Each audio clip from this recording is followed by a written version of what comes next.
from wrestling country. We're coming to you live from the iconic Prudential Center in Newark, New Jersey. The stage is now set for Final X, where the best wrestlers in America put it all on the line. With World Team spots hanging in the balance, the stakes could not be higher. Winning wrestlers will earn the right to represent Team USA at the World Championships in September. I'm Christian Piles, and joining me today is a man who knows what it takes to win on this stage, 7-time world and Olympic champion Jordan Burroughs. Jordan, you have wrestled on this stage before. What type of fortitude does it take to win not one, but 2 matches here at Final X? Big.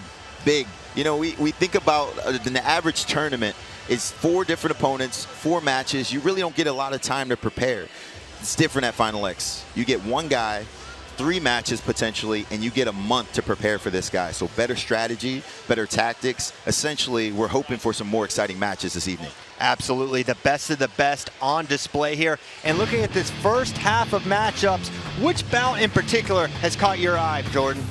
Yeah, PRTC, former athlete, Joey McKenna. He was my teammate for 4 years, now wrestling out in Stillwater, Oklahoma. You know, he's been in the World Team Finals, he's been in the Olympic Trials Finals, NCAA Finals, and finished 2nd place at each one of those places. I'm hoping that he can finally get the monkey off his back against a relatively inexperienced but very game opponent. Yep, very game opponent in real woods, and that's at 65 kilograms. And now we're all cannot wait to talk about the Zahid versus Dake matchup. But I want you to tell us a little bit about the challenge that Penn State phenom Luke Lilledahl has against Olympic silver medalist Spencer Lee. Well, Spencer Lee just doesn't lose often. He's 38-2 on the senior level. He's only got 2 losses, and those are both to world Olympic champions. You know, he's a guy that has been at this for a long time. 3-time NCAA champion, Olympic silver medalist. But how about Luke Lilledahl? Lightning Luke, he's got 2 world championships of his own, and he's a guy that we've watched improve tremendously over the last year. I think he's going to be ready to go this evening. And our main event, Kyle Dake versus Zahid Valencia, 2 wrestlers you are very, very familiar with. What is this series ultimately going to come down to, Jordan? Man, it's going to be the guy who can impose their will on the opposite opponent. You know, Kyle Dake did a great job late in the match, really closing the gap, but ultimately, Zahid Valencia was able to manage his lead, got out to the takedown, duck under to a gut wrench right early in the match, and maintained that 4-point lead for the remainder of the match. So that's going to be an interesting one to watch as well. No question. That's our last match, and this is going to be our first match. David Carr, Mitchell Mesenbrink, at your old weight class, Jordan, what does David Carr need to do to reverse what happened at the U.S. Open against Mitchell Mesenbrink? Well, he's going to have to be a lot more disciplined. The great thing about Mitch Mesenbrink is he knocks you off of your game. He gets you uncomfortable, forces you into bad shots, and as we see right there, points that it should only be 2 or 1, and you end up giving up 4, and all of a sudden the match gets out of control, and he's so great at creating pace and making you uncomfortable that it's hard to not concede that big lead. Unbelievable pace, supernatural pace as you called it, Jordan Burroughs. Cannot wait to get started with 74 kilograms, David Carr versus Mitchell Mesenbrink. Want to let you know, those of you that are watching our free preview live on YouTube, Facebook, or X, now is the time to join FloWrestling for a limited time only. If you sign up for an annual FloWrestling subscription, you can get a free FloWrestling t-shirt. Subscribe now and gear up for Final X. Prudential Center, are you ready for some freestyle wrestling? Are you ready to crown our Team USA representatives for the World Championships coming up in Croatia? I don't believe you. Let's hear you, New Jersey. Let's hear you, New York. Let's hear you, Tri-State. This is Final X.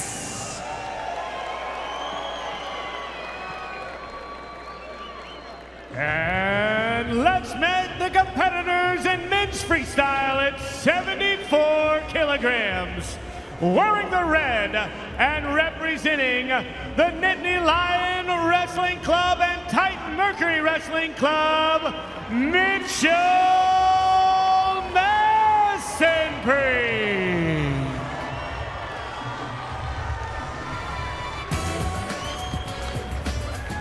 His opponent in the blue of the Cyclone RTC Titan Mercury Wrestling Club, David Carr.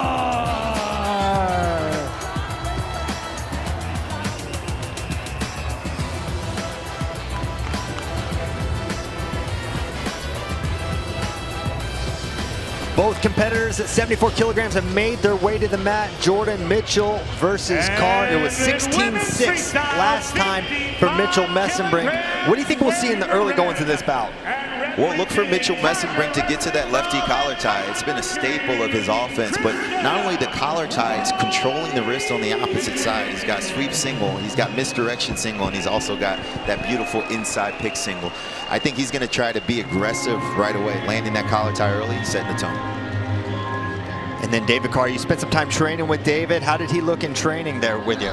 He felt great. You know, I told him, Mitch Mesenbrink isn't one of those guys you're going to be able to hold off for an entire 6 minutes. You're going to have to go out there and score points. And in order for you to uphold your stamina and your conditioning, you're going to have to be able to deflect and be elusive from pressure, but also sting him when you can. He was able to get to his legs early, put points on the board. Offensively, I think he can do it again tonight.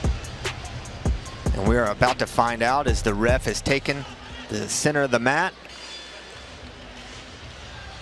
This will be match number 1. Of course, you got to win 2 out of 3 to make the world team here. Winners here. If you win 2, you represent Team USA in Zagreb, Croatia in September. Handshake, and we are underway. Mitchell Mesenbrink in the red, David Carr in the blue, and there's that single leg right away attempt from Mitchell Mesenbrink. And David bringing heavy hands of his own. You know, we talked about David keeping his hands at home, being disciplined. Notice when he's in the open how tight his elbows are into his body. He wants to make sure he doesn't reach, and it's proven effective so far. Followed by Kansas State University's 22. Three-time high school Stutter fakes, some more motion here from Mitchell Mesenbrink, who lunges towards Carr. He's got that left hand set for time being, now dragging to the other way. Good down block there by David Carr. 3 times he's been at the top Carr of the podium. will be warned for passivity first. I thought he was going to be warned for those heavy gloves. He'd been throwing some haymakers early in the match. You know, I think one of the things about Mitchell that we don't talk about enough is how elusive his head is. Watch when David reaches or tries to throw a club. He can move and sway just like a boxer. It's really hard to land on his neck and for a collar tie. David Carr out of Canton, Ohio. He's 26 years old. And looking for that drag to the other side. He's not favored that single leg yet. A couple times he's looked for that drag to David's left leg. And there is the second warning of passivity against David Carr. He is going on the shot clock. How hard should he work to avoid giving up the point? I think you want to be wise here. You know, it's so early in the match that 1 point won't kill you, but if you go out and exhaust yourself and get scored on, all of a sudden you're looking at a big deficit, because you don't only give up the takedown, but you also give up the additional penalty point. 10 seconds left in the shot clock, or Mitchell Mesenbrink will earn that point. He fires a single leg, nothing there though. Good snap and run to the other side now is David Carr trying to lift. He's got his head trying to come up, far ankle for Mitchell Mesenbrink. What's Carr need to do here? And look, he pops out the back door. We always have a saying is high head wins, right? Coming out the back door, lifting the feet. Now ankle to ankle, going to be tougher for either guy to score as that shot clock point goes up for Mesenbrink. 1-0 for Mitchell, but a good attack from David Carr. Yeah, and he's proven that he can get to Mitchell's legs. I think the difficulty is just finishing.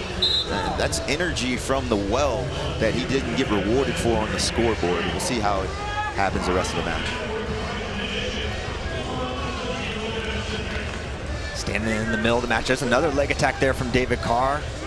Mesenbrink able to circle out of it. And now it's Mitchell that's going to get one for passivity. His first warning. They'll typically do this if there's no points going up on the board. And there's another single leg. This time pops his head to the outside, does Mesenbrink. And this is what we talk about here, Christian, is a few times at the US Open, David got caught draping over top, right? And Mitchell in those moments was able to get big, switch off the double, and land 4-pointers where it would otherwise be 2. Great defense there from Carr. Good shot from Mesenbrink, better defense from Carr as he fires another single leg, but this time very extended, hips on the mat, now trying to build up a little bit as Carr slips his head to the outside. Trying to counter here is Mesenbrink.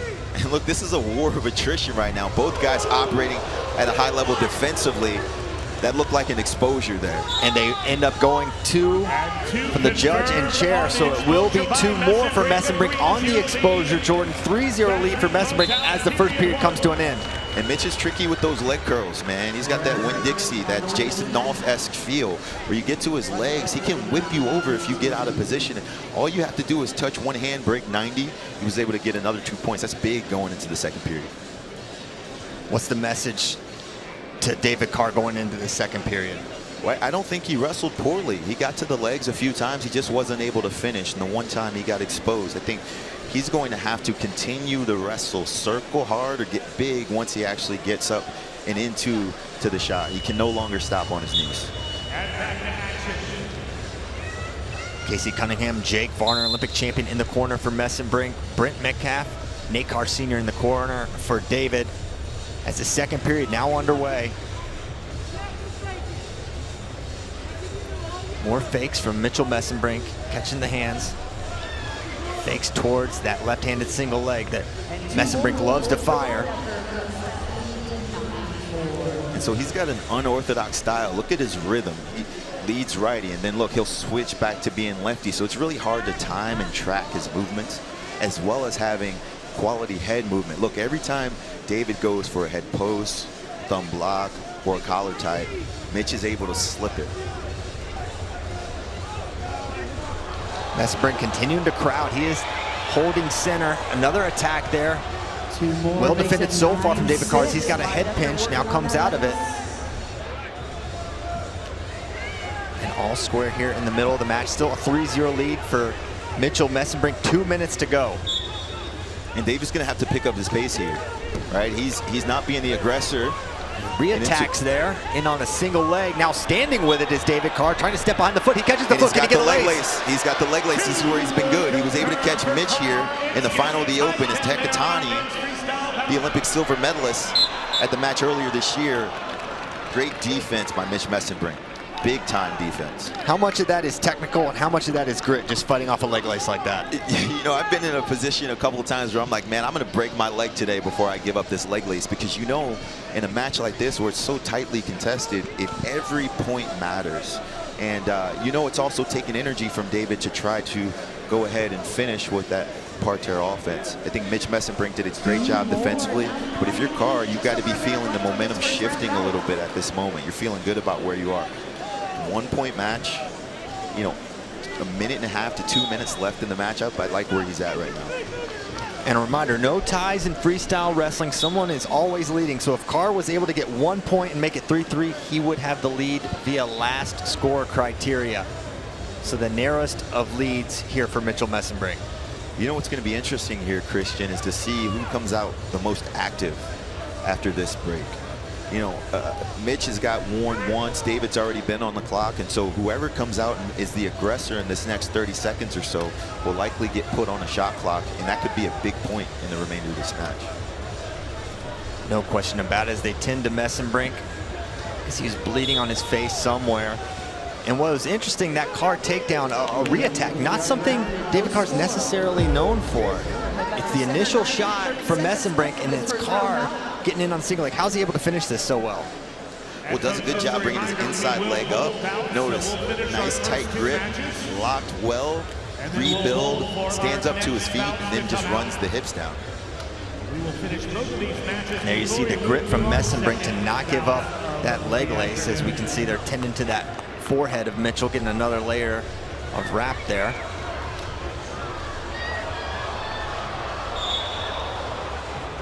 So 1:39 to go here in the second period. Pawn at the head, and their stutter fake. David Carr in again, looks head outside, well defended again by Mitchell Mesenbrink. More fakes from Mitchell Mesenbrink as he goes left then right, not there. Carr staying at home pretty well, not overreacting to the fakes from Mitchell. Well, interesting strategy here if you're Mitchell. We typically see him with his foot always on the gas. He's not a guy that typically is going to try to manage a lead. He's always trying to put points on the board. You see him, he's giving up a little bit of ground here, circling on the outside of the circle. Another single leg, he gets to it. Nothing yet. Now he's got to be careful here. Notice he gets this one up off the mat. Carr in great position to finish here, trying to win moment. That's two more. Carr into the lead, 4-3, looking for the lace. And looking for the leg lace here. And wisdom would show you, Christian, even if you can't get a score, you have to make it, in the eyes of the referee, look like you're trying to score. I think the more action you have from top, the more time you spend on the mat. 30 seconds, let's see what David's lead management looks like. 1 point lead, but Mitchell Mesenbrink is going to have to get to 5 points because Carr has 2 twos. Left and right, chasing that leg, hustling hard is Mitchell Mesenbrink. Good head position here for David Carr. So he can defend, holding that armpit with his left hand. 17 seconds to go. Mesenbrink nearly in, defended by Carr in the zone. And Mesenbrink relentless with his pressure here, and David doing a good job with his head and hands. He's got to stay down. Wise, that's a grounded call there. And grounded offered, and that is indeed the call, Jordan. It's going to remain 4 seconds to go. Carr's got to hang on. Mesenbrink needs a rolling start here. He's going to have to shoot right away. And David, again, with the head and hands defense. Beautiful match. We start the day with an upset, Jordan. David Carr, a 4-3 winner over Mitchell Mesenbrink. And Mesenbrink is laboring a little more than we've seen him do in the past. Look at his mouth's open. He's breathing a little bit harder. Maybe the weight cut got to him. Otherwise, it was a beautifully strategized match from the Carr team. No question about it, as we see David Carr take match number 1. And it was something we thought was possible. You see a 16-6, you think, oh wow, big trouble for David Carr.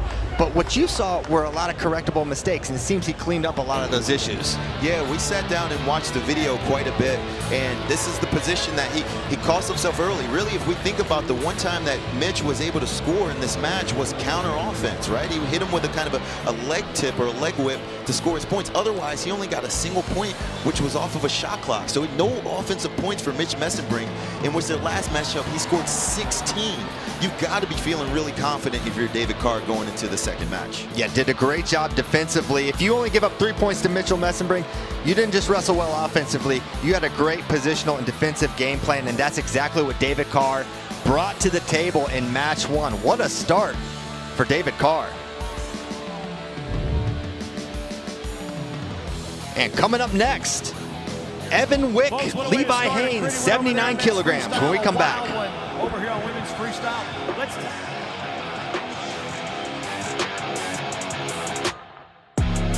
in Zagreb, Croatia. Let's do a little geography lesson for you. Croatia became an independent country in 1991 following the breakup of the former Yugoslav Republic. So if you've never heard of Yugoslavia, turn and ask your parents. They've heard of it. Other things to know about Yugoslavia, or what used to be Yugoslavia, Croatia. Tripped myself up there. 3.8 million people live in Croatia. Zagreb is the capital city. We'll be at Arena Zagreb. Also, the thing to know by comparison, New Jersey's population is 9.5 million. So New Jersey almost 3 times as big as Croatia. One thing I will say about Zagreb, they love their wrestling, they love their food. I'd recommend getting out there. We got more wrestling coming up.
We started with your original weight class. Now we're moving up to 79 kilograms, a weight where you're also a world champion, Jordan. We're going to have Evan Wick taking on Levi Haines.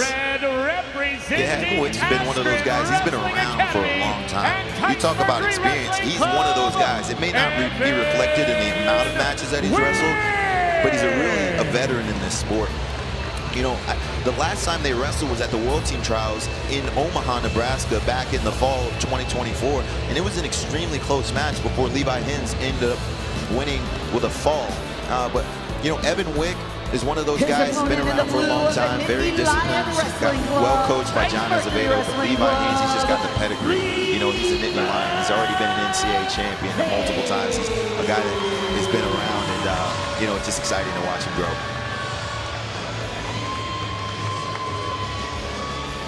Of course, you wrestled Levi at that tournament in Omaha. What kind of physicality does Levi bring to the table?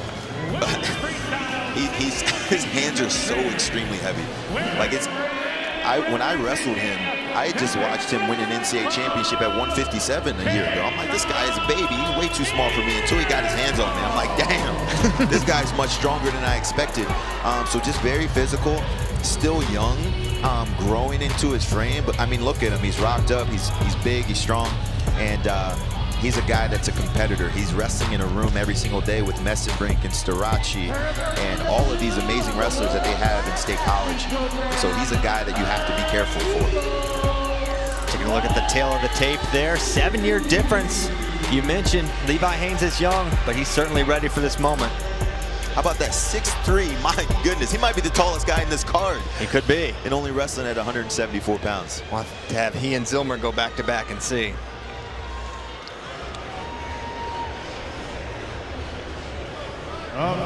And now we are underway at 79 kilograms in the gold and red. That's Evan Wick, and in the blue, Nittany Lion Wrestling Club, Levi Haines. What Evan Wick does well is he absorbs attacks. And he's just so long. He's got so much range. He's the guy that he can pick your ankle from really any position when you think you're out of reach. You know, he's go-go gadget arms, extension, and really just can absorb attacks really well. Hand fighting early, both fighting for position. Some fakes there from Levi Haines as he maybe gonna look for that single leg. But really, this is the shot he wants, a head outside, high crotch Jordan. Tough position here for Evan Wick. Is he gonna be able to defend? And look at that. That's definitely a 2-point exposure right there. Could be more. Falls right down into the lace.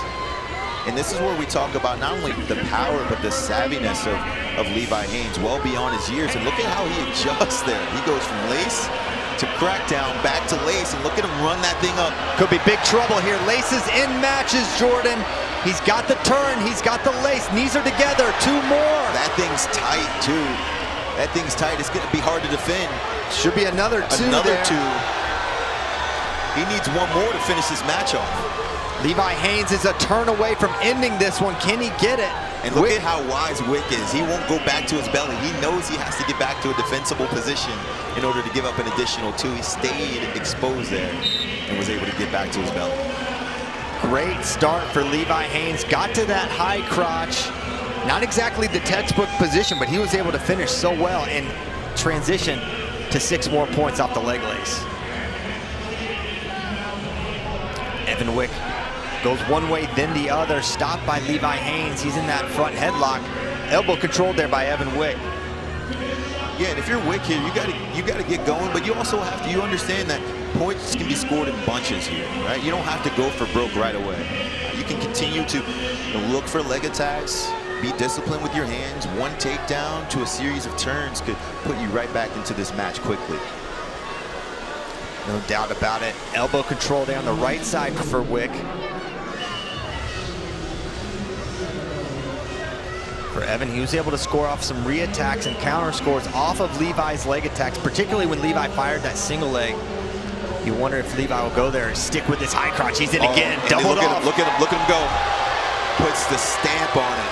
What a finish. Takedown for Levi Haines will end it. It's a 10-0 first period tech for the Nittany Lion. He's a match away from his first world team. Beautiful wrestling. Beautiful wrestling. You know, he reminds me of Alex Geringer, who was a guy who was in this position for a multitude of years, but was just unable to beat the better guys, Kyle Dake, myself. And, you know, Levi Haines, very physical, but good prowess. He's got the championship pedigree. I'm excited to see what he can do at this stage. And not to mention the curly locks, too. He's got that like Ringer as well. And he's got the curly hair, and he puts his face in your grill. I tell you what, when he shoots, he means business. Look at this transition into the lace.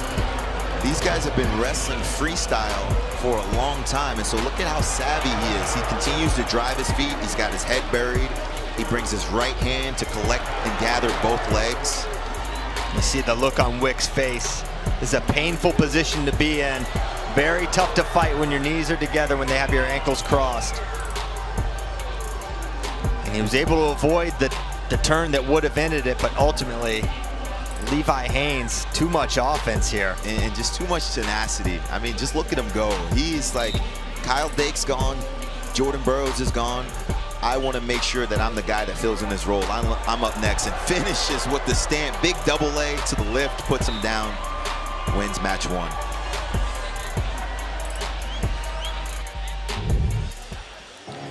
And we want to remind everyone that Fargo is right around the corner. The 16U and Junior National Championships presented by USA Wrestling.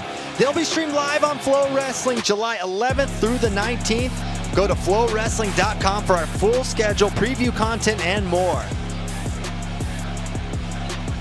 And coming up next, the big boys, 125 kilograms, Wyatt Hendrickson, Trent Hillger, when we come back.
Men's freestyle, 125 kilograms, wearing the red, representing the Cowboy RTC and Air Force W-Cap, Wyatt Hendrickson.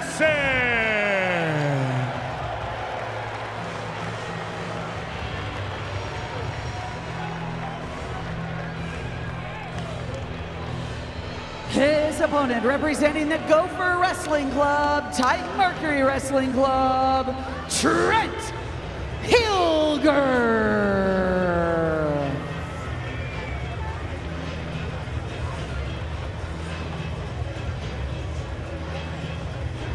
Heavyweights on the mat here, Jordan. Wyatt Hendrickson, Trent Hillger. You were there mat side when Wyatt pulled off the upset, taking out Gable Steveson, Olympic champion. What was that moment like? I still feel the buzz from the electricity in the arena at that very moment. It was something that we thought was unbelievable. Literally, we talked about most competitive matches of that day, and this is with complete and total respect for Wyatt and everything he's done in his career. But no one in that arena thought it was possible except the coaches in the Oklahoma State corner and Wyatt himself. And he still probably had a little bit of doubt about whether he was capable or not. Oh man, what an amazing moment.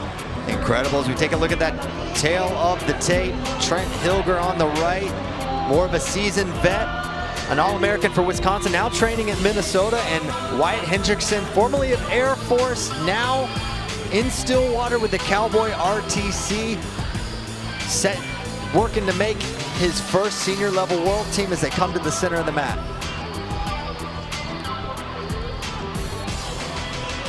Handshake, and we are underway here. 125 kilograms in the red, Wyatt Hendrickson, and in the gray and blue. And it's a high cross right away from Wyatt, trying to finish, and he's got two. Well, four offered. And it's going to be two on the takedown. Here comes the gut. And he's driving his feet, looking to break the plane of that right arm.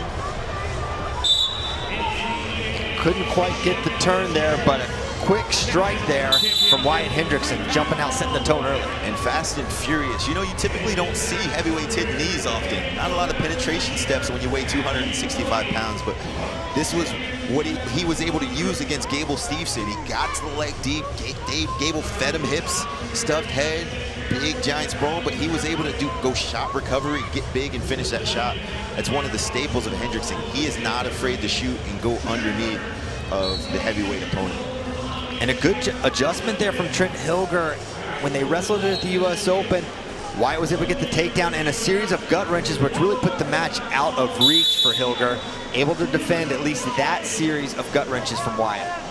And we're seeing a little bit of a changing of the guard at this weight class. We had guys for a long time, and look at the high C again, down to the crackdown position, looking to scoop that right leg and shelf it on his outside knee, rocking him back, and look, he eliminates the chest lock.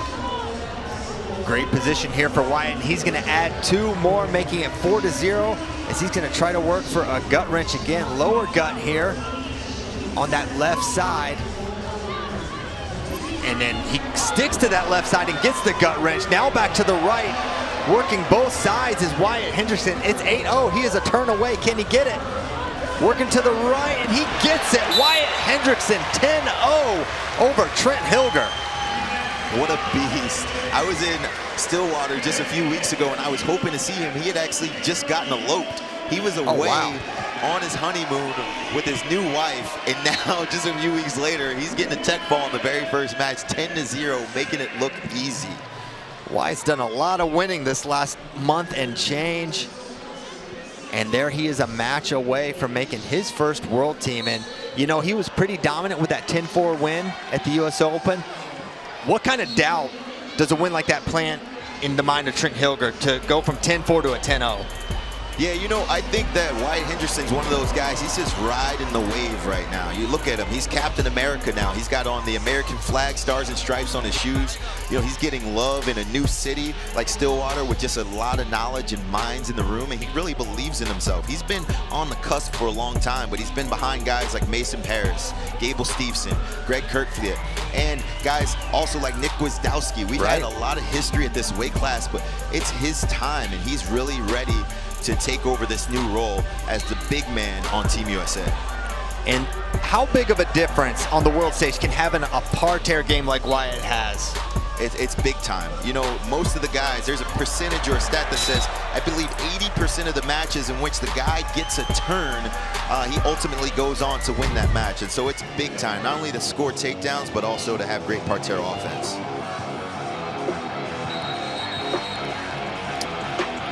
Wrestling fans, this is for you. Access every match ranking and exclusive content with your FloWrestling annual subscription. Whether you're following high school, college, or freestyle, FloWrestling has you covered with live events, interviews, and more. Don't miss a single moment of the action, only on FloWrestling.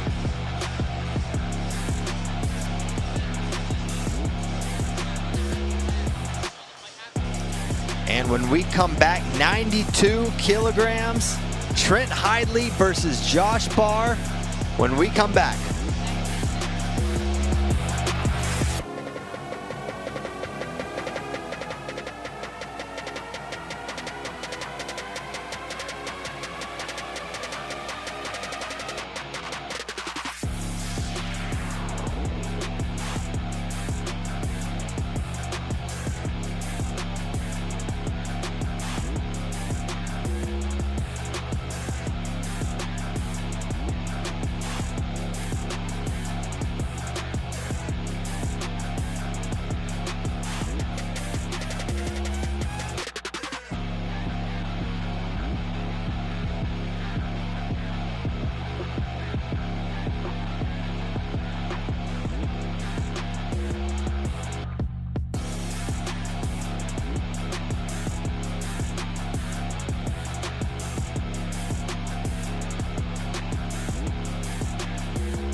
Passivity winning on Taylor. That is her first.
men's freestyle, 92 kilograms.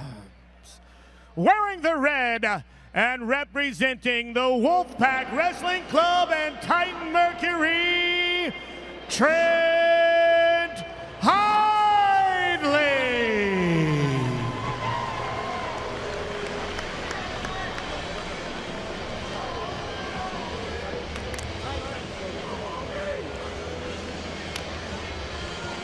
His opponent in the blue of the Nittany Lion Wrestling Club, Titan Mercury, Josh Barr.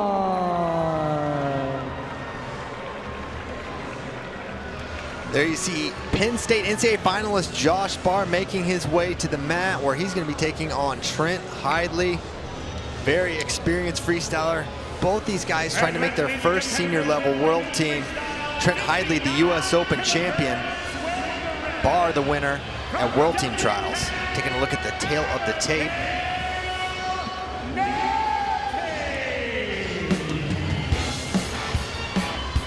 Barr, 21 years of age, just finished his freshman campaign at Penn State. Trent Hidlay, 26, graduate from NC State University, along with his brother, under the direction of Coach Pat Papalizio, one of the best in the business. Jordan, your thoughts on this matchup? Yeah, both of these guys are very physically gifted. I would say that specimens in their own rights. Trent Hidlay, known for his just movement, pressure, underhook to throw by, really wrestles from an extremely low stance, goes 3-point stance, digs underhook, and runs that thing down. Josh Barr, frantic pace, continues to put the heat on his opponents until they eventually break, but he's going to have a hard matchup here. Winchester's. And now we are underway here at 92, and it's Hidlay pouncing right away in the red, and in the blue, that's Josh Barr. Going to that right-handed collar tie is Barr. We'll see how the hand fight goes here. You know Trent, you already mentioned it, Jordan, he's going to want to get into that underhook. Is it a key for Barr just to keep out of that position entirely?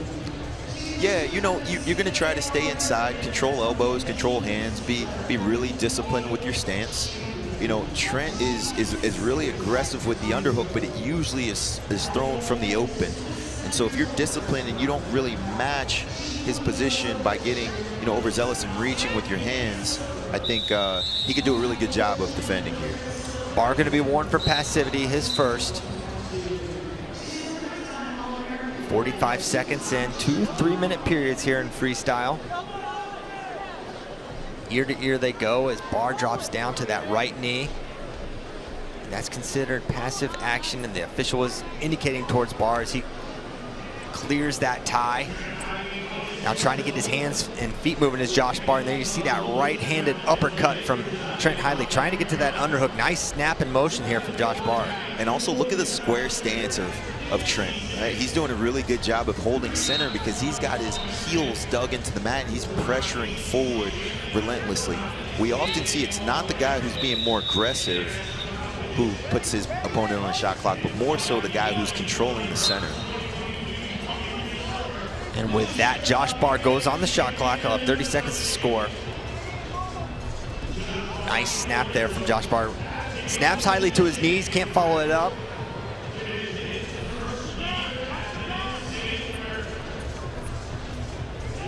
More fakes. Barr not been close. He's a guy that's known for his volume of leg attacks.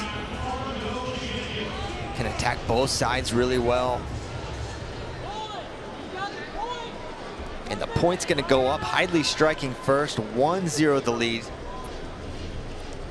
As he looks to pull that arm. Very calculated start here, Jordan. Yeah, Hidlay, he's doing a good job of just moving his feet, you know, controlling the pace. Look at his elbows are perpendicular with Barr's shoulder blades. He's making sure he keeps his hands at home. He hasn't really tried to throw the underhook much this match. Just more so trying to control the center and play the strategy game of getting him, put him on shot clock. Now Hidlay gets his first warning for passivity. There's that underhook. You see Barr dropping really low there under the threat of that underhook, Jordan. And left hand on the wrist, right? Notice how he has it on the forearm. He's slowly pushing the underhook down, taking away leverage and control from Trent Hidlay. Doing a really good job there. Oh, hard club there. Oh, man, gotta love it.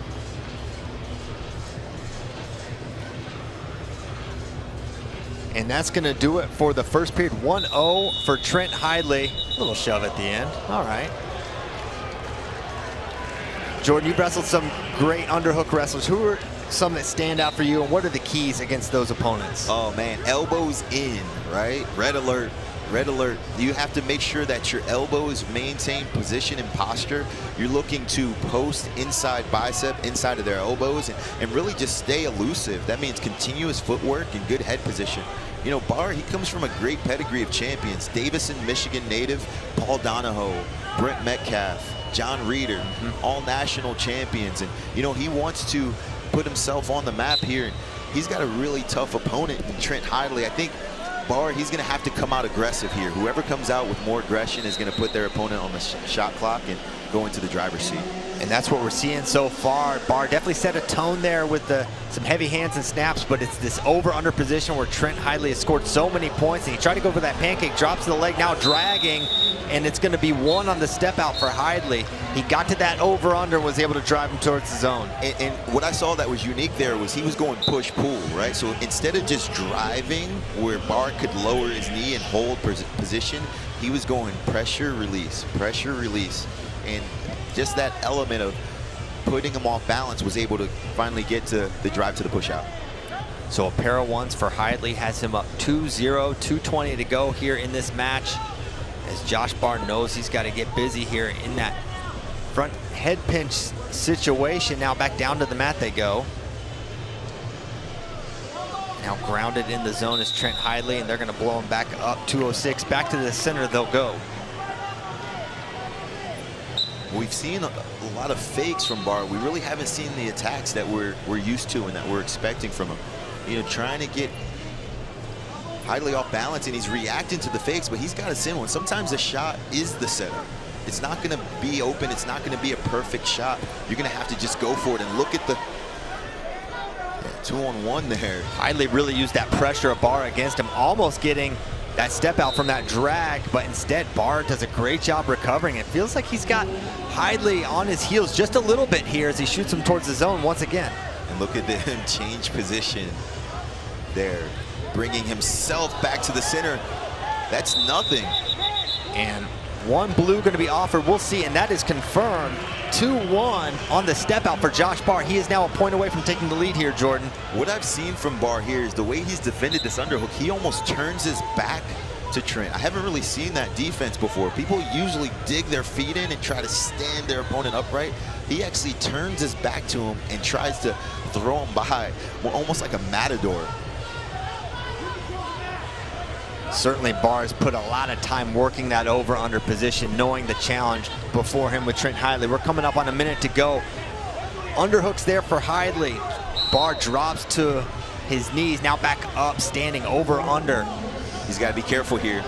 And he tried it again, and this time Hidlay drops in, and it's going to be 2 for Trent Hidlay. So that's a little bit of the lack of experience we see from Barr there. He went from double knee drop, right, to standing himself back up in the danger zone. That's not something that you typically see from a savvy veteran. You want to stay on your knees there, allow your opponent to drive you out, get grounded, and work your way back to the center. Fresh start, no points given up.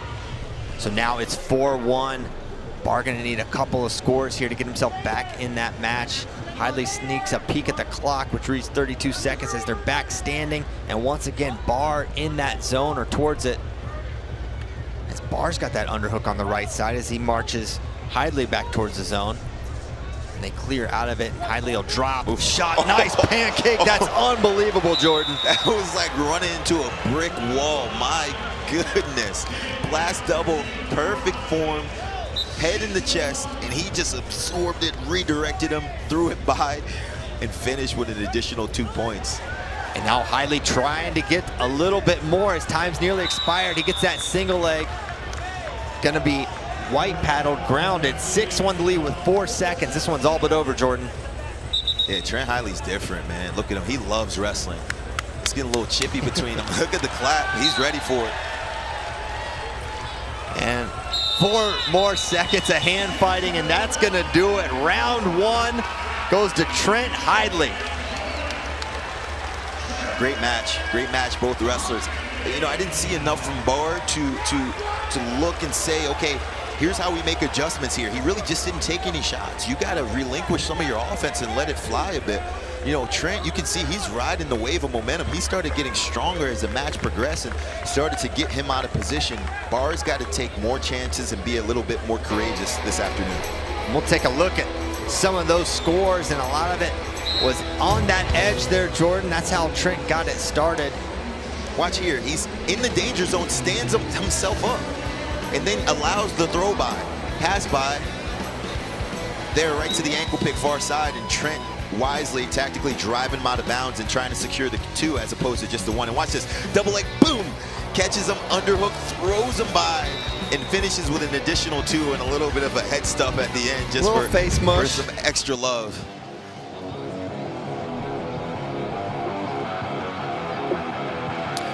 It all leads to Zagreb, Croatia after today. You win Final X and you're in. Watch Team USA compete on the world stage at the 2025 Senior World Championships. Live on FloWrestling September 13th through 21.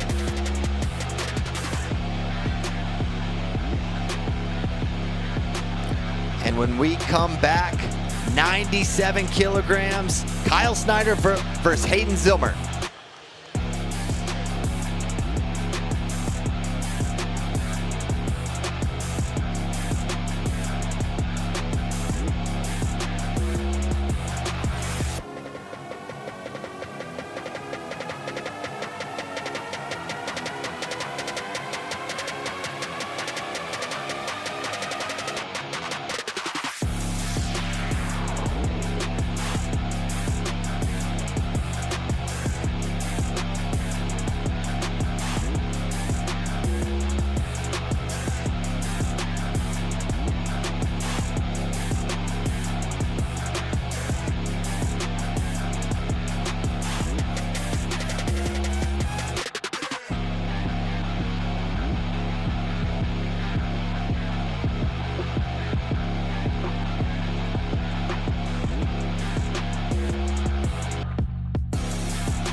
Medalist Sarah Hildebrand and Beat the Streets New York Academy High School student athlete Joy Maury as they join us on the mat to share her story about Beat the Streets.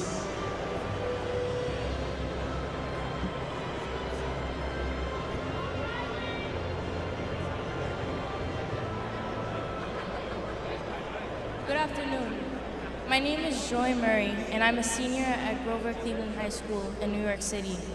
I started wrestling at 15, not knowing what to expect, only that it would be tough. After a frustrating first season, I was determined to grow and found Beat the Streets. From the start, I was surprised and inspired by the number of girls on the mat and the passion in the room. What stood out even more was how women's wrestling is not only growing within Beat the Streets, but across the country. It's an exciting time to be part of this movement.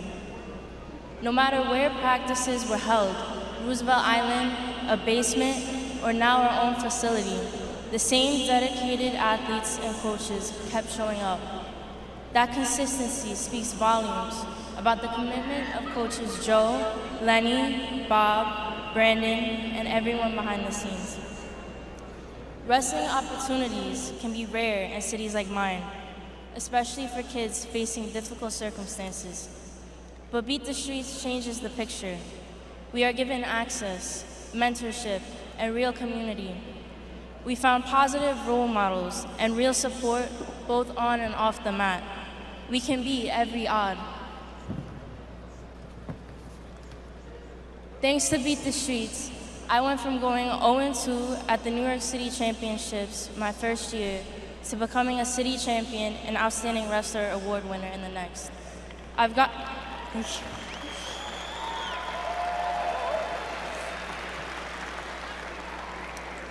to travel to compete, and recently I committed to wrestle in college at NJCU. These are things that once felt out of reach, but now seem like just the beginning for me, and I am so grateful. The work of Beat the Streets is necessary and impactful. It changed my life, and it's changing the lives of so many others everywhere. This, of course, would not be possible without the generous donors who stand behind us. For this, I sincerely thank you. If my story resonates with you, and you want to impact future generations, then I urge you to donate tonight by using your phone to text 44321 or scanning the QR code you see on the screen above me. Thank you again for believing in us, investing in the future of wrestling, and in the next generation of young leaders. Thank you. Thank you so, so much. Like she said, everybody, 44321. Text Final X to 44321 to help make a donation. Is it my turn? Oh my gosh, this is loud. I'm Sarah Hildebrandt. I just wanted to thank you guys for being out here tonight, supporting our senior level athletes on their way to making the world team to support and represent the United States of America in Croatia. So it's amazing wrestling still to come, but really I just want to extend and celebrate Beat the Streets, NYC, and everything they do for wrestling. Everyone in here knows what wrestling has done for our own individual lives and the magic it adds and just kind of what this pursuit in this sport does. It's life-changing, it's changed my own life, and we're just so grateful for Beat the Streets bringing that to more and more kids, more and more people. It grows the sport and it changes the world. So I just want to encourage and ask if we could support Beat the Streets NYC and making a donation by texting Final X to 44321 or scanning the QR code on the screen above. And thanks, guys. Enjoy the wrestling tonight. Go Team USA! Thanks so much, Sarah.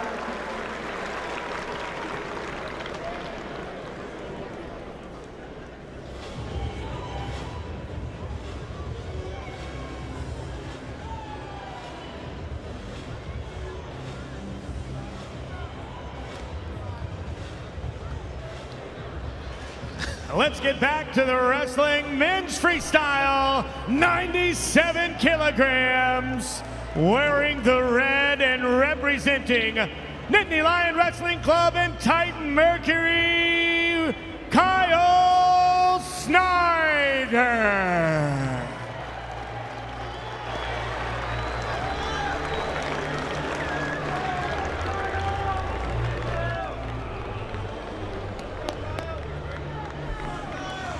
His opponent opponent, in the blue of the Gopher Wrestling Club, Titan Mercury Wrestling Club, Hayden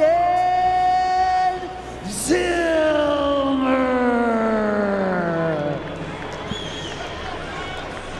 And we are back here for 97 kilograms. There you see Hayden Zillmer, and he has a task in front of him in the form of 97 kilograms. Kyle Snyder, Olympic champion, Olympic silver medalist, multiple world champion. Taking a look at the tail of the tape. What makes Kyle Snyder so good, Jordan? My goodness, he's still only 29. Crazy. It's insane. It seems like he's been around forever. He's just relentless with his pace. He was one of the few guys I've ever seen while he was training almost die while training, right? He was willing to push himself to death to get into better shape. His fitness level is insane. His willpower is incredible, and I'm excited to watch him compete today. But how about Hayden Zillmer? He's a guy who lost his very first match at the US Open, dropped down to 97 kilos, and now he finds himself in Final X. He's been a guy that's already been on the world team, you know, seasoned veteran, and I think he's gonna provide a great matchup here this morning. They're both ready to rock and roll, and here we go. 97 kilograms in the red, that's Kyle Snyder, and in the black and blue, that's Hayden Zillmer. Zillmer, as you mentioned, has made world teams in the past, up at 125 kilograms.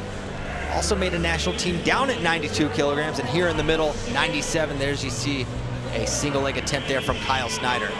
Kyle, he's got a different style. I haven't really seen him. He's standing a little bit more upright, right? His hands are a little higher. Look at him. He's kind of like peppering him with the wrist control and the shoulder blocks. He's usually a guy low stance, ankle fakes, good high C, pulling on your head. Hasn't really done that thus far. Maybe trying something different. And first passivity warning going to go against Hayden Zillmer.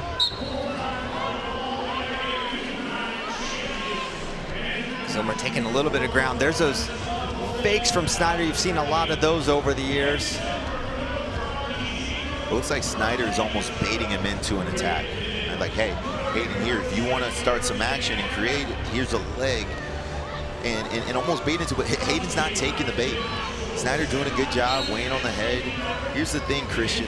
Early in the match, if you're not going to score points, you want to continue to extract from his power meter. That means pulling on the head, controlling wrists, pushing him around, making him tighten his core, and really use energy that you can't really quantify on the scoreboard, but doing a good job working here. Yeah, double underhooks and an easy step out there. At least he made it look easy for Kyle Snyder, striking first, now up 2-0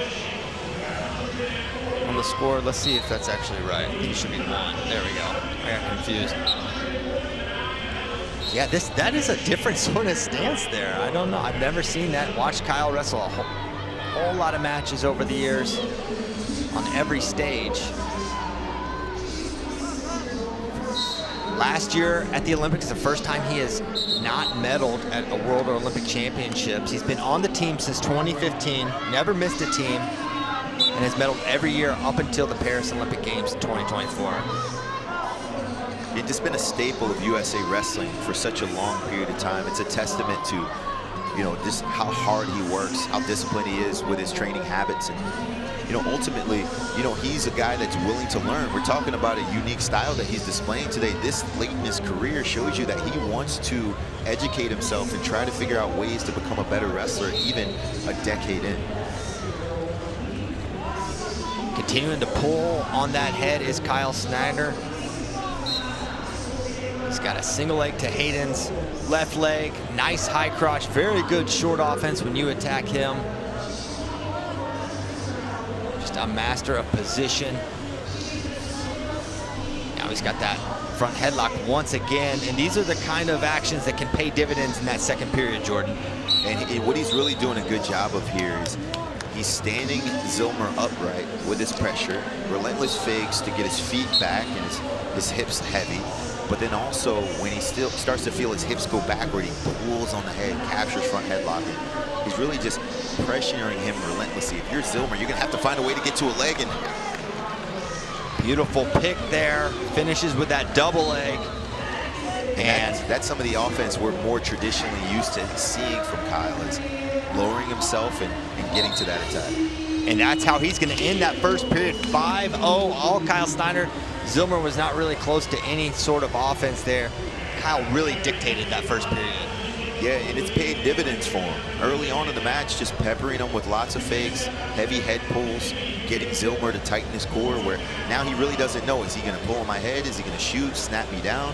And then finally, you're able to relinquish some of those shots later after you've peppered him for so long, and it's hard to track.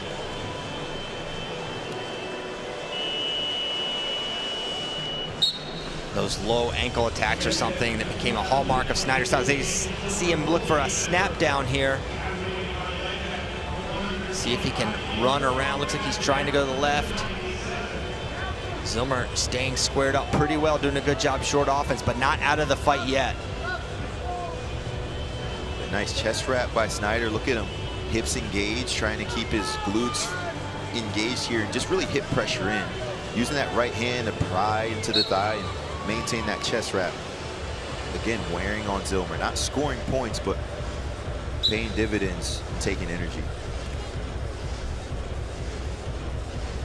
Pawing at each other's head. See if Snyder fires another one of those ankle attacks. And those fakes are getting great reactions. Yeah, he's picking up his motion a lot more now as Kyle Snyder. Underhook on that right side.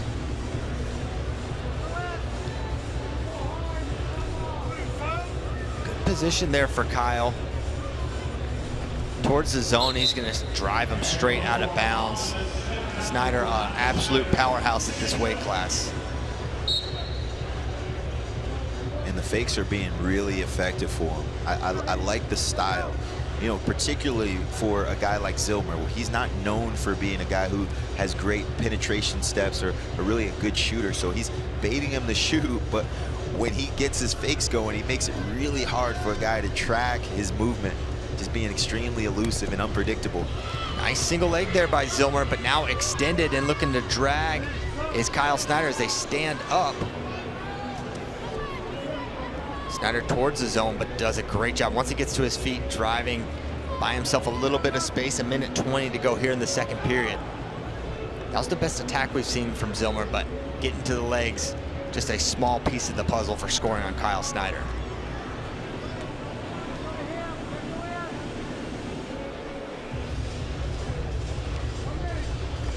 Double leg there, caught by Zillmer, but he comes up with an underhook as Kyle Snyder drives him towards the zone, looking for one, maybe two. What's the call? Two. Takedown for Kyle Snyder on that go behind. And just really smart. I wouldn't call this a frantic pace, just really steady, methodical, you know, good quality fakes. Picking him apart from 3 different angles. He's pulling on the head, he's faking well, and then he's releasing his shots. And even when he misses, he builds up the body, gets to an underhook, looks for the push out.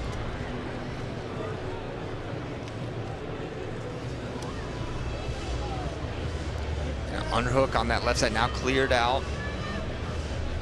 As you mentioned, Jordan, Kyle still favoring leading out that right leg. Another shot from Zillmer, almost maybe more of a snap from Snyder. Back to that front headlock position.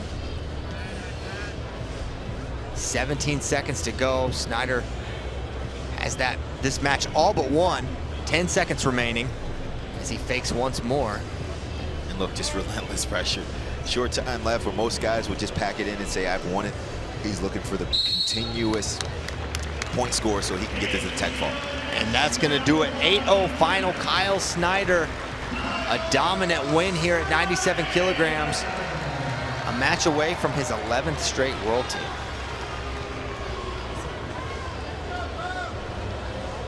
We're gonna take a look at how Kyle was able to get that win. Just a dominant from start to finish. Zillmer was never really close there. And yeah, he had an upright stance, but his fakes proved really effective, but also his leg defense. Something we didn't talk about enough here is look at how he gets to the chest wrap, weighing heavy with his stance, movement, and just continuous pressure. This is wearing on him, but when he got back up to his feet, lots of fakes, got to his ankle pick, also to his underhook, drove him out of bounds, and really just a very workman-like finish, 8-0 there. So Zillmer's typically the guy that we recognize for upper body work, but great job by Snyder. And when we come back, 65 kilograms, Joey McKenna versus Real Woods.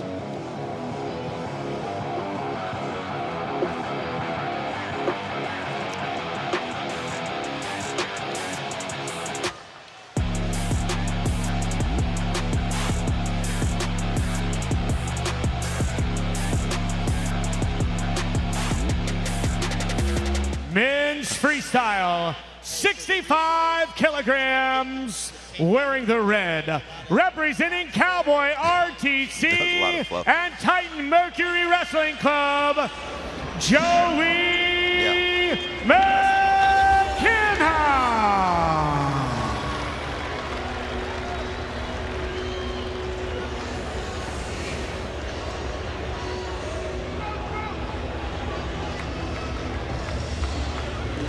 His opponent from the Cliff Keen Wrestling Club, Titan Mercury Wrestling Club, Real Woods. 65 kilograms, gonna have a new face on the world stage. Could be that man, Real Woods, or his opponent, Joey McKenna of the Cowboy RTC. Jordan, your thoughts on this matchup? I like it.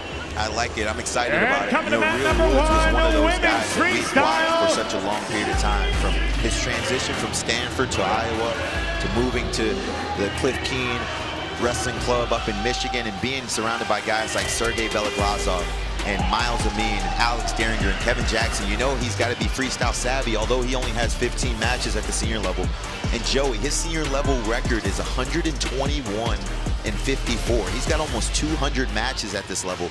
Only two wrestlers more experienced in this tournament than him, Kyle Snyder and Helen Maroulis, both Olympic gold medalists. He's way too good, had way too illustrious of a career not to put together a world medal onto his resume. And we're gonna find out soon enough. As you mentioned, Real Woods really began his senior level campaign this year. Had not wrestled a lot of freestyle. Look at those Puma shoes. I've never seen those. And we are now underway here. 65 kilograms, black and blue. That's Real Woods. And in the red and silver, that's Joey McKenna. Lots of fakes early from both guys, but neither guy reacted. Watch the fakes. They just stay down in their stance. They're waiting to absorb the attack. Looking snap, go behind. Both of these guys, lightning quick, solid athletes, good physical prowess. Left side shot there by Joey McKenna. And a chest wrap attempt there. McKenna's holding strong there. How did McKenna not go? Great defense by Joey McKenna as Real transitions to that head pinch. Now this pivot go behind. He's given some wrestlers some problems. He scored from this position at the World Team Trials. McKenna should be ready for it, and it appears he was. And Real's going full send. Those are one of those exchanges where you look at it and say, man, that zapped energy from both guys. We'll see who's willing to take the first risk next.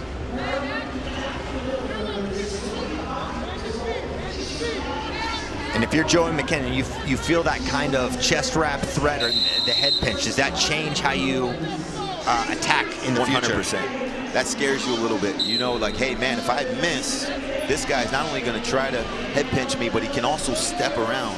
Knee behind the elbow. He's got a lot of tricks from that front headlock position. So I think it's going to make Joey a little more hesitant moving forward. 2-on-1 there for Joey McKenna as they're ear to ear. No one gone on the shot clock yet, but the official indicating towards Joey McKenna with Real Woods holding center right now.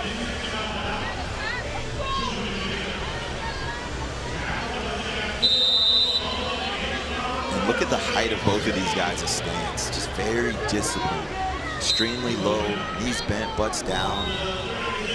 Joey McKenna going on the shot clock. He'll have 30 to score. Both great positional wrestlers. Something we'd seen from Real in his earlier matches. Looking for that leg attack takedown right away.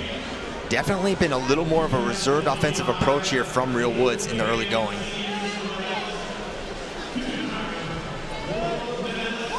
And a more calculated chest smash. You gotta feel like that favors Joey McKenna given all his experience, even though he just gave up the first point of the match. and not a lot of action early, but these guys are just downloading data, right? These guys are like, okay, what's he gonna do? What are his tendencies? What's he good at? What approach or strategy does he have for this match? And so they'll spend the first 3 minutes just trying to figure out the style of wrestling of their opponent, and they'll spend the next 3 dissecting it and trying to execute. These two have never wrestled each other in their careers. Both Stanford graduates before they transferred to Big Ten teams. McKenna transferred to Ohio State. Real Woods transferred to Iowa, where they both were NCAA finalists. Coming up on the final 22 seconds here. McKenna once again looking for that left side shot, not there.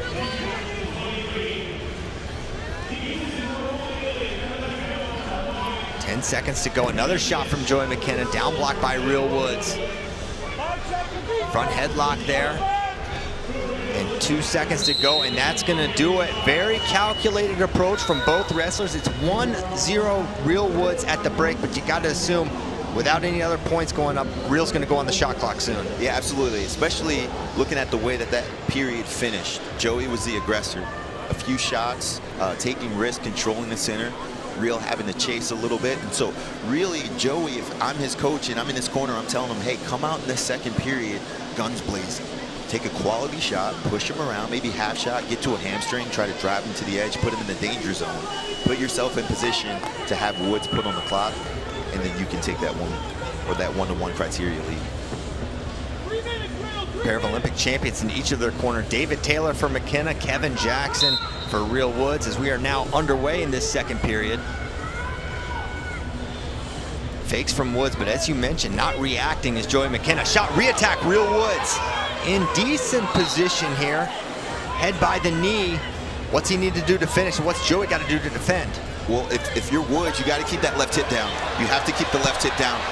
And then he gets exposed there. Joey McKenna, this is where we talked about the savviness of just being a bit more experienced. He's still got the crotch lift here. He could go again, and it's gonna be 2 for Joey McKenna. We've got some action right away. McKenna gonna be looking for more here.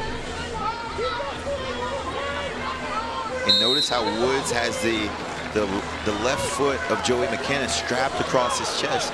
You know, great attack, great attempt by Woods. He's just got to do a better job of finishing, knowing that when he gets to those positions, particularly crackdown and freestyle wrestling, that can be a dicey position.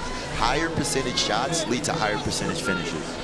I can see Real trying to bring forward Joey's right leg. That's his go-to attack. And there's Joey's go-to attack, that left-handed single leg. He's in great position here to get that takedown. Now a standing single leg for Joey McKenna. Bouncing in the zone now is Real Woods.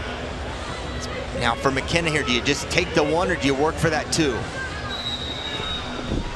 And he, a little bit of both, gets the 1 on the step out, no takedown there. But adding to his lead, 3-1. Wise. You know, you have to go for it when you get to the edge. You get him to the edge, maybe one single bounce out, and then you try to go for the foot sweep. If he doesn't fall, fine. You get your 1 point, you take those every time. Getting the foot up off of the mat on your single leg finishes is the most important part of this game. You stay down, you get exposed like Woods did. You come up like McKenna did, you get out of bounds for the push out. 1:25 to go here.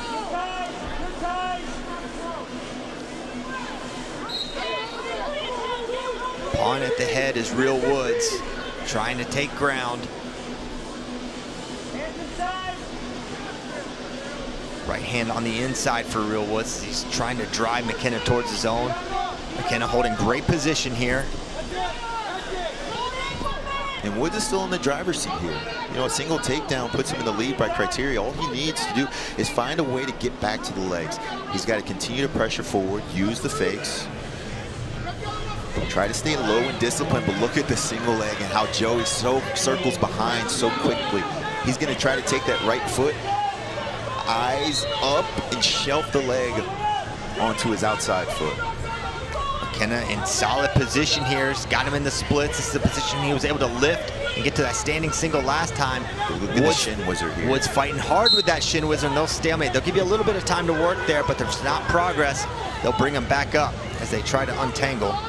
23 seconds to go. Real Woods gonna have one last opportunity. A 2-pointer would put Real Woods in the lead. So a lot of expended energy there from Joey McKenna. to not be rewarded on the scoreboard. It's 3-1. Woods has 23 seconds. He's going to have to start to flurry right away. What McKenna's done, though, wisely, is he's still getting to his attacks. Not only does it make him look good in the eyes of the referee, but he also can take a lot of time to drain from the clock once he gets locked into a single leg. You shelf it up, put it on your leg. Even if you don't finish and score points, you're taking tons of time away. Looks like a cut under the right eye of Joey McKenna. They're 10-2.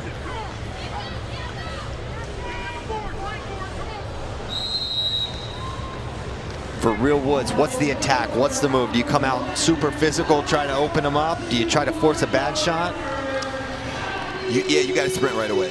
You have to go right away, and the more opportunities you create for yourself, the better. The problem is here, though, if you come out with a flurry and you get out of position, Joey's going to likely sting you, strike you, and get to your leg and hang on for the remaining 20 seconds. I'd like to see a quality setup in the first 5, try to get him moving, and then try to get to an attempt.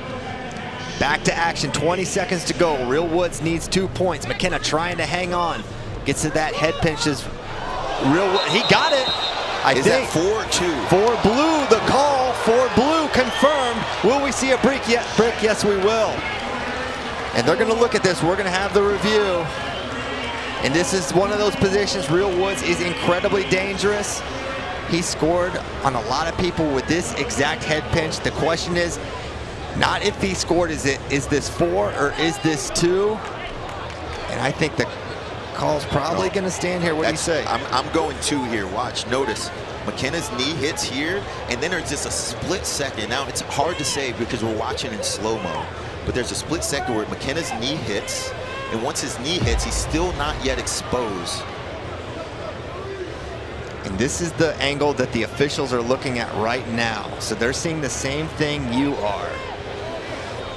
But if we're giving continuation, it may likely be 4. This is one of those tough positions. Man, he slings that hand under the chin, tight grip, and runs it. Watch how he takes his right foot and digs it. Looks like he's about to get pushed out.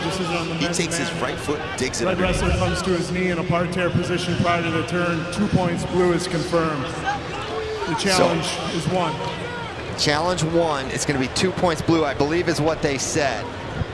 So, but either way, Real Woods should be in the lead 3-3 by criteria with 14 seconds to go. So McKenna now is going to need to score. And McKenna used this same sequence to beat Aiden Valencia in the semifinals of the U.S. Open. Real Woods head holding pinch. criteria. Look, he's looking for a head pinch of his own. Notice he'll...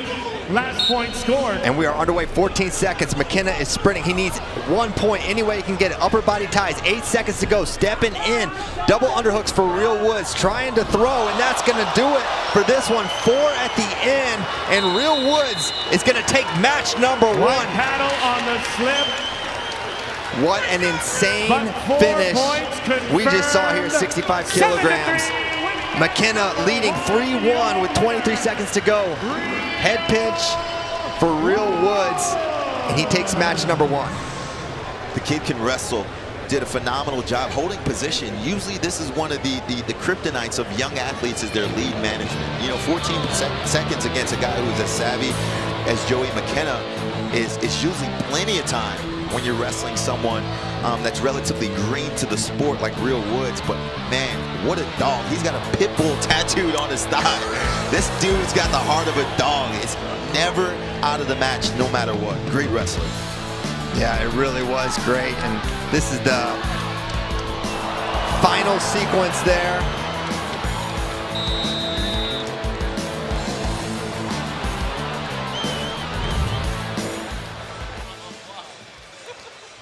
And we have some incredible matchups tonight, but don't forget, Final X is also the Beat the Streets New York annual benefit. And of course, Beat the Streets is doing some amazing work and changing lives every day, using the sport we love to empower, mentor, and inspire New York City youth. And tonight you can join that mission. It's easy. Just take out your phone and text Final X to 44321. It's right at the bottom of your screen here. It is Final X, FINALX, to 44321. Every dollar you give goes straight to programs that help Beat the Streets make a lifelong impact on New York City youth. Coming up next, our co-main event. Excuse me, 70 kilograms, Yanni Dyakomihalis versus PJ Duke when we come back.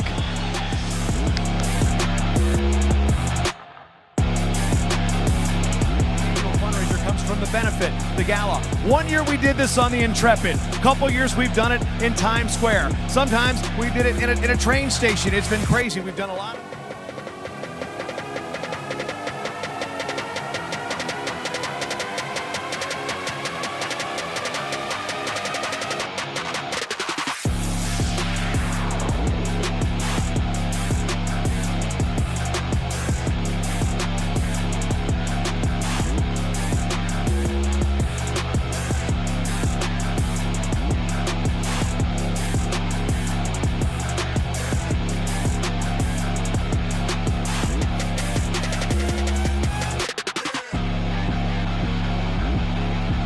Men's freestyle, 70 kilograms.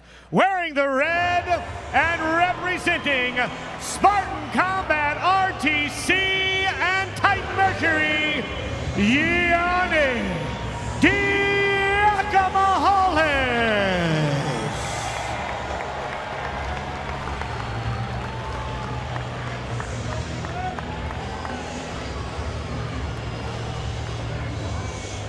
His opponent in the blue of the KD Training Center, PJ Duke.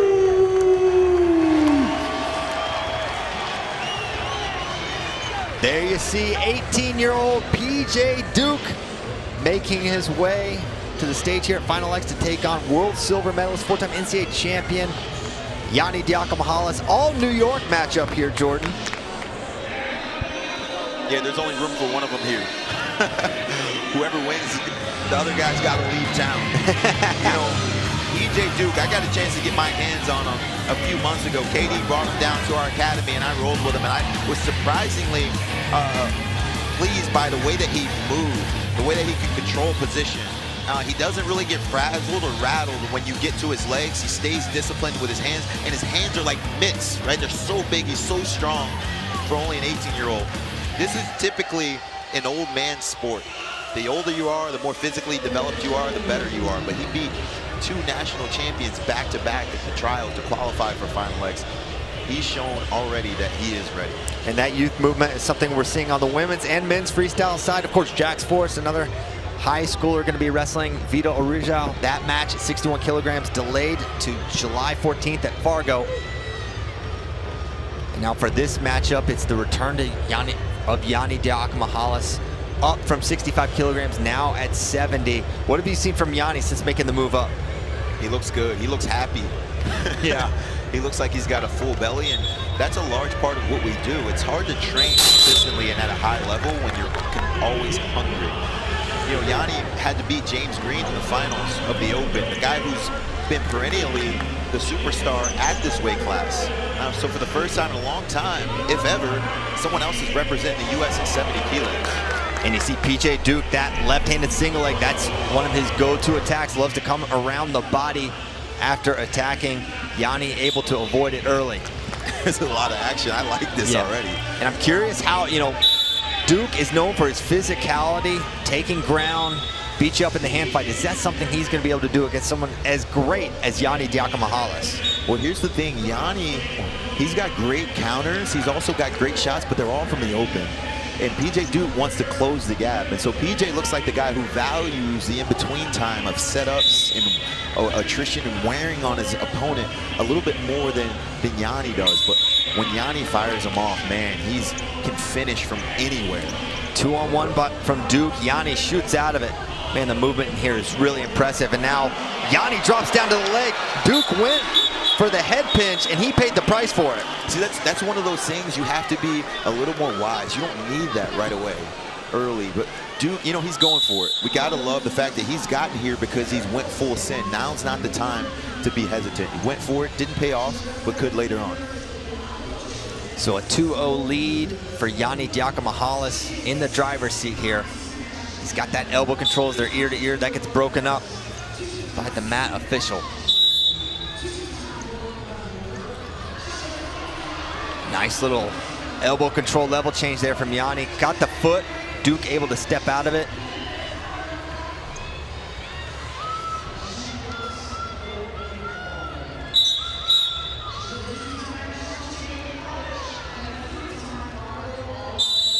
PJ Duke be headed to Penn State next year, wrestle for the Nittany Lions as he drags to the leg attack. Head outside now is PJ Duke, trying to defend his Dyakomihalis as he drops. And now Draves has got locked through the crotch. Yanni known for his scrambling here. Here's what we're seeing. Same thing happened last match with Real Woods. These guys are really good at getting to the leg, have a little bit of trouble with finishing with some of these older guys that are more experienced. Yanni's been in this position significantly, and here's the thing, your first reaction when a guy starts to feed you hip or go crotch or chest wrap is to plank. But the good guys they're not looking for stalemate. Yanni's continuing the position and he's looking for exposure. Great counter there from Dyakomihalis after a really nice shot, and I bet PJ Duke is not used to not finishing a leg attack that clean. 3:47 to go in the match, 42 to go in the first period. Nice single leg, looking to drag re-attack there is PJ Duke, not there. Settles for the 2-on-1. And you see Yanni shooting out of it. Now he's driving, and that's going to be 2 more for Yanni. That was nice. PJ Duke's counter offense is lightning fast. He drops, head, runs arm drag immediately, but Yanni sweeps single. He can wrestle from every position. He's a high percentage finisher. When he gets to the leg, he understands exactly how to leverage his position and his hips, drives him out of bounds, and not only does that, but finishes for an additional 2.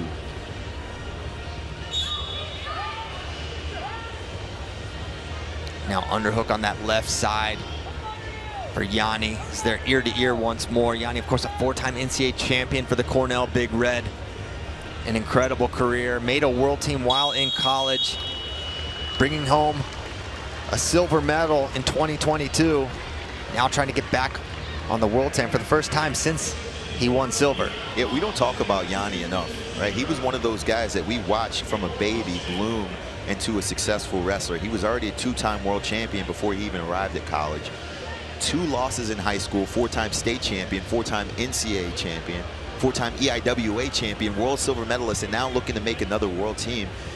His catalog is just so deep. Not only his resume, but his catalog of wrestling. He's displaying that today, and this is why Duke's having trouble in positions. Duke is still young, still a lot of positions that he needs to explore, while Yanni just has so much wrestling knowledge and IQ.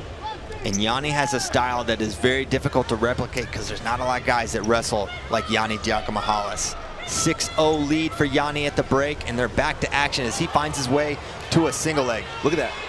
He can stand up with his butt was on the mat. His knees were split. That's it. 2 and 2. JB, what did we just see? Yanni, and I don't want to be a prisoner of the moment, but Yanni may be the best pure wrestler that I've ever seen in this sport. Incredible what he can do. That finish was out of this world. He's kind of between the legs there, able to get his hips under and lift a 10-0. A lot of people thought PJ Duke might be able to make that match competitive, and Yanni's showing there's levels. Well, yeah, you know, PJ Duke, he's done a really good job. I got to look back to the US Open, U20s. He had a tough match, close match against Melvin Miller in the finals. Then the guys he beat to make it to the Final X were all relatively young. Ridge Lovett, Antrell Taylor, Bryce Andonian, guys who don't really have a lot of experience on the senior level as well. This is the first guy that he's really wrestled that's been here before and it's done it for a long time. Notice the sweep single from the 2-on-1, continues to drive, gets big, finishes for 2. Yanni's just, his wrestling catalog and IQ is just his understanding of positions. Watch this, butt from the mat, stands up, lifts, gets big, drives him, and then transitions right to the gut wrench. Just incredible wrestling awareness. What a job from Dyakomihalis. A 10-0 win here at Final X. He's now a match away. Coming up next, 57 kilograms, our co-main event, Spencer Lee versus Luke Lilledahl when we return.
All right.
Men's freestyle, 57 kilograms, wearing the red.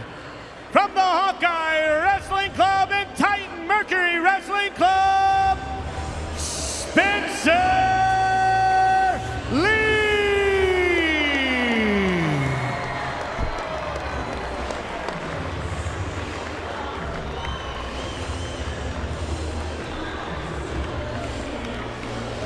His opponent in the blue of the Nittany Lion Wrestling Club, Titan Mercury Wrestling Club, Luke Lilledahl.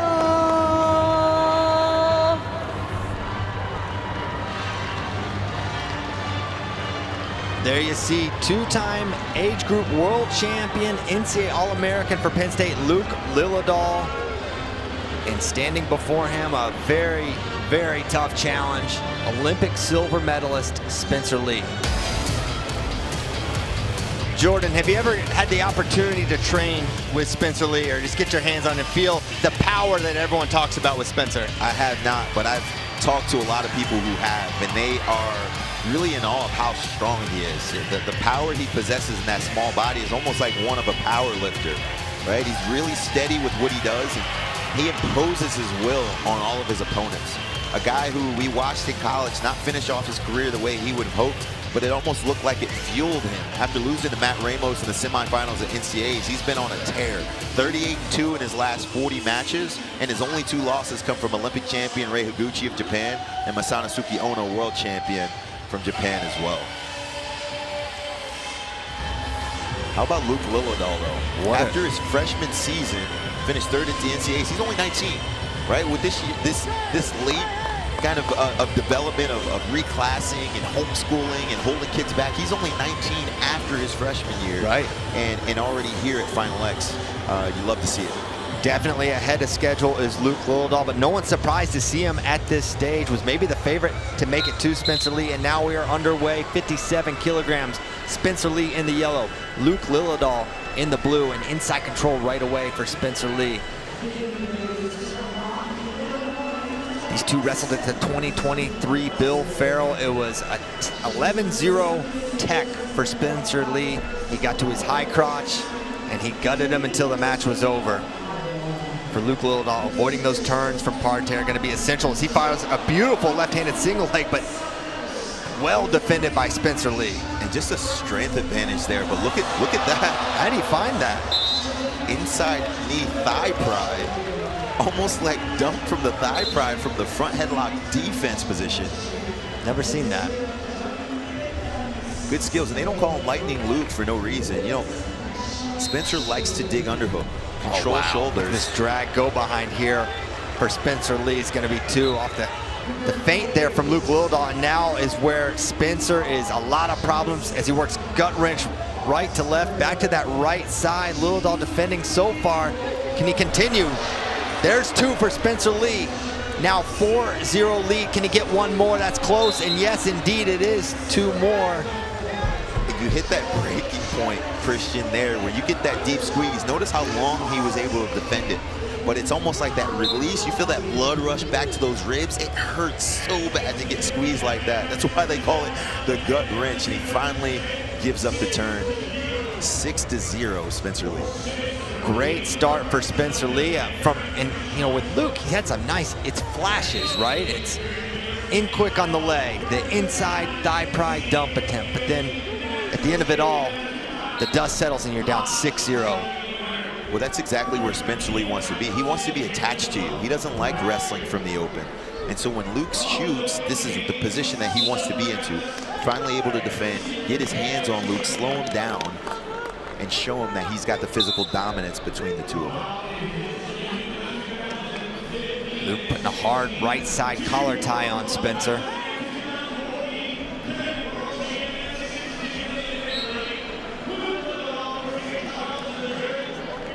Both these guys, multiple age group world champions. Spencer, a 3-time age level, once at the cadet, twice at junior. Luke's made 4 straight age group world finals as he fires a beautiful shot, and he's gonna get 2. Ghosted him there, JB. That's the way you have to finish. He can't get to a leg and hang out front and then feel the hips and the power of Spencer Lee. He's got to get in quickly and finish fast. So 6-2. The score off that beautiful takedown from Luke Lilledahl. And we'll see if he can follow that up and what kind of response Spencer Lee may have as he fires a right-handed single leg.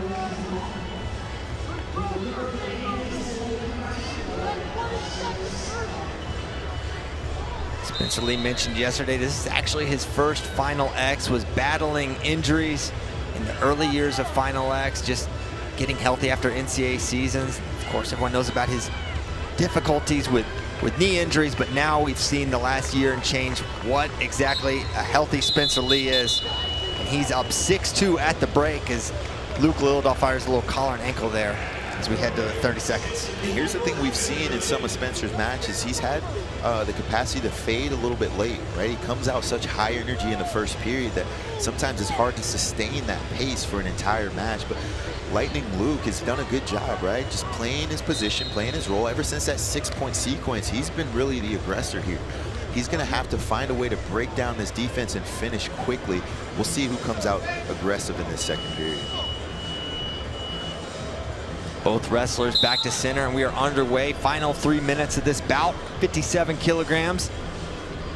Luke continuing to try to work off that collar tie. Single leg, again fired by Spencer Lee. You can tell Luke trying to keep those hands off of him.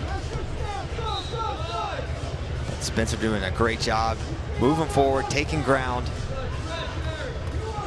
He gets that right hand inside. He is so tough to stop and slow down. Luke certainly impressing. Another left-handed single from Lilledahl, not there.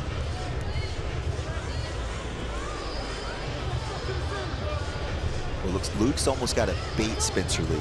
He's almost got to allow him into the underhook. That's where he's found success. Let him get 2-on-1, let him get underhook, bam, sweep single to the opposite side. But you got to feed him a little bit of the bait, dangle that carrot out in front of him.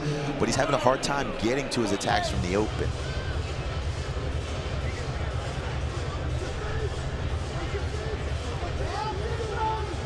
And Spencer has had a hard time getting into the legs of Luke Lilledahl. I believe it was a go behind how he was able to get his takedown. Dumb blocking with that right side to Spencer. Minute 38 to go. Collar and ankle there for Luke Lilledahl.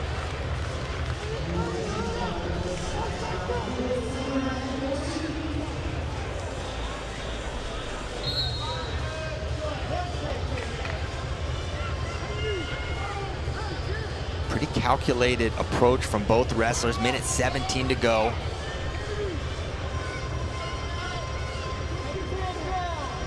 Spencer out of Murraysville, Pennsylvania. Lilledahl originally from Missouri. As he fires a single leg, now drag, go behind attempt here from Spencer Lee. Lilledahl trying to square up, but towards the zone, he's gonna give up a step out. Great job by Spencer. You know, Lilledahl finally fires off a shot, touch and go double from the open, and Spencer right to his drag and just methodically climbs up the arm and wisely nudges him out of bounds, extending his lead 7-2. Now, he's gonna have to get 3 takedowns to win this match. This is a big deficit here with only 45 seconds left. He's gonna have to get started. Nice snap there, trying to run behind. Good recovery though by Spencer Lee. Spencer really dropped all the way down to his head there, but Luke could not find the angle to run behind that left side. 23 seconds to go. Spencer Lee sneaks a peek at the clock.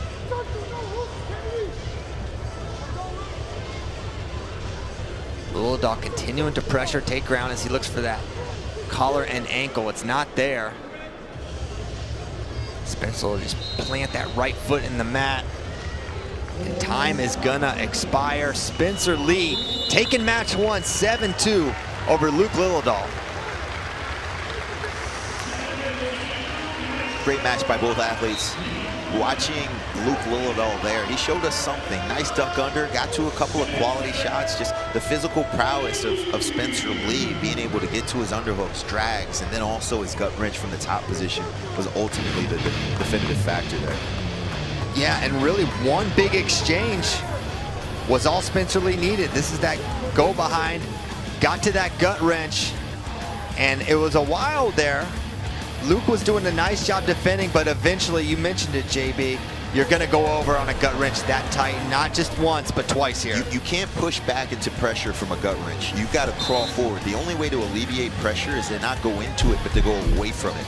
You have to crawl your hands forward, push the lock down to the soft spot of your belly, right around your belly button, and hopefully alleviate some of the pressure to live to fight another day. But look how tight that is. He's got it right in the sweet spot. Look on his singlet strap. Tight. The sweet spot for a gut wrench is right around the nipples, right between the nipples and the belly button. There, he had it deep, and again, out of bounds, exposes him. Great gut wrench by Spencer Lee. More parterre offense winning the matches here. And there's that beautiful takedown there by Luke Lilledahl. Certainly improving on his previous result. And of course, coming up next, it's our main event. That man, Zahid Valencia versus Kyle Dake.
men's freestyle, 86 kilograms. Wearing the red and representing the Cowboy RTC and Titan Mercury, Zahid Valencia.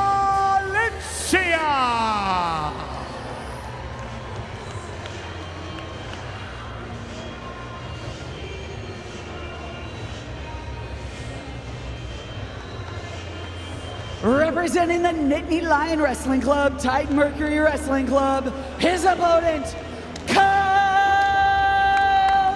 Dake. It's time for the main event, Jordan. Kyle Dake, Zahid Valencia. We saw it at the US Open. We've seen it at Final X in the past. And now, both on the mat, trying to make the world team here at 86 kilograms. What type of opening tactics do you anticipate here between Zahid and Kyle Dake?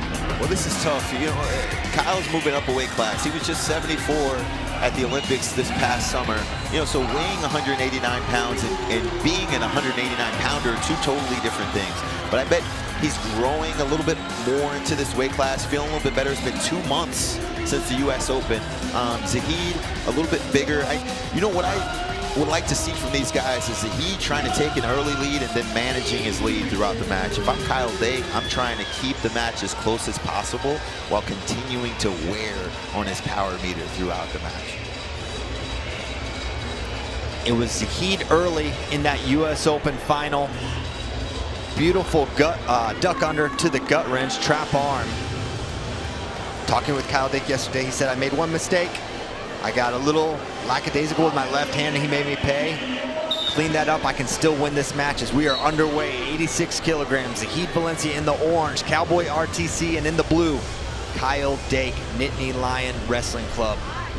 See an early snap there from Zahid Valencia, looking to run behind. He's close. He's got it in an early 2 on the go behind for Zahid Valencia. Well, that's the thing. He can really score at any point. He's not a guy that relies on fatigue or needing to get his opponent tired to score. He can score on anyone, and he can do it early. The problem is he going to be able to hold up? You know, Kyle is trying to stay relaxed, but Zahid is so powerful, so explosive from his positions. Watch his snap downs, and he can jump right to the single leg or double leg from his knees. Kyle Dake been competing at 74 kilograms, jumping up 2 weight classes at 74. He's a world champion, a 2-time Olympic bronze medalist.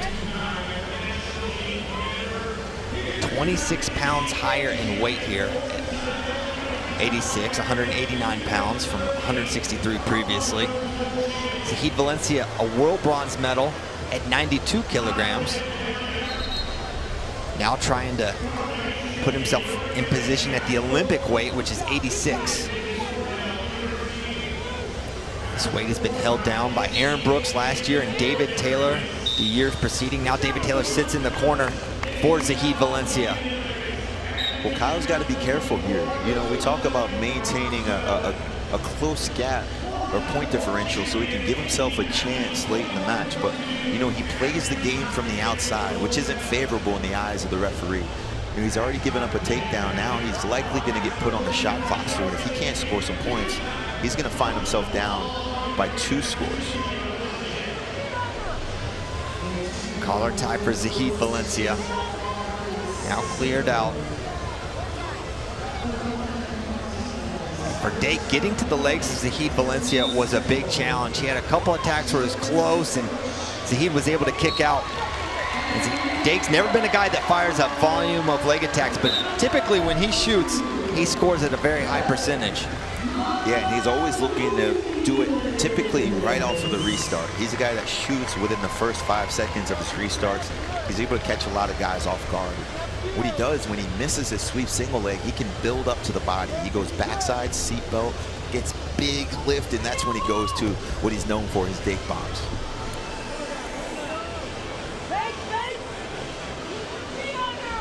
Pawn at the face there, and that will do it for the shot clock. One more going up for Zahid Valencia. He now leads 3-0. Getting towards that danger zone in terms of the deficit you want to be in if you're Kyle Dake. Well, you know, what I'm seeing from Kyle, he's just not worn on Zahid enough. Right? If we talk about his gas tank being within question, this is something you want to do. You want to spend the first period. High crotch, Dake, he's lifting. Decent position here for This Dake. support needs to finish it. And he just takes the one, gets the one on the step out. With 7 seconds to go, maybe didn't want to fight for that finish. Was able to get in nice position and lifting on that single leg, but not able to finish. Either way, very wise, right? 7 seconds left in the first period. He's able to go and shorten the margin. And now it looks like they're both feeling fresh. We'll see what the second period brings. It was 5-0 Zahid at the US Open. Now 3-1 at the break. More manageable for Kyle Dake. David Taylor, Coach Zoe in the corner for Zahid. Cody Sanderson and Jake Varner for Kyle Dake. Dake was a 4-time NCAA champion for the Cornell Big Red, now training at Penn State with the Nittany Lion Wrestling Club. For Zahid Valencia, 2-time NCAA champ at Arizona State, now in Stillwater at the Cowboy Wrestling Club at Oklahoma State. And now the second period underway. 3-1 lead for Zahid Valencia. Single leg, patented shot here for Zahid. This is his best shot, standing now. Has Dake in the zone. Looking for more than just one. 2 offered, 2 confirmed by the judge. And just like that, 5-1 for Zahid Valencia. And Smart wisely comes out in the second period, puts points on the board right away. Not only does he save himself from the shot clock, but also widens his gap into the single leg again. And nice shot here, close to 2, but the chest wrap from Kyle Dake. 2 red offered there, let's see.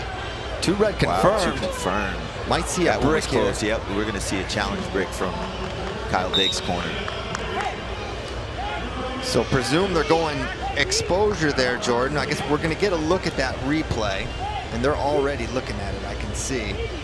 And really, I mean, Zahid firing right back in on that same shot. Well, you know, this is what we noticed at the Olympic Games back in 2024 in Paris. Kyle's not known for his sprawls, but look at this position. Neither guy exposes, and I think Kyle initiates the sequence. Watch, sitting on his butt, but watch, digs his feet, takes back to the opposite side.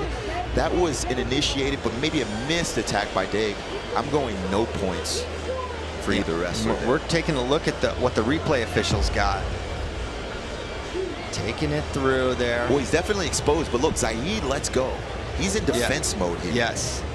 That wasn't an offensive attempt from Zahid. He was just trying to clear and get his bearings back to where he sits up with the mat. This particular sequence, Red loses control of the legs, but Blue does not put Red into the danger position. No points is the final call. Right you are, Jordan Burroughs. No points for either wrestler, so it's going to remain 5-1. Challenge won by the Nittany Lion corner, but still a solid hole there for Kyle Dake. Well, and a break for Zahid, right? We talk about conditioning being a factor. He just got a 2-minute break to just relax and think about his strategy for the remainder of the match. 2:17 to go. Dake staying nice and low, trying to take some ground. Can he find his way back to that leg? He's picking up his tempo a little bit. Still 2 minutes. That's a lot of time in freestyle wrestling. Zahid looking for that right side club to that left-handed sweep single leg.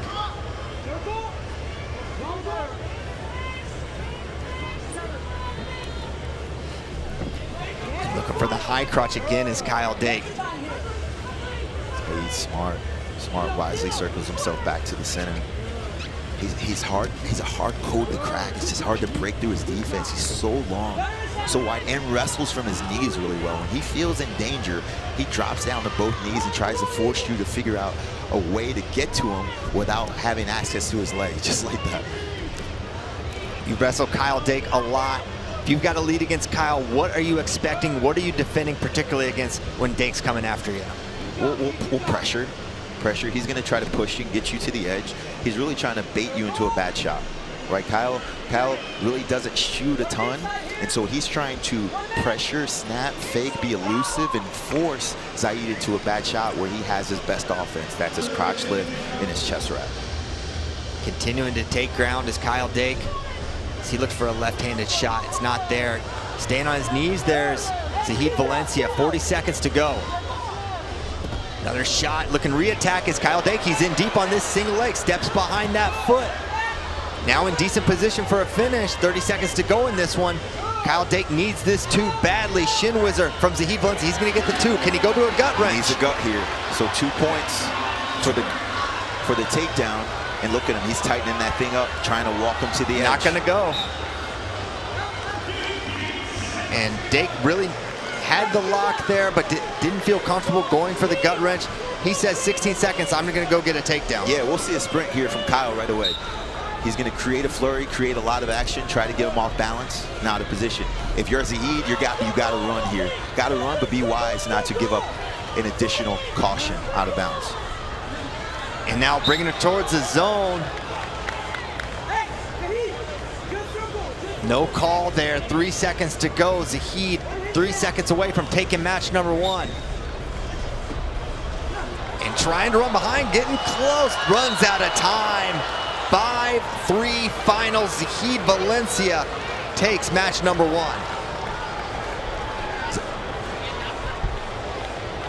And there you have it. Unbelievable performance there. Great match. Yeah, beautiful wrestling, right? He was able to not only go get a takedown on the first, but also a takedown on the second. Put Kyle Dake on the shot clock early on in the match and really just controlled a lot of the positions. Gave up a takedown late, but otherwise, a very well done match. We're gonna take a look at some of those highlights between Zahid and Kyle Dake. It was early on, it was Zahid Valencia. Amazing go behind. Watch him, snap right, run left. Runs down the hips. And then watch the second match, or the second takedown here. He's gonna go low single, ankle pick, and get it off the mat right away. Watch. This is the push out by Kyle. And does a really good job of getting the leg up off the mat right away and runs him out of bounds. Another nice club sweep single, gets the leg up, and watch how he wisely walks him to the edge. Trip, secures the far ankle, gets an additional 2. Well, Jordan, round 1 officially in the books. 9 wrestlers are a match away from a spot on the world team. What stood out to most to you in this first round of action? Well, a few things, right? We chalk some up to the old guys, right? I was really impressed. Dyakomihalis, a guy who we haven't seen in a while since he made a world team back in 2021, dealt with a few injuries, comes out and completely blitzkrieg PJ Duke. 10-0, made it look easy, but also looking at guys like Real Woods, right? Being able to overtake a guy who we've talked about so much this weekend in Joey McKenna, and does it with a 4-point head pinch with very short time in the match to win it. This has been an incredible first round. And of course, the action began at 74 kilograms. David Carr pulling the slight upset, maybe not upset, I don't know what to say, but what were your thoughts on David Carr's win over Mitchell Mesenbrink? I thought extreme discipline, exactly what he needed to do. He got overzealous a few times at the US Open in that final. Reached over top, forgot about reaching his hands and getting exposed with his sunblocks. Just really disciplined, elbows in, and got it when he needed it. He needed a late takedown in order to win that match, and he was able to stay composed and do it. And of course, our main event, Zahid Valencia takes on Kyle Dake. Zahid winning match 1. Do you think Kyle Dake can still get back in this series? Is it still attainable for him to be on the world team? 100%, but he's going to have to score in the first period. Not just a push out, he needs a takedown in the first period. Continue to try to get to the legs, and that's going to be the only way. He's allowing Zahid to control the tempo and go into these second periods with big leads, and it's just hard for him to succumb. No question about it. Let's take a look at those first opening round 1 results. David Carr taking out Mesenbrink, Haines over Wick, Wyatt Hendrickson and Trent Hidlay, pretty dominant wins in our 3rd and 4th matches. And of course, in that second half, Zillmer falls to Snyder dominantly. Real Woods pulling the upset. Yanni dominant, as you mentioned. Spencer Lee doing what he does. And then it's Zahid Valencia taking the first match. But remember, you're not on a team until you win twice. And we're going to have a small break here. We're going to be coming back at 5 o'clock Eastern with rounds 2 and 3. We're going to leave you with some highlights from round 1. But a reminder, 5 o'clock Eastern, rounds 2 and 3.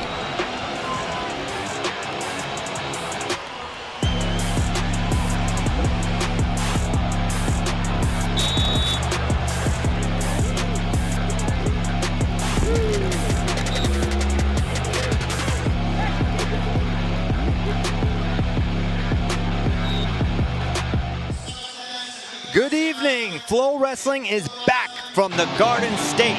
Newark, New Jersey plays host to this year's Final X here in the heart of wrestling country. We're inside the iconic Prudential Center, ready for rounds 2 and 3 of Final X.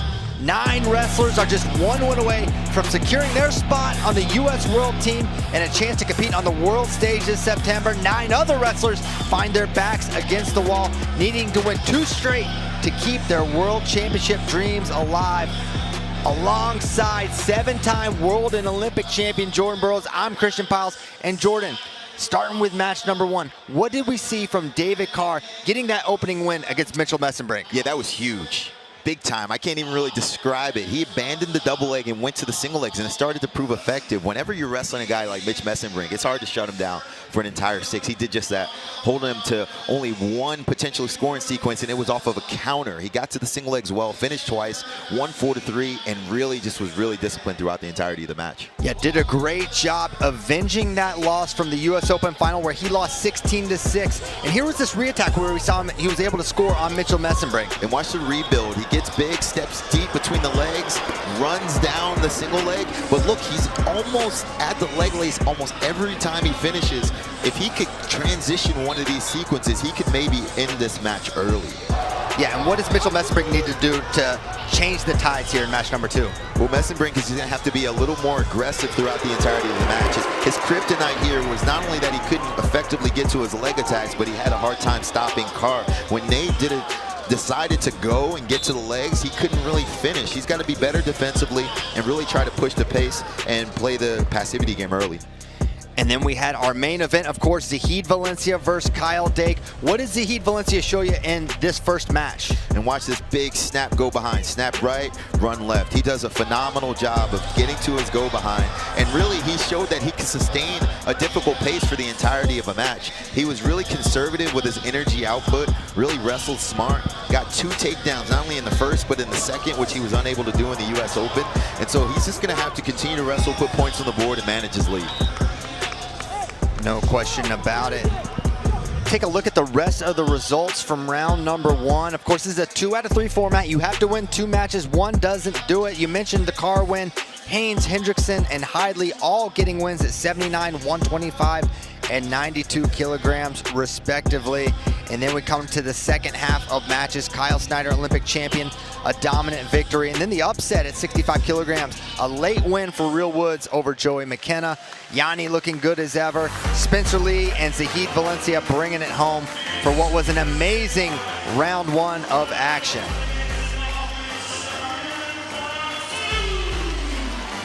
And coming up next, we're going to go to 74 kilograms, right where we began earlier. Mitchell Mesenbrink versus David Carr when we come back.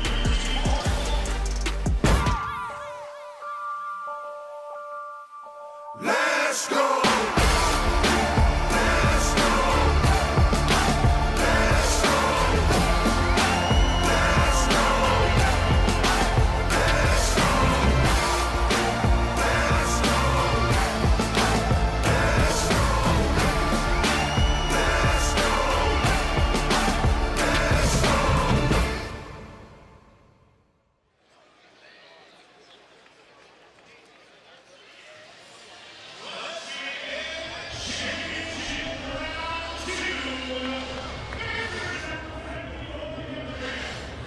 Wearing the red, representing Cyclone, RTC, and Titan Mercury, David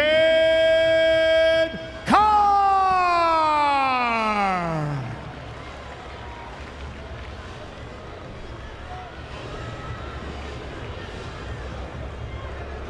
His opponent, representing the Nittany Lion Wrestling Club, Titan Mercury Wrestling Club, Mitchell Mesenbrink.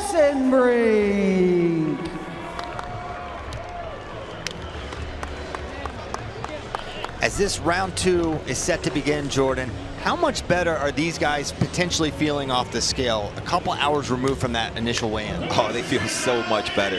You know, they've got the time for some of that water and fluids to settle into their bloodstream and really rehydrate themselves. You know, when you weigh in, early in the morning, 2 hours before you go out and compete. It's hard to replenish and rehydrate, get the nutrients that you need that quickly.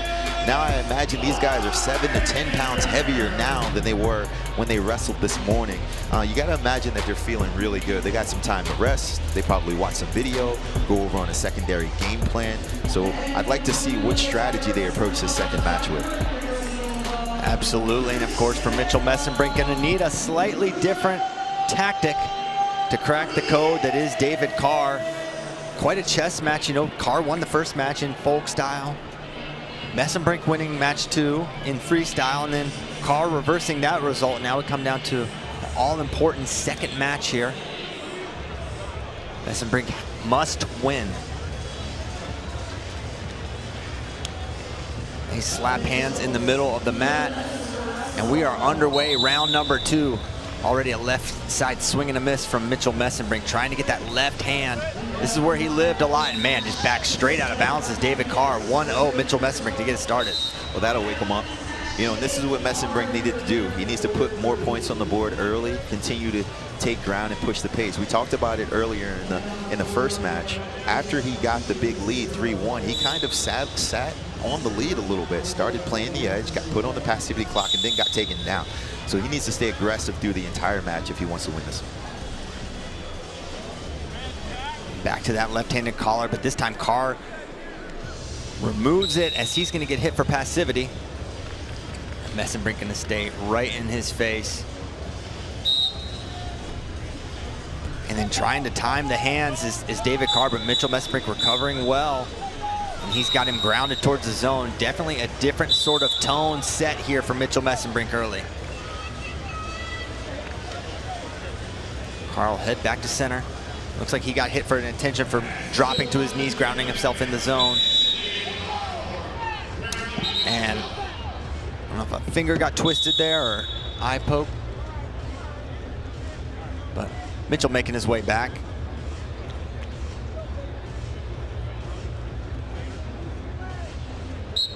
He's all right, back to action we go. Just a minute in here. And continuing to drop that head, lower his level is Mitchell Mesenbrink. Hard double there. Looking to re-attack there is Mitchell Mesenbrink. He fires. Well defended by both. Great re-attack defense from both of these guys. They're doing a good job, and this is what he's been able to get to. Almost gets to the single leg, no one home. But, you know, David is doing a good job of looking like he's trying to conserve his energy and pinpointing his shots. When he gets them, he tries to go single, and he's doing a really good job of just being conservative here. And now they exchange passivity warnings, 1 each. Next one will go on the shot clock as it sits at 1-0 Mesenbrink.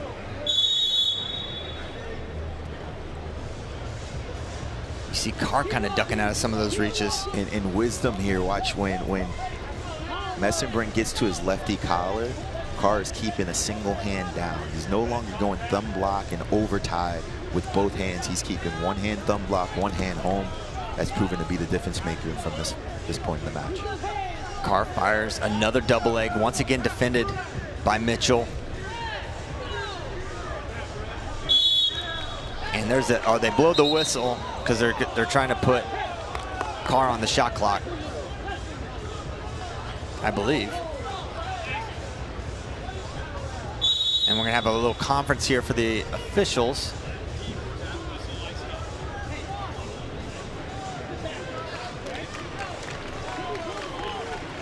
Oh wow, wow! I didn't realize. It looks like they may potentially challenge. So the referees came over and had a conversation with one another. It says Mesenbrink heard the whistle on the far side mat.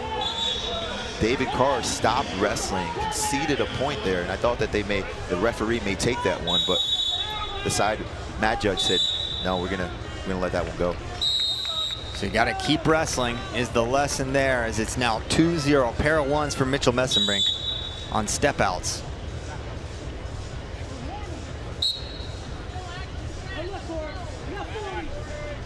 More level changes from Mitchell.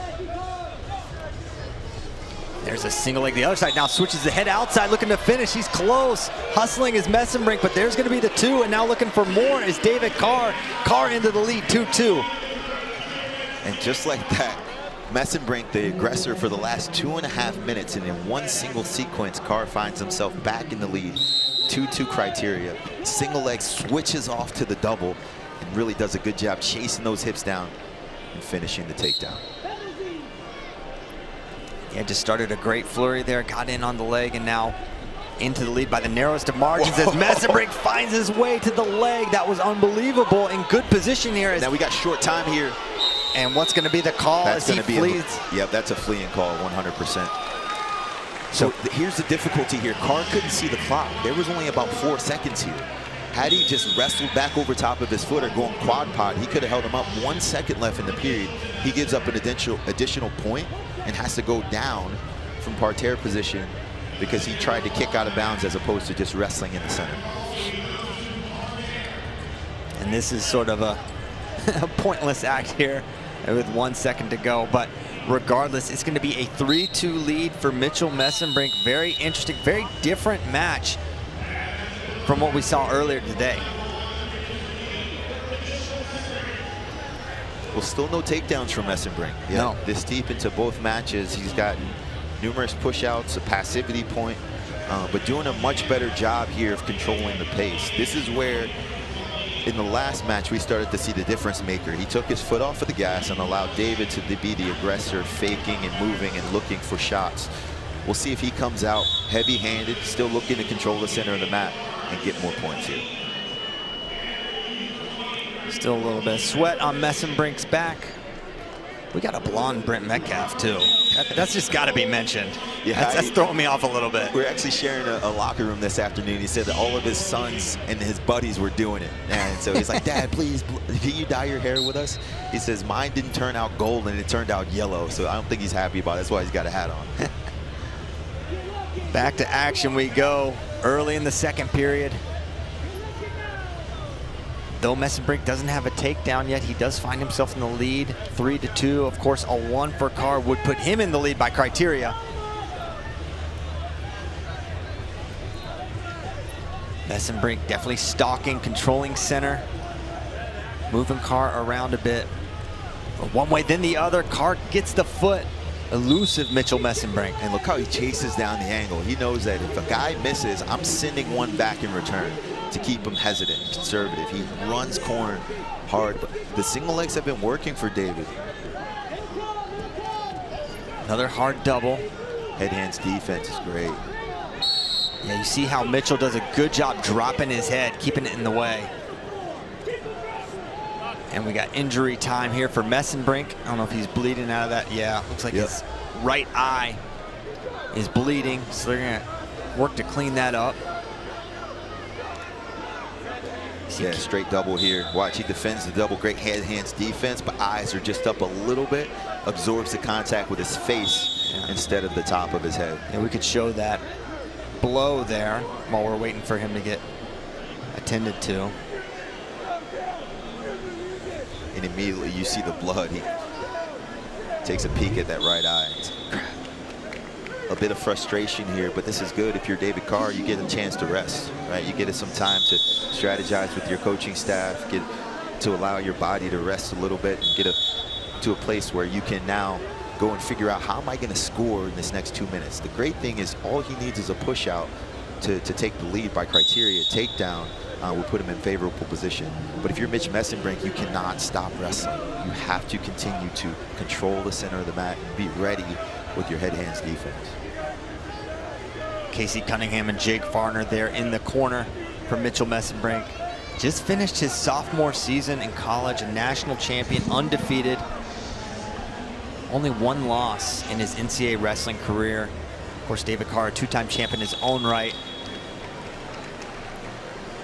How about this? I thought this was an interesting stat. Mitch Mesenbrink had 0 pins this year. Yeah. 0 pins. I don't know if I've ever seen someone 25+ wins, NCAA champion, and Hodge Trophy finalist without a single pin. Lots of tech falls, so tons of falls. He puts points on the board, but no pins.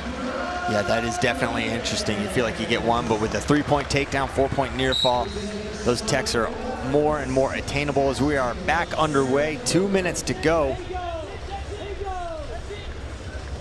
And you noted in that first match, at this point in the bout, Mitchell sort of was a more hesitant approach. Now, are you seeing that same approach, or are you seeing a little more aggressive Mesenbrink? Well, aggressive with his hands, but notice he's not really moving forward. He's doing a lot of the swiping, but from a stationary position. Sort of a rhythmless match here. Now a shot from Carr, nearly countered by Mesenbrink. Now he's in on that single leg. This is his shot. That's his best shot right there. Lefty collar.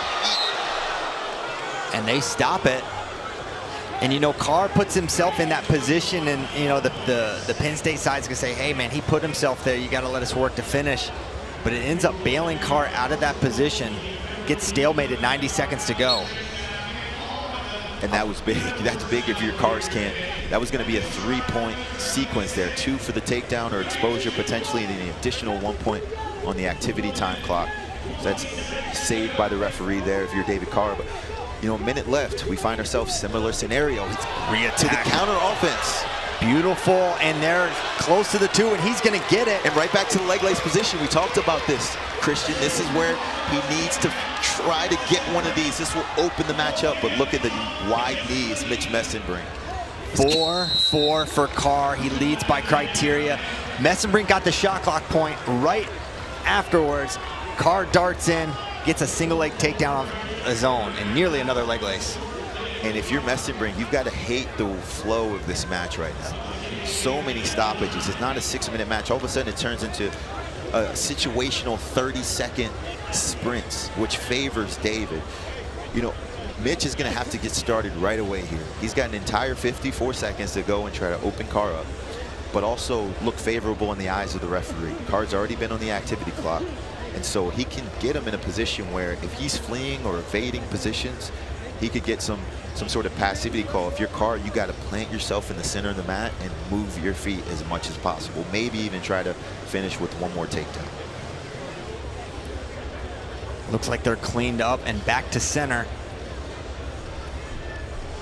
So the narrowest of margins here for Carr. 1 point for Mitchell is all he needs. Left-handed collar. Carr shoots, re-attack Mitchell Mesenbrink. Seemed like he had the foot, but Carr able to square up with him. 48 seconds to go. Looking to drag, going one way, then the other is Mesenbrink, trying to find that point. Nothing there. Now 40 seconds to go. Carr playing in the middle of the match. He's got to be careful how much he drops his hand to the mat. That's considered passive action. Now a shot from Mesenbrink, sprawled. You got to drive here. You got to drive. Play the game. Push him close to the edge, but don't turn yourself to the edge. Wise stays grounded, but look, he's got the single leg. Short time left. Circle yourself back to the center and to avoid those scenarios. And he's got to be, Carr's got to be careful there, keeping himself grounded in the zone. 15 seconds to go. Mesenbrink needs a point. Left-handed collar there from Mitchell Mesenbrink. Clearing the tie is David Carr. 8 seconds to go. There's a shot. Mitchell Mesenbrink is in. 5 seconds to finish. Sliding back is David Carr. And David Carr on the world team, 74 kilograms, 2 matches to 0. Bro, he's special. He's special. There's something in him. I've seen it on time and time again, from training with him to watching the way that he operates to how he listens to his dad. He's got so much humility, but so much talent. He's the perfect blend of an extraordinary wrestler, and he's made his first world team. This is the first of many. I believe he's got the chops to be a senior level world and Olympic champion. 2 fantastic matches. Oh, here he comes. Let's go. Good job, bro. Proud of you. Proud of you. Proud of you. Good job. Good job. Congrats, Hell David. of a match. So David Carr going to be representing Team USA in Zagreb, Croatia. Let's take a look at those highlights and how he got it done. Another great match between these two. Yeah, just, man, he's got the heart of a lion. Heart of the lion, he really does. Because he's so soft-spoken, I think we oftentimes forget that dog-like mentality doesn't have to be loud. Sometimes it's just a quiet whisper in the individual that just continues to push, even in difficult circumstances. Just really smart, really wise, disciplined with his hands, getting to his attacks, but look at him control the center of the mat. good quality movement, matching the athleticism of Mitch Mesenbrink. But I honestly think that this match, he got no rhythm. Mesenbrink had a difficult time getting to his flow with so many stoppages. He really couldn't wear and tire and fatigue David Carr like he really wanted to. But this is a testament. Skills always over and succumb having just pace, right? Pace is not king in this sport. It's always going to be technical ability, and David Carr showed it throughout the entirety of this match. And he's already a U20 world champion, now trying to make his mark on the senior level. David Carr. And of course, all roads lead to Zagreb, Croatia after today. You win at Final X and you're in. Watch Team USA compete on the world stage at the 2025 Senior World Championships live on FloWrestling September 13th through 21st. And coming up next, we're gonna go to 79 kilograms, Evan Wick versus Levi Haines.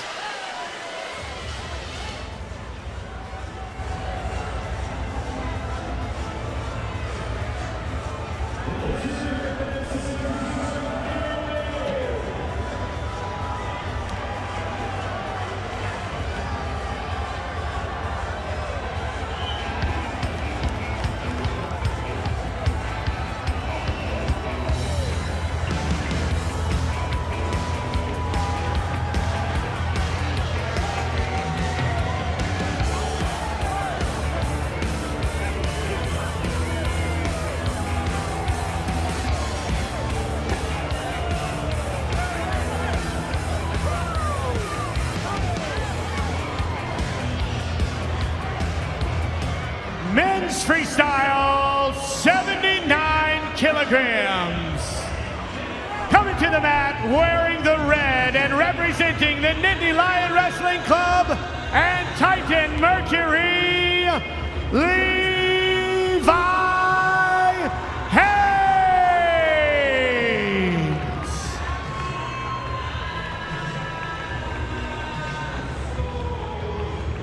His opponent representing the Askren Wrestling Academy and Titan Mercury Wrestling Club, Evan Wick. Go time for 79 kilograms. Levi Haines, a dominant 10-0 winner. If you're Evan Wick, how do you hit the reset button?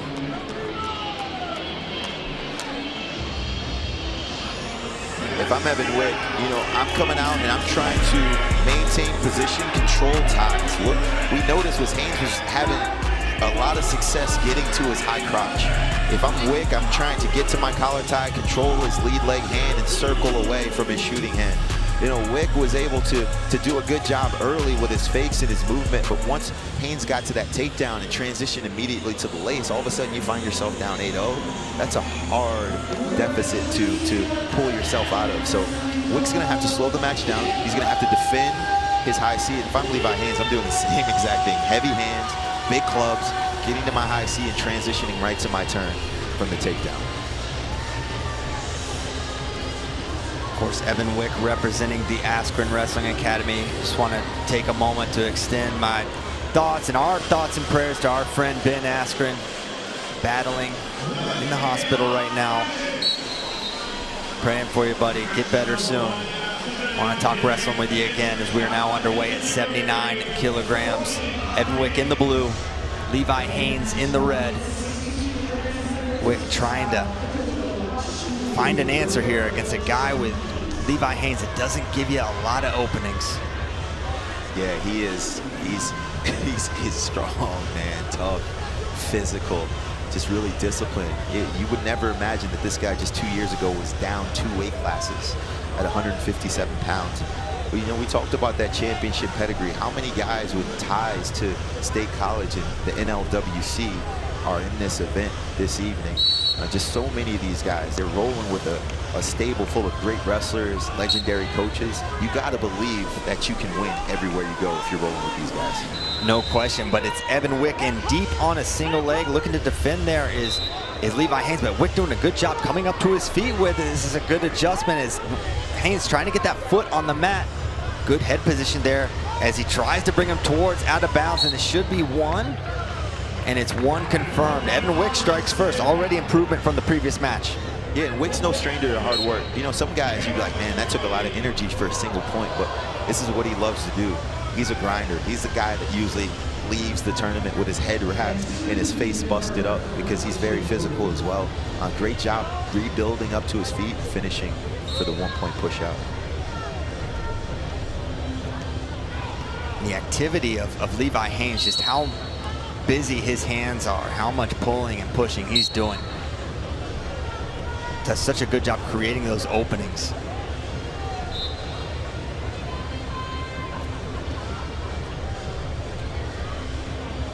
Elbow control there on that right side for Evan Wick. Another single leg for Evan Wick, but this time it's Levi Haines trying to run. Looking for the corner, was running left, but it's Wick that finds himself on that same single leg now. Extended hips on the mat. This is a tough position for Evan Wick, but it's stalemated. And the link is proving troublesome, right? Typically you see someone get in a front headlock offense position, they're able to snap, run corner.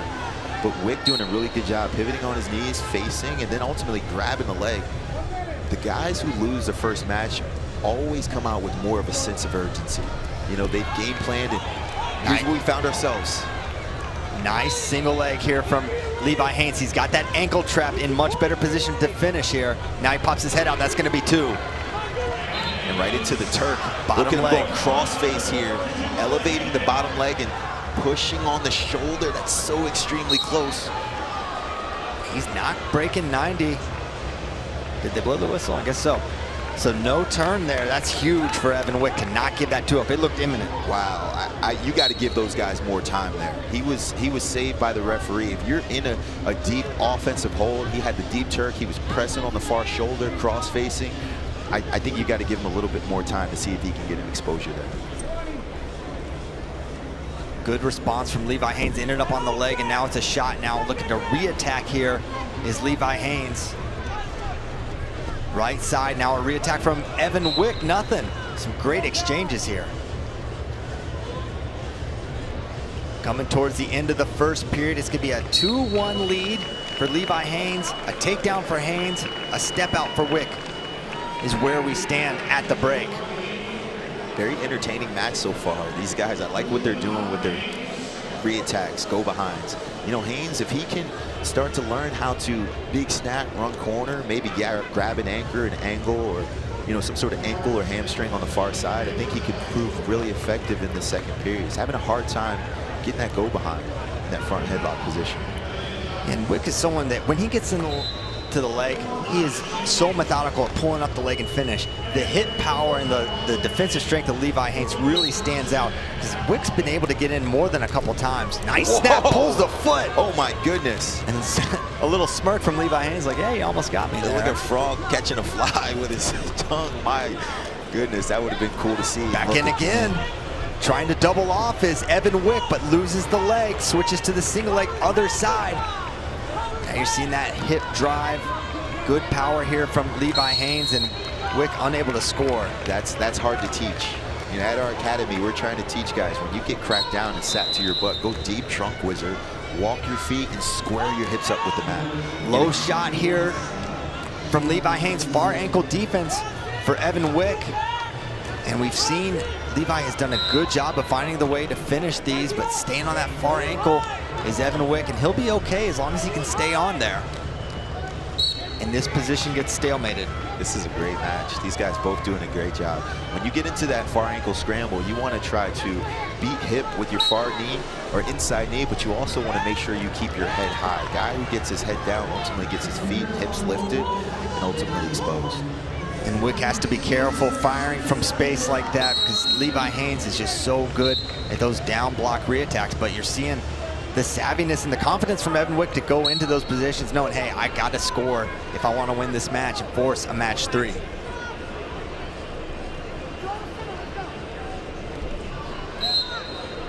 Almost getting that ankle is Levi Haines. He's been able to get there a couple times. Now he's in. He is coming out the back door, trying to trap that ankle, and now he's in great position to finish here. 2 more for Back Levi to Haines. his Turk again. Same thing. And Let's see if he gets position. Head out. Forehead. So if any part of you, so elbows, head, two hands, or a foot go out of bounds, the referee blows it dead. Again, that edge wrestling saved Evan Wick, keeps him in position and striking distance by not giving up that turret. Levi Haines doing a great job. He finishes when he gets to the leg and immediately pops out the back door. Low shot here for Evan Wick. He could use this takedown, down by 3. The leg strength of Levi Haines slowing him down. He can't get a lift, and this position will be stalemated. Minute 14 to go. Hips are too strong. You got to stay below his knees. He keeps trying to build up and switch off to a double, and that's when you see the leg curl from Levi Haines, gets his hips inside. Wick gets his leg free. Fires again. There's that drag re-attack for Levi Haines. He's so good at scooping that ankle, and they're going to go 2 on the exposure this time for Levi Haines as the dam starts to break. And now look, sinking right down to the leg lace. He's starting to pour it on. He's going to try to scoop that bottom leg and roll to his left. No turn there for Levi Haines, but as it stands, a 6-1 lead. Workman-like, a lot of attacks from both wrestlers.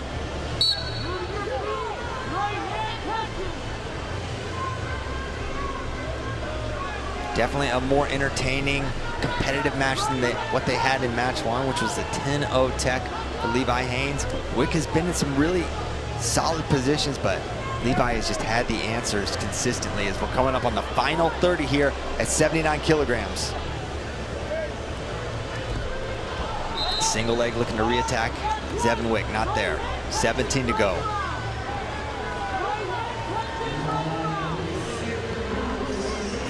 Haines doing a good job holding center. Look at him, still aggressive with his hands. Good solid head position.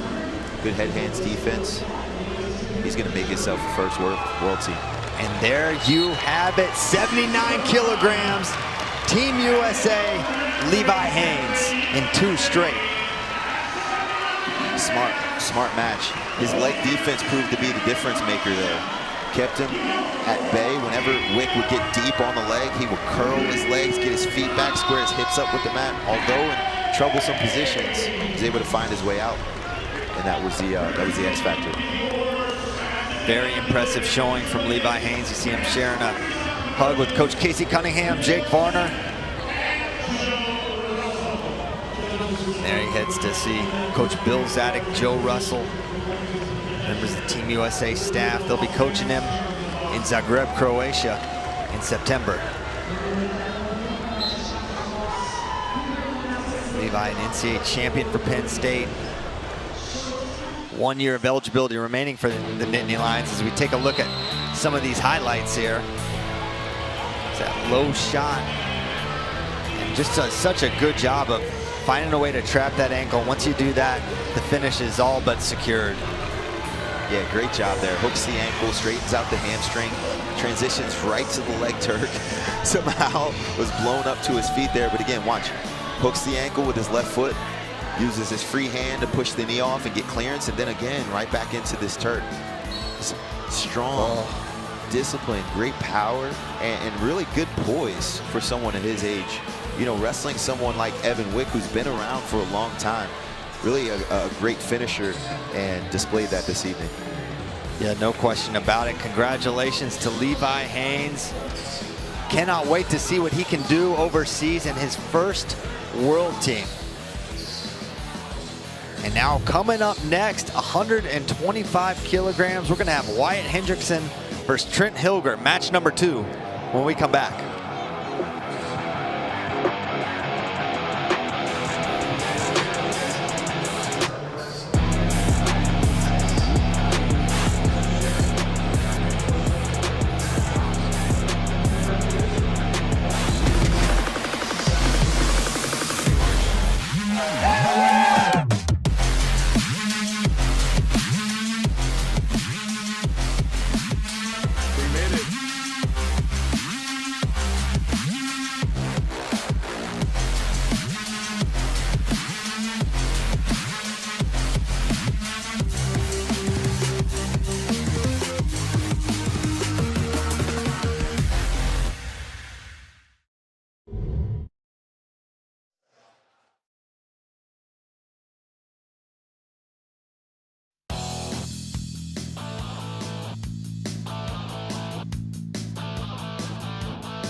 men's freestyle 125 kilograms.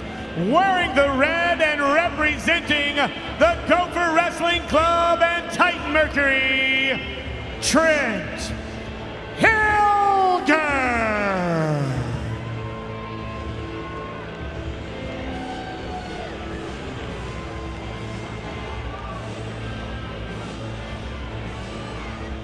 And wearing the blue of the Cowboy RTC Air Force W cap, his opponent, Wyatt Hendrickson.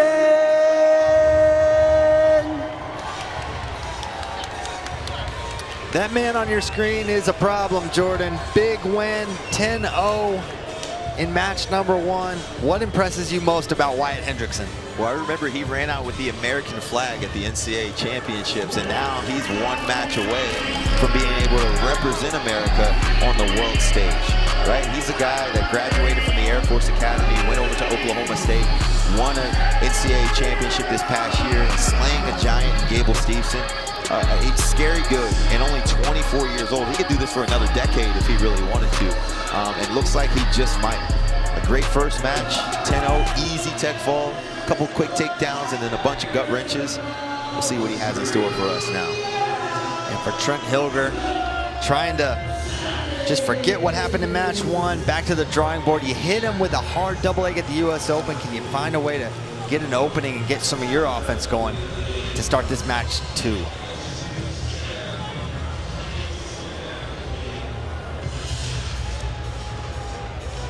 Both wrestlers set in the middle of the mat, and we are underway. 125. Wyatt Hendrickson in the blue. Trent Hillger in the gold and red. There's that high crotch again. This time, Hillger able to get that leg back. Elbow control on that left side for Trent Hillger. Here's what's tough if you're Trent Hillger. I imagine that they brought him in to Minnesota as part of the Gopher WC to be a training partner for Gable Steveson. Well, this guy beat the guy that you were a training partner for. It's hard to have confidence knowing that someone, whoa, look at this. Simultaneous. And that's a 4-point move right there for Hillger. Beautiful technique.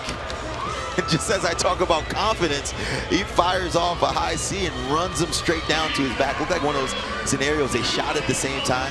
A little bit more power coming from the Gopher Wrestling Center. Now we got 6-2 on the board, which prompts a brick from Coach David Taylor. I'm not sure. Oh, now it says 5. So what the call on the mat is this: 4 points Hillger, 2 Hendrickson, and then 1 reversal for Trent. That's right. Which gets it to 5-2. And they're saying, take a look at this. And the brick will still come. I'm surprised that they even went 2 for Hendrickson.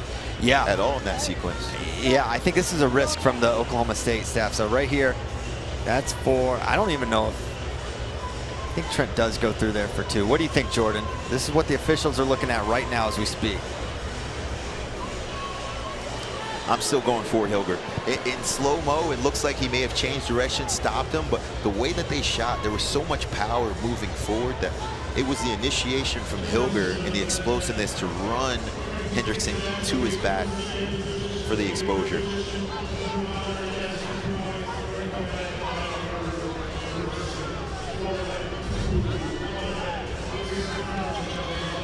So it sounds like the call stands, which means you tack on another point for the failed challenge. 6-2. What a response by Trent Hillger. Now Wyatt Hendrickson trying to find himself on the leg there. Now we're over under. And he's got him towards the zone. Now remember, Hillger got out to a 4-point lead at the US Open. And Wyatt ran him down. Now they're in the zone, over under body lock, and he'll back him out for 1. Just like that, 6-3. Oh, I wanted to see someone go for it there. Hendrickson is really getting to his high crotch. He's finding some success here. And Hillger's got to do a better job of keeping his hands down, maintaining position, knowing that he's coming. Switched up on him. Thought high crotch went to a single, but great defense there by Trent Hillger. But how did he get his head up to the other side for 2? Amazing finish there by Wyatt Hendrickson, and he's not done. Looking for a leg lace. He's got to have some incredible that doesn't even make sense. And lower back strain.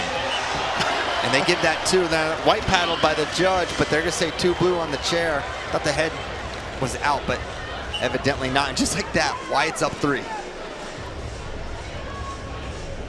What can you say about that finish there? He changed up on him on that leg attack. Yeah, did a great job. You know, he was expecting high C, switched it up, came back, sweep single to the right side. Did a really good job finishing and then transitioning right to the leg lace into a gut wrench. We talked about the effectiveness for the guys who can turn on top. All of a sudden you score points in a hurry. But not only that, it takes a lot less energy to get to a leg lace, and you can score points in bunches.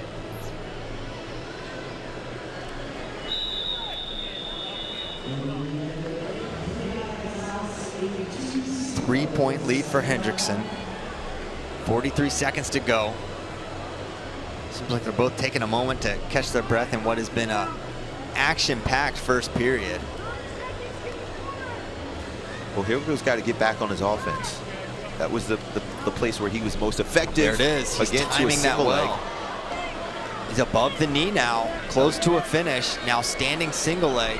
And here, I wouldn't walk him out. You got to test the flexibility and look for an additional 2. You get a heavyweight's leg up on your shoulder, you got to try to topple him and look for 2 points, potentially even 4.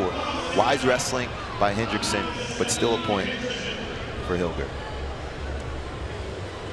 So taking that point instead of pushing for that takedown, a 2 or potentially 4. And there's another shot from Wyatt Hendrickson as the first period comes to a close. And we get a chance to catch our breath. 16 points on the board in that first period, Jordan.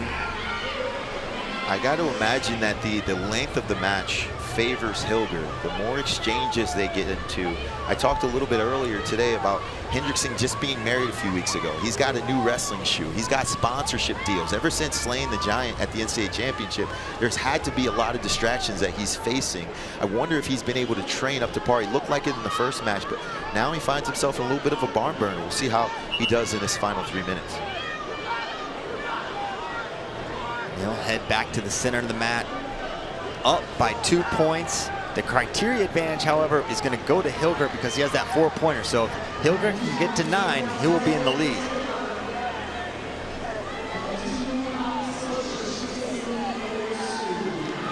Underway here in the second.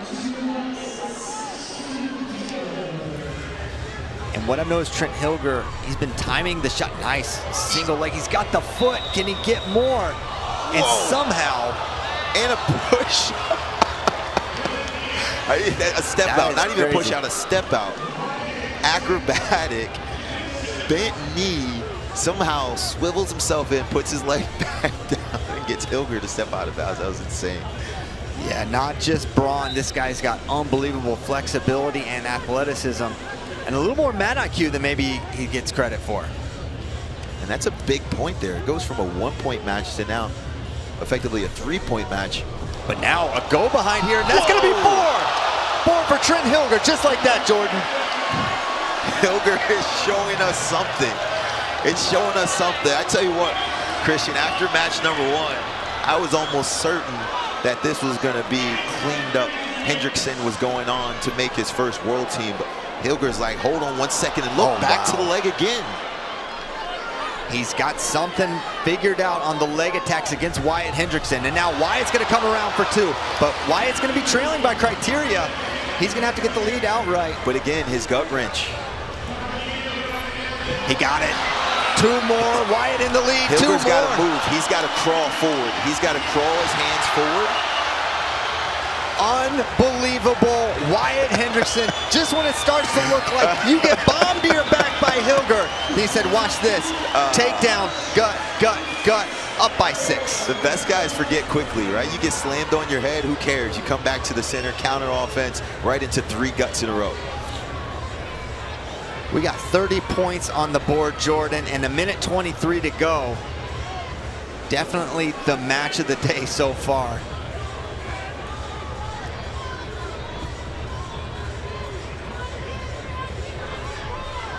Hillger's got to make some exchanges happen, you know, and for Wyatt, you've been a gunslinger, you've been taking a lot of shots, but that go behind to the 4 was huge. You got to be a little more calculated when you pull the trigger. There's a low beautiful shot. Nice, easy finish. Oof. That's going to be 2. If he would have managed to somehow hit that chin whip, oh man, he might have blown the roof off of this place. 14-18. And both of these guys have really good leg attacks, man. That Hillger was almost like a misdirection, low single head outside, builds up to the body. Yeah, he's definitely showing something. Another shot, low level. Trying to lock around the crotch is Wyatt Hendrickson. 35 seconds to go. Still a ton of time for these guys to score as this gets stalemated back to center. They go. 33 remaining, Jordan.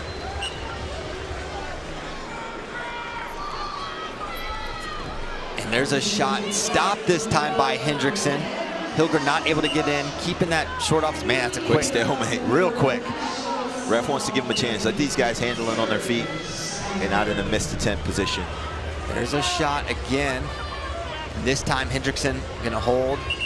They're gonna put him up again. Well, the referee is really giving Hendrickson the opportunity, saying, hey, listen, do you want to continue the sequence and get to a re-attack, or are you gonna hang here? If so, we're gonna blow him back up to their feet. Hillger picking up the intensity, 12 seconds to go. He's got to find his way to another 4. Now looking to go behind is Wyatt Hendrickson, and that should do it. 20 points on the board for Wyatt Hendrickson. 2014 final, Wyatt Hendrickson. Team USA, 125 kilograms. What a great match. He showed us something there. Standing ovation from the crowd. They loved it. How about that, Christian? 2 4-pointers Hendrickson gave up. He got slammed with the 4-point throw. He got taken down directly to his back off the high seas. Still finds a way to get it done. Multiple gut wrenches, great takedowns, and great defense late. What an unbelievable performance by both. I mean, what a response from Trent Hillger. You lose 10-0, you put 14 points on the board the next time. No shame in that approach. But at the end of the day, it's Wyatt Hendrickson doing what many people thought he was going to do, maybe in a little bit different fashion than we anticipated. Man, what a great feeling this is right here, right? When you get the chance to come up onto the stage with the 2 national team coaches, and you get that plaque shaped like the country that you're representing, it's really special. He's going to have an opportunity to really carry that flag in September in Croatia. Look at that high C right to the double leg finish for a 4-point sequence. Yes. There, what a great start by Hillger. It was kind of like a simultaneous shot, and Hillger just had a little more going for him, and then Wyatt, he had some answers of his own, and that finish was just so impressive from Wyatt there. He's got great shot recovery. Right to the leg lace, and that's not all. Watch him transition right to the gut wrench. Works up to build his lock, and he's going dig right. Big pop out of bounds for an additional 2 points. And how about this? Probably the move of the match. Watch this counter offense.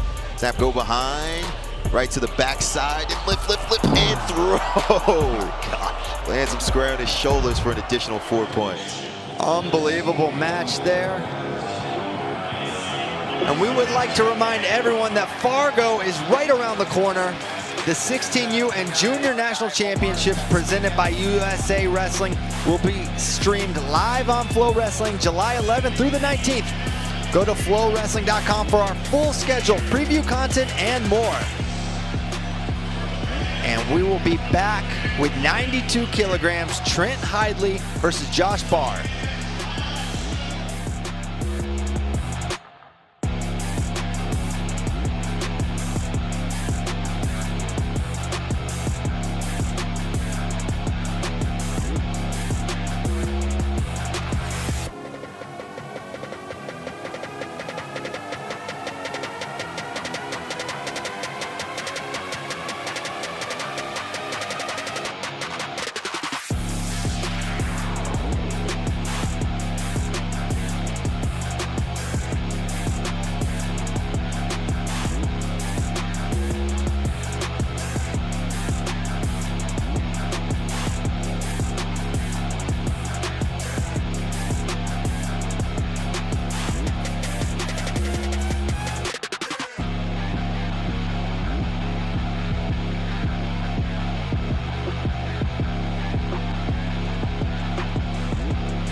Wearing the red and representing the Nittany Lion Wrestling Club and Titan Mercury, Josh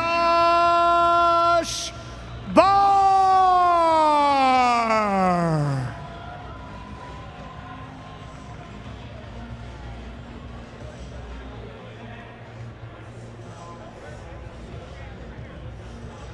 His opponent from the Wolfpack Wrestling Club, Titan Mercury Wrestling Club, Trent Hidlay.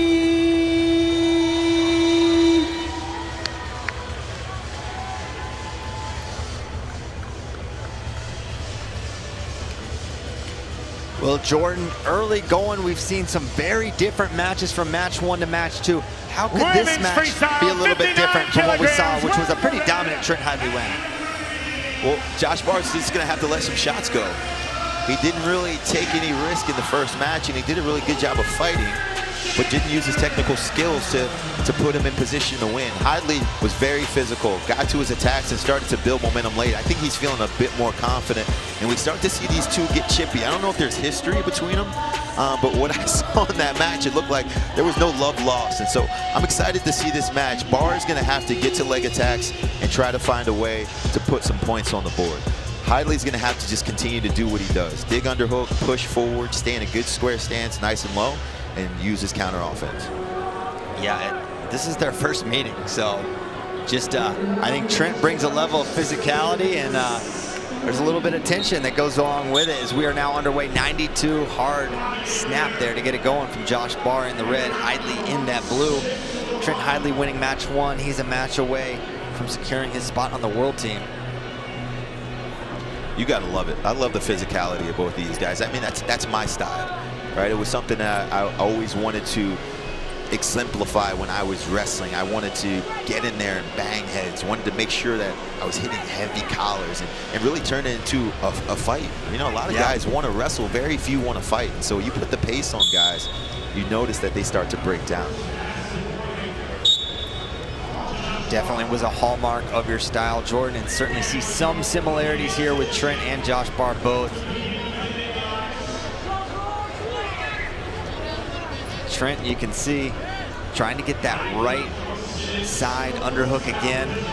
A lot worked up there in there for Josh Barr. You see him pawing at that right side single leg, trying to fake, create a little bit of motion, but Trent Hidlay does just not give a lot of openings. In the square stance has really been effective for him. Look at his feet. You know, typically someone has a heavy stagger. His stance is very square, stays low, makes it hard for his opponents to penetrate in onto the legs. But Barr's doing a better job controlling center here. Barr controlling center pretty well.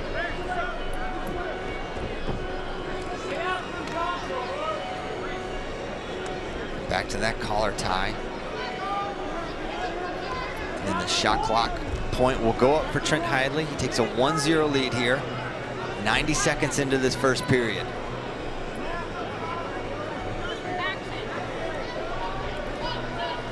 I mean, I don't really know how else to say it, but Barr's got to shoot. Yeah. Right? He keeps getting him to the edge. Look, he's pushing him to the zone every single time, but then he'll pepper him with a fake, and then he'll back off. He's doing a really good job controlling center. His fakes have been really useful, but now he's got to follow it up with an attack.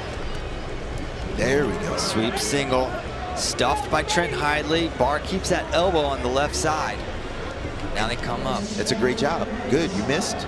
Build back up from your front headlock position. That was really, really good wrestling there. Keeping his hands down, evading the underhooks. Barr's doing a really good job. Watch his cat's meow, his wrist roll off of the collar tie from Trent Hidlay. He's doing a good job controlling that. The cat's meow? I've never heard that. Oh, that's compliments of my man, Dave McFadden. Okay. It's have you ever seen a cat clean itself? It licks its paw and it kind of rubs its head. Oh, yeah. That's what we try to replicate. So we take the wrist, we roll it over top of our head, come to the tricep. That starts our offense. I like it.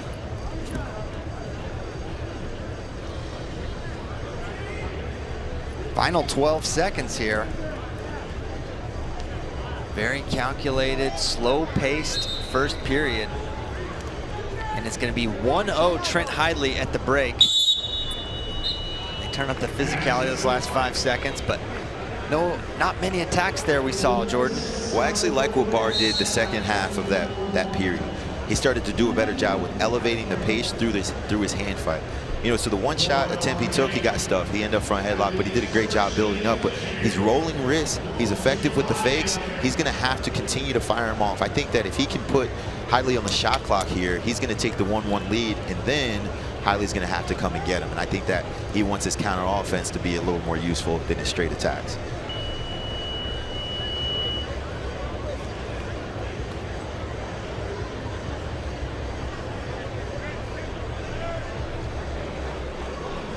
We get back underway, second period, another snap from Josh Barr. Single leg attempt there from Trent Hidlay. Well defended, double knee block there by Josh Barr. That was the one. Yeah. That was the shot. That was the shot. The shot was there. It may not have seemed like it. The door closes quickly when you're wrestling someone like Trent, but Barr had the attack there. Both guys coming out furious in this second period, trying to control the center. They know another passivity is happening relatively soon. Right now it's Trent Hidlay in the middle of the mat. But will that be enough to get Josh Barr put on the shot clock for a second time?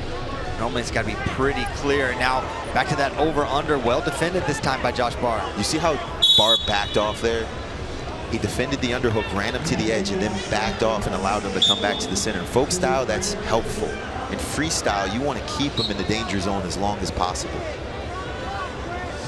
Again, that learning curve you talked about for Josh Barr, just being a little green in his senior level career. But now Trent Hidlay on the shot clock. He'll have 15 seconds to score, or Barr will take the lead 1-1.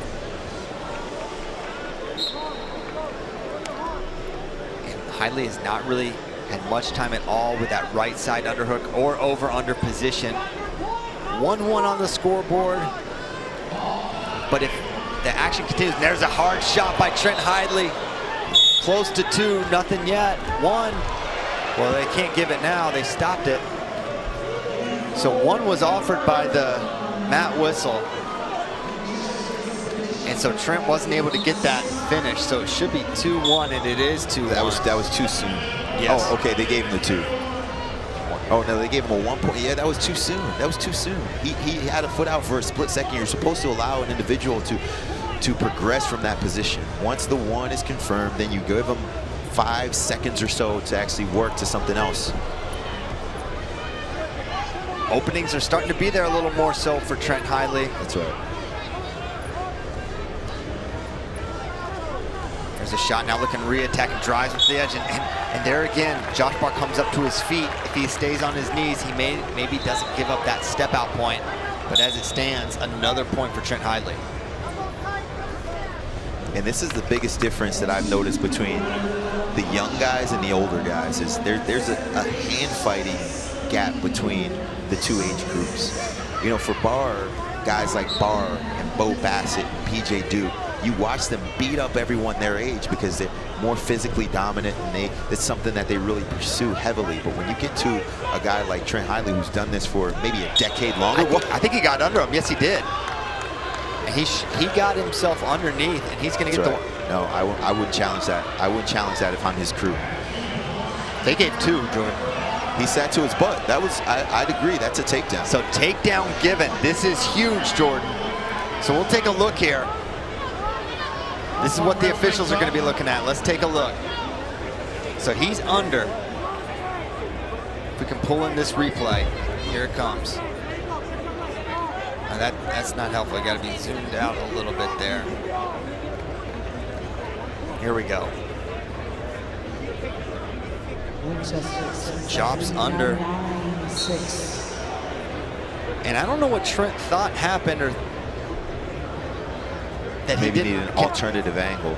But the way that Barr's head was up, right? No feet, no feet. Look, he's in on the leg, sits him to his butt. Boom, there. That's 2 points all day. Challenge decision on the men's man. Red's unable to gain control for a takedown. However, Blue does come to his feet and step out of bounds. 1 point Red. This is the final decision for the step out. Okay, so they say no takedown. They give 1 on the step out. So no takedown. So the brick will go back to the Wolfpack corner. Zach Esposito, Jamil Kelly. So it's 3-2 now, and it's all ones for Trent. So a 1 point for Barr would put him in the lead by criteria. 37 seconds to go. Expect to see a frantic pace here right away by Barr. Look at him go. In and out he goes. Push and pull, trying to find that angle. And Hidlay's got to stay more engaged, and he can't drop to that knee. They will not allow him to do that. That's considered passive. Barr back up to his feet now. Over under is a great position for Trent Hidlay to hang out in. Barr clears out of it, 15 seconds to go. Barr's sprint is unbelievable. And they've got to attention Trent. The mat chairman was imploring them to give attention for Trent Hidlay, because when you drop to your knee like that, that's considered passive. 6 seconds to go. And that is gonna do it. Trent Hidlay hangs on, 3-2 win.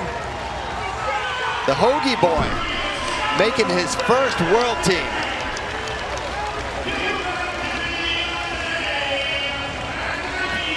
Josh Barr already dipped.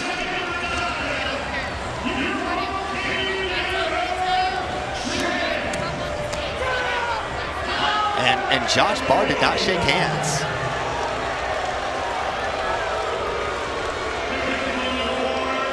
Trent Hidlay, your winner. And I haven't seen that before.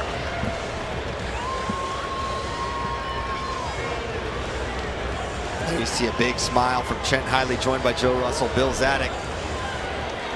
Well done, well done. He's been at it for a while, right? He's been kind of slowly nipping at the heels of all of these competitors at the weight class, but he's had guys like David Taylor, Zaid Valencia, Jaden Cox, and all these guys in this weight class, and he's been right there with them.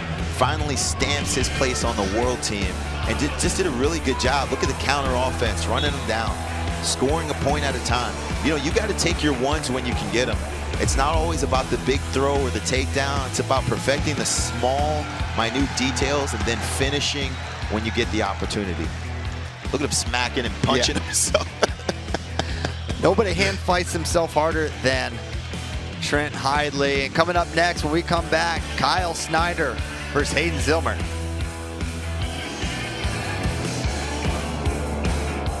New York Academy High School student athlete Omar Tunkara, who will share his story with Beat the Streets. Hey everyone, my name is Omar Tunkara, and I'm proud to be from the Bronx, New York. My journey with Beat the Streets has been nothing but short of a life-changing journey.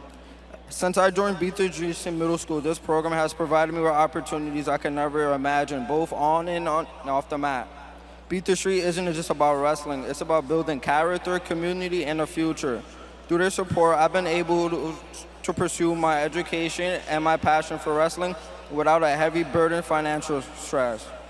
They help me cover important costs, allowing me to focus and stay on my goals in the classroom and the competition.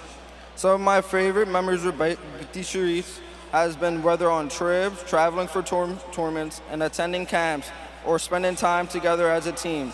Those experiences built lifelong friendships and taught me lessons about teamwork and discipline and perseverance. What makes Beat the Street so special is just more than a wrestling club. It's a support system, a family, a force, and a good community. It empowers young people like me to succeed in life, not just in sports. I'm incredibly grateful for everything Beat the Streets has done for me. I hope this program will make difference for kids over the years to come. If you would like to provide the same type of opportunities I receive, then I would appreciate it if you can text Final X to 44321 or go to the QR code above me and scan it. Thank you so much. One more time, give it up for Omar Tunkara. And now, ladies and gentlemen, join me in welcoming 2012 Olympic gold medalist and 6-time world champion, Jordan Burroughs.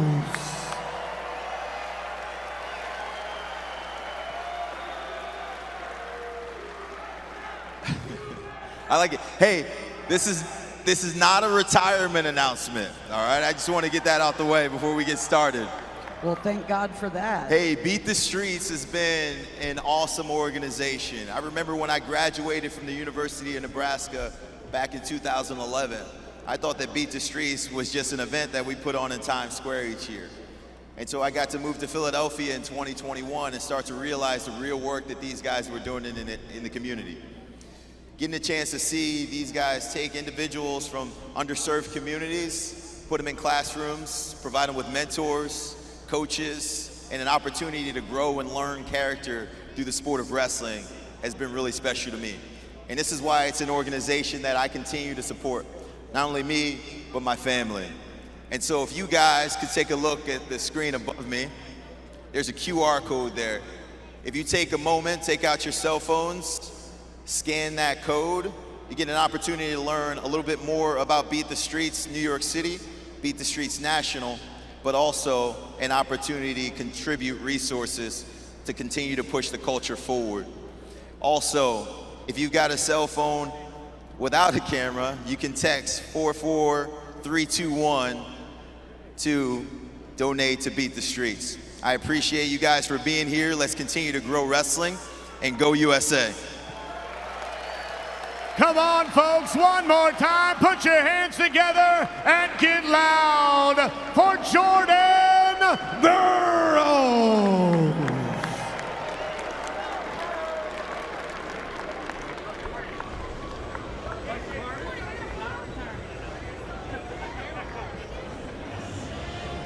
Men's freestyle, 97 kilograms. Wearing the red and representing the Gopher Wrestling Club in Titan Mercury, Hayden Zillmer.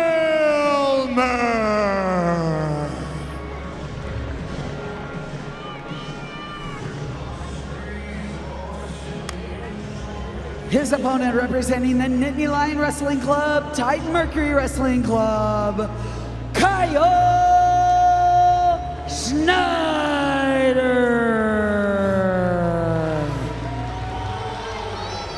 There you see 2016 Olympic champion Kyle Snyder making his way. He's been on the world team at 97 kilograms every year since 2015. Women's freestyle, 65 kilograms. Yet again. Wearing the red. An 8-0 dominant win over Zillmer in round one. As we take a look at this tail of the tape, we saw Trent Hillger make some adjustments and make it interesting. What can Hayden Zillmer do to make that a reality for him? Oh man, yeah, that's gonna be difficult to do. I love what Kyle was able to do. His upright stance has been really, really efficient, man. He was moving his feet, unlike I've really ever seen from him before. Lots of fakes, lots of pulling on the head, and then when Zillmer started to expect the collar tie, that's when he would lower for a shot. And not only that, when he would run him to the edge, if he couldn't finish the takedown, he'd dig up to an underhook and then run him out of bounds. Zillmer is just gonna have to try to go upper body with him. He's gonna have to match something and try to do something big, whether it's a throw or some sort of leg attack, but he's gonna have to be a bit more offensive. He spent the entire first match reacting to everything that Kyle Snyder threw his way. Back underway here. In the blue, that's Snyder. In the gold and red, Hayden Zillmer. Snyder one win away from making another world team. There it is, the arm spin, and gonna get two right away. Great start here for Hayden Zillmer. And remember, Hayden Zillmer was a longtime Greco guy. He's got a good gut wrench. See if he can get anything going. Not much time to work from the top position. Well, that's what he's gonna need. He's gonna have to try something like that.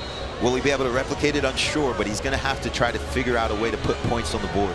Alleviate the pressure, and send something in return to try to hold Snyder off.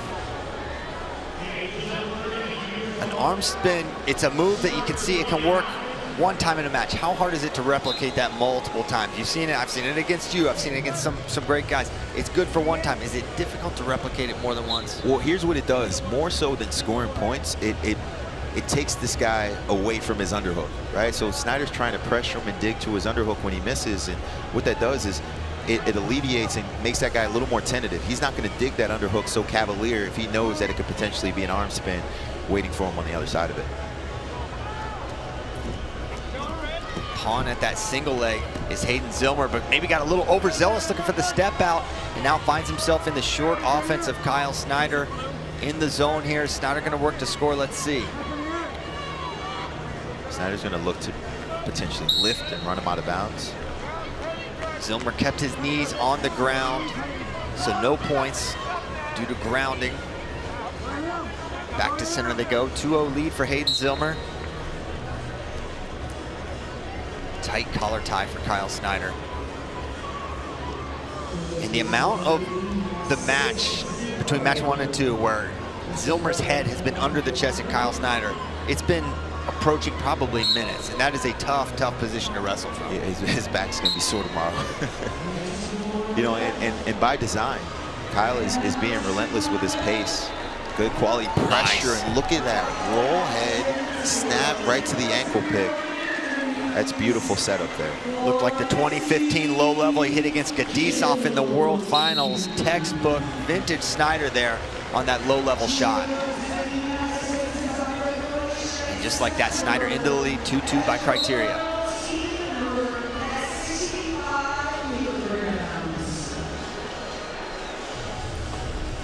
Snap to the level change there by Kyle.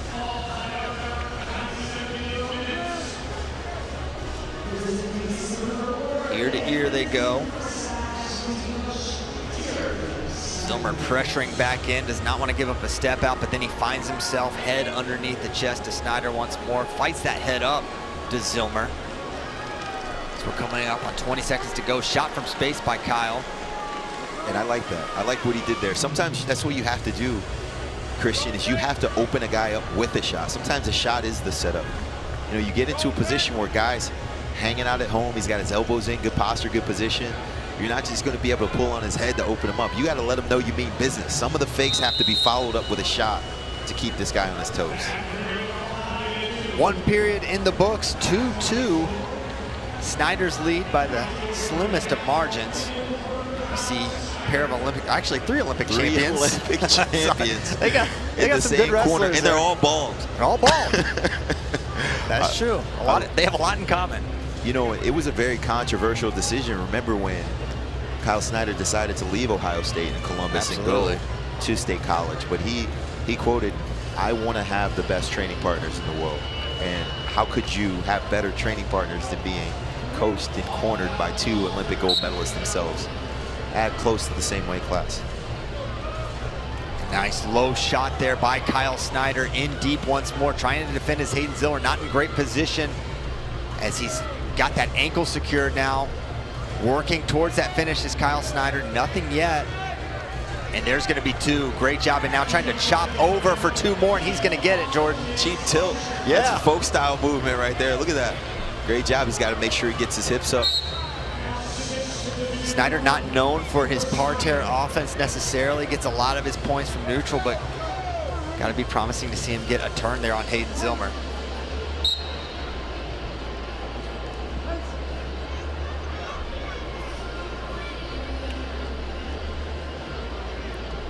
Jake Varner, the last domestic loss for Kyle Snyder back in the 2016 Olympic trials. Unbelievable the stranglehold Kyle has had on this weight class. And he plans on wrestling for a long time. That's what he said, it's consistently. And there's another high single leg for Kyle Snyder. Chases it down, 2 more. Starting to figure some things out offensively as Kyle Snyder, as he now leads 8-2. Yeah, one of the things I found interesting that you mentioned that is it looks like Aaron Brooks is committed to go up to 97 kilos in 2028. I think having 2 of the guys of that caliber, Olympic bronze medalist from Paris himself, you know, creates a really competitive room. I know that these guys probably like to push each other, but we'll see how they can kind of manage that dynamic as they get closer to the Olympic trials in the next few years. Yep, 3 years away in LA 2028. It's one of the many collisions we're looking forward to for those Olympic trials. But right now, making the world team is the pinnacle for Team USA here. Final X, minute 23 to go. 8-2 lead here for Snyder. Zillmer entering desperation mode here. needing to make something big happen. There's a shot, well defended, chest under, or head under chest again for Hayden Zillmer. You know, I wonder, whoa, that was beautiful. Nice post, high C, right to the body. Digs underhook. Now this wizard seatbelt position as he drives towards the zone. I thought he might have gotten the feet up, but not enough. Zillmer was able to stay grounded and avoid giving up the point. 8-2 still, 51 to go. You know, and I wonder if Snyder's starting to transition to this upright style to really help him transition for his taller opponents. You know, some of the guys that he's wrestled over the last year or so have been a little bit taller. You know, the Iranian and Tajizinov from Bahrain. Those guys are, you know, above 6 foot. They don't shoot often, but he's got to learn how to wrestle a bit taller opponents. Guys like Hayden Zillmer. He's done a great job so far today. Zillmer had him towards the zone, but great recovery. Snyder walked the tightrope there. Front headlock here. 21 to go. Snyder not showing much sign of fatigue despite a lot of output. Same could probably be said for Zillmer. Another shot for Kyle. Comes up underneath, 14 seconds to go.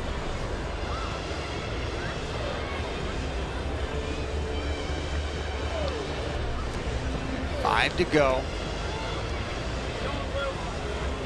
And time will expire. 97 kilograms will once again be manned by this man, Kyle Snyder. It's gonna be hard to beat. Looks good, physically intact. He looks mentally prepared and ready. Man, I'm excited to watch him wrestle in Croatia this year. You know, first time in over a decade that he didn't get on the medal at the Olympic Games in Paris. You know, he's feeling a little bit of vengeance and fury in his wrestling. Excited to see what he can do in September.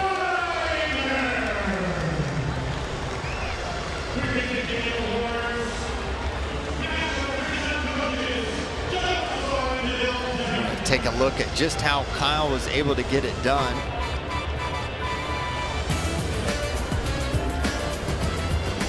That low single leg, easy finish there. Zillmer had no choice but to turn down there and give up the 2. And here we see that takedown finish and then just chops over it for the 2 and 2. Almost got another 2, but didn't get defensible there. Yeah, he looked good throughout this entire series. You've got to feel confident if you're Snyder's team and the entire NLWC. Shots were firing. He was getting the high C's, double legs, low singles. All those things were working very effectively for him throughout the entirety of the day. Physically, he looks good. Mentally, he looks dialed in. Kyle Snyder's back. Wrestling fans, this is for you. Access every match, ranking, and exclusive content with your FloWrestling annual subscription. Whether you're following high school, college, or freestyle, FloWrestling has you covered with live events, interviews, and more. Don't miss a single moment of the action. Only on FloWrestling. Coming up next, 65 kilograms, Joey McKenna versus Real Woods when we come back.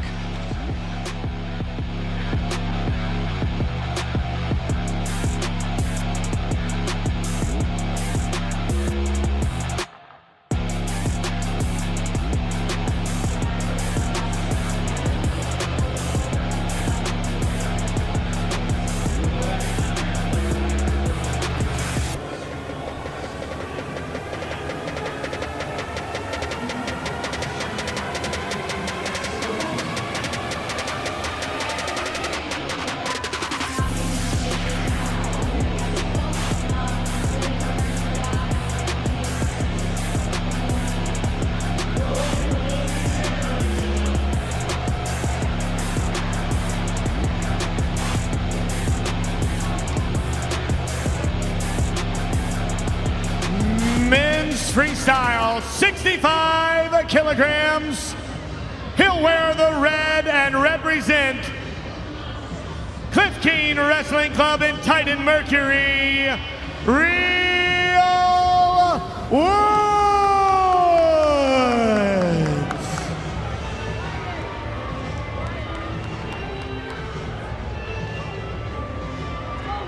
His opponent representing the Cowboy RTC, Titan Mercury Wrestling Club, Joey McKenna. And there you see the battle scars on Joey McKenna's face from match 1. Heads to the mat, his back against the wall, down 1-0. He needs a win here to force a 3rd match. Take a look at the tail of the tape. You know, what you can't see here is the disparity in experience between these two, which didn't prove to be the deciding factor in the first match. You know, both of the sequences in which points were scored were from counter offense. Joey deep in on the leg. Real Woods gets to the head pinch. Joey gets the exposure from the crotch lift earlier in the match. Joey's kryptonite of what we've seen over his career has been he's been on the big stage on numerous occasions, but he's had a hard time closing the deal. He's got the opportunity to do it against a less experienced opponent. We'll see what type of adjustments him and his team made for this 2nd match. Underway, 65 kilograms in the red, that is Real Woods. In the white and blue, Joey McKenna. McKenna taking some ground early. I like the aggression coming out firing right away. Single leg from Joey McKenna right away. See if he can improve his position there. A little extended, and they'll stalemate that quickly. Back to center they go. This is good. You need to show not only the referee, but your opponent, hey, I mean business. And this gets into the psyche of your opponent. You guys have been resting for the last 2 to 3 hours. You know, some guys, they shut their motor off. It's hard to get it running for a 2nd time in the same day. And here's that pivot go behind that Real Woods likes. We'll see if he can get it. Now, reverse lock there. Joey McKenna is in decent position here. What do you see, Jordan? I like the way Joey steps over top of this leg. Look, this will be a Merkle position in folk style with a definitive takedown for Woods. But here in freestyle, when you step over that leg, you've got the reverse grip with the right hand. That's not a takedown. Stalemate that position as well. Still scoreless here in the opening 45 seconds. There's a shot from Real Woods, stopped by Joey McKenna.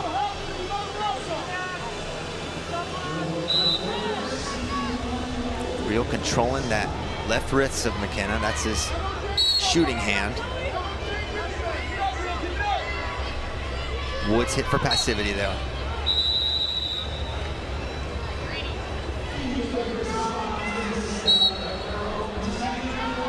And got blood. More blood. I guess McKenna's, that's going to be a problem for this match, I feel. It's pretty raw. I don't know how they're going to keep that thing stopped up to, or we're going to have another match with like Mesenbrink Carr, we have stoppage, stoppage, stoppage. Yeah, but McKenna's not a pace guy, right? So getting out of rhythm isn't necessarily a bad thing for him. It gives him a time to refocus, go back and talk to his coaches, and strategize for the next sprint or for the next stoppage. One thing that surprised me in the approach from Real Woods, if you watch his matches at the Open and the trials, he comes out and tries to score a leg attack takedown almost immediately every single match. I think I'm curious your perspective, but it seems like a combination of respect, but also just the positioning of Joey McKenna, preventing that from becoming a reality. Yeah, both of these guys have tremendously low stances, right? Unorthodox versus most of the guys you see. We talked about Kyle Snyder just a match ago standing excessively high, and these guys are extremely low. Butts almost to the mat. They're having a hard time finishing on each other. They can get to the legs, but finishing has been the key. If one of these guys can actually get to a shot, finish it clean, that may be the X factor. There's a low shot, nice finish, and upstanding is Real Woods. That's gonna be 4 for Real. What a start. Now he's back down on the single leg here. And if you're Joey, you gotta kick out and turn down here. You've already given up 4. Don't risk giving up any more potential points. Get your belly down to the mat and start to defend gut. Real Woods has a great gut wrench. He's high right now with it. See if they let him work on the right side, and they're not gonna have enough time as Real Woods, but the damage is done. A 4-pointer gets this thing started. That's what we talked about, Christian. You know, Woods scored an entire 4 points for the whole match last time, and now he's got 4 within the first 2 minutes of this match. He's in the driver's seat, but notice McKenna will keep closing the gap. 2 takedowns or a takedown in a single turn will change everything here.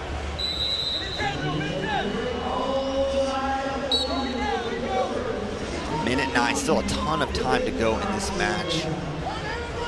But the opening strike for Real Woods could be huge. And there's a single leg. And going for the head pinch. Not going to get it. And they're going to give the takedown here. 2 confirmed by the mat chairman. So it's 4-2 now. And almost like we saw with PJ Duke, he went for that head pinch. He didn't need it. Didn't need it and gave it up. And Ringer holding the brick, but not going to throw it. I think that would have been a wasted brick had they chucked it. And that's all you need if you're McKenna, right? You put yourself right back into the match.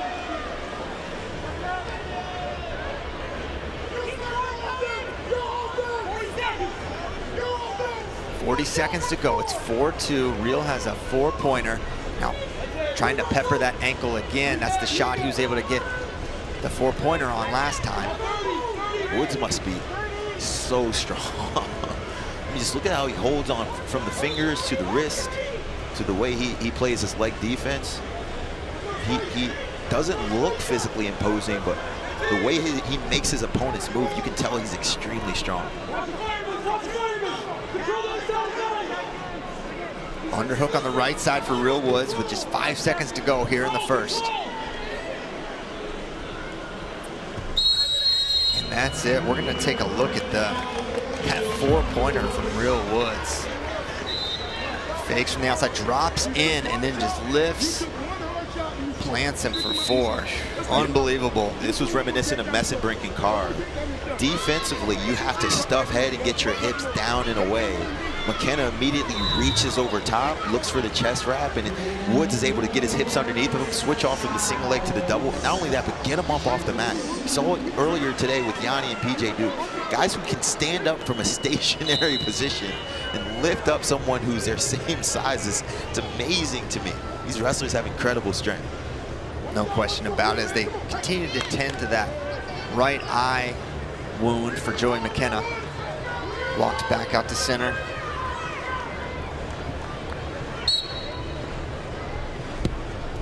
Underway now, the second period. Shot already from Joey McKenna. Grounded is Real Woods, trying to keep those knees on the mat, and they're gonna white paddle that. No points for Joey McKenna. But an offensive start to this second period. That's right. Those are good attacks. Those are good attacks. Even if you can't finish, pushing a guy out of bounds is a good way to start this second period with some momentum. Real is definitely floating a lot of the position on the mat. There's a good shot, post attack there, but Woods able to kick out of it, avoid the finish. And Woods with those nice low fakes, keeping McKenna at bay, trying to do his best job to keep him uncomfortable. Those fakes start to fly, makes your opponents rethink taking so much ground from you. But also you can fire off an attack in there. Shot there by Real Woods, re-attack, Joey McKenna, single leg, he's got it. 2 more for Joey McKenna as they go out of bounds. It's 4-4, Real Woods in the lead by criteria, but momentum definitely shifted towards Joey McKenna. And Joey looks really calm. Look at how he's calming his breath and his breathing on his way back to the center. Every time he finishes a sequence, you'll notice he has his mouth closed when he returns back to the center. Straight nasal breathing, staying calm, staying relaxed, controlling what he can control, and slowly nipping away at that lead. McKenna taking the vast majority of attacks in this match, but Real has made the most of his 1 attack so far. It's unlikely that's going to be enough to win this match with 1:30 to go.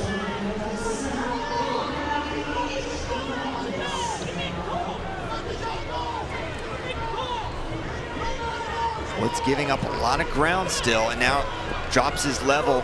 McKenna tries to pounce, underhook on the right side for Real Woods, 1:14 to go. Good head position there for McKenna as they clear out of it. 1:11 now remaining.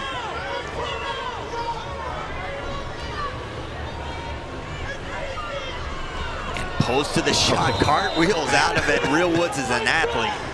Disappears out of the attack, but Woods is gonna have to stay a bit more engaged. Although it looks cool turning your back and jumping away from a position, it also looks like evading and fleeing a position. He's gonna have to either get some fakes off or maybe potentially an attack. Now 40 seconds to go. It's clear Woods is planning to win this match 4-4. Sweep single. Joey McKenna's in deep, but no, cleared out by Real Woods. Another attack from Joey. Woods is going to get hit for attention. We got more blood. Oh no, we got more blood. So 25 seconds to go. This is so similar to what we had last time. He's like, you had a restart, you know, you had an injury.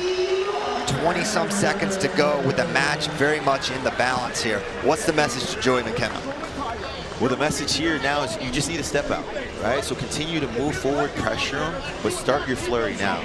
A good setup would be great, but ultimately we just need to create sequences here, because if we can get him in a position where the referee sees that he's evading or fleeing, it may give us the passivity call that we need, or put him on the edge where we can get the push out.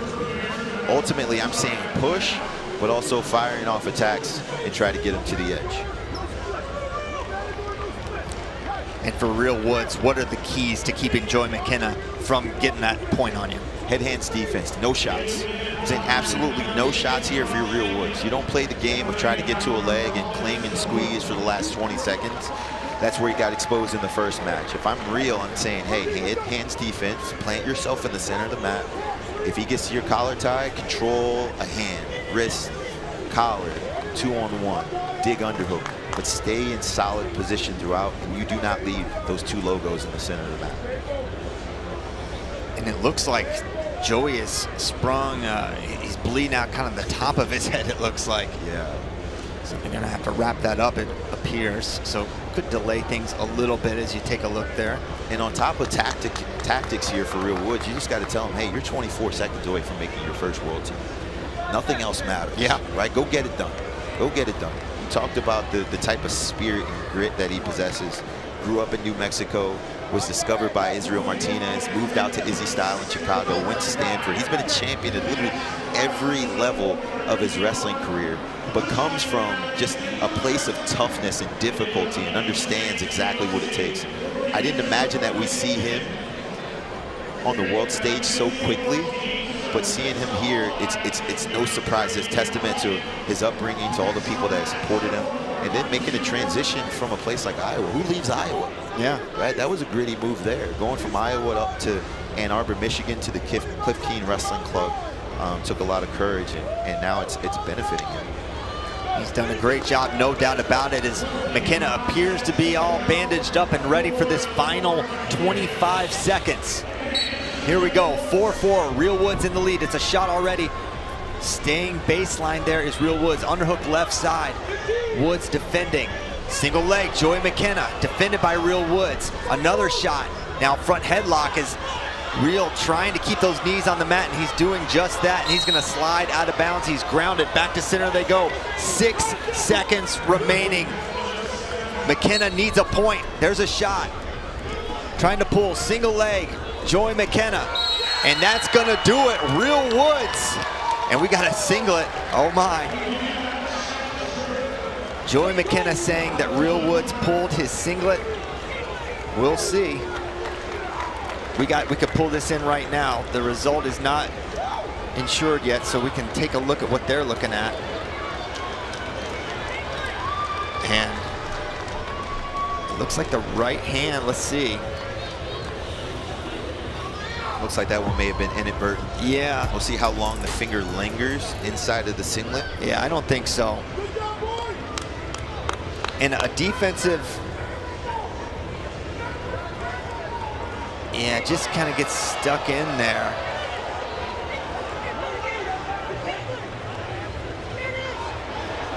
Kind of as soon as it gets in there, he takes it out. And you can't say that's and there's a difference when it's offensive and defensive.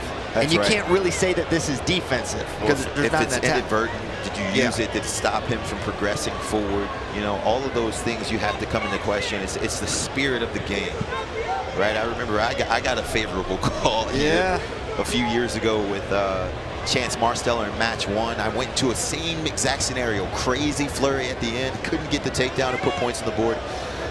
But I felt a singlet pull in the midst of it, and we'll see what the referees decide here. There is definitely a singlet hold. Now, singlet touch. Yes. I don't know if we can call it a singlet hold or a singlet Challenge grab. decision. international wrestling, you have to grab and pull the singlet for it to be illegal. In this situation, the red wrestler's finger simply gets caught in the singlet. There's no evidence of a foul.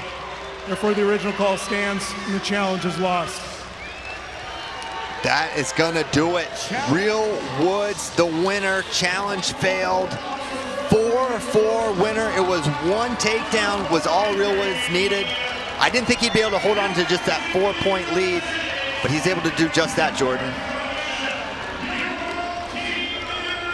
You see McKenna walking off. He's been so close so many times, but it's Real Woods, who maybe doesn't know he's supposed to go on the stage right now with Bill Zadick and Jordan. He's never been in this. Look at him. He's like, hey. Coach Izzy told him. Hey, act like you've been here before. Oh, man, well deserved. This is a kid that, you know, we've watched and admired for a long time. He's been in a number of winning programs. He's got great leadership there. You know, talk about having champions in your corner. He had an Olympic champion with Kevin Jackson and Alex Derringer, and just the guys that he has in his room there. That one 4-pointer, the very first minute and a half of the match, proved to be the difference maker. Did a really great job defensively, eluding and evading the attacks, and really that was the only points that he gave up. That got overextended, over-aggressive with the head pinch attempt, and just moved really well. Great athlete, very strong, and poised in the chaos. Extremely poised from Real Woods. And now coming up next, we're gonna move to 70 kilograms. Yanni Dyakomihalis versus PJ Duke when we come back.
J.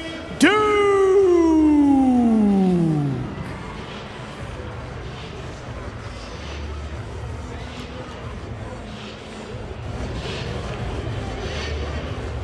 His opponent, representing the Spartan Combat RTC, Titan Mercury, Yanni Dyakomihalis. Here comes Yanni. Maybe the most impressive round one wrestler we saw, a 10-0 against a very, very good PJ Duke. Now Yanni trying to make another world team, this time Women's for the freestyle, first time up at 70 kilograms. Scary, right? When you said that, it reminded me of The Shining. Here's Yanni, right? Like, when he steps up onto the stage, it's got to be a scary sight because he can really beat you in every position. You get to his legs, his defense and counters are amazing. He gets to your legs, he's a high percentage finisher. He gets on top, he's going to turn you, likely. Like, he can wrestle from every position. One of the best pure wrestlers, if not the best pure wrestler I've ever seen. But let's think about PJ Duke, only 18 years old, had to beat 2 NCAA champions on the way to get here. Regardless of what happens tonight, he's already proven he's going to be a formidable opponent for anyone in the future. No question about it as Yanni and PJ make their way to the center of the mat.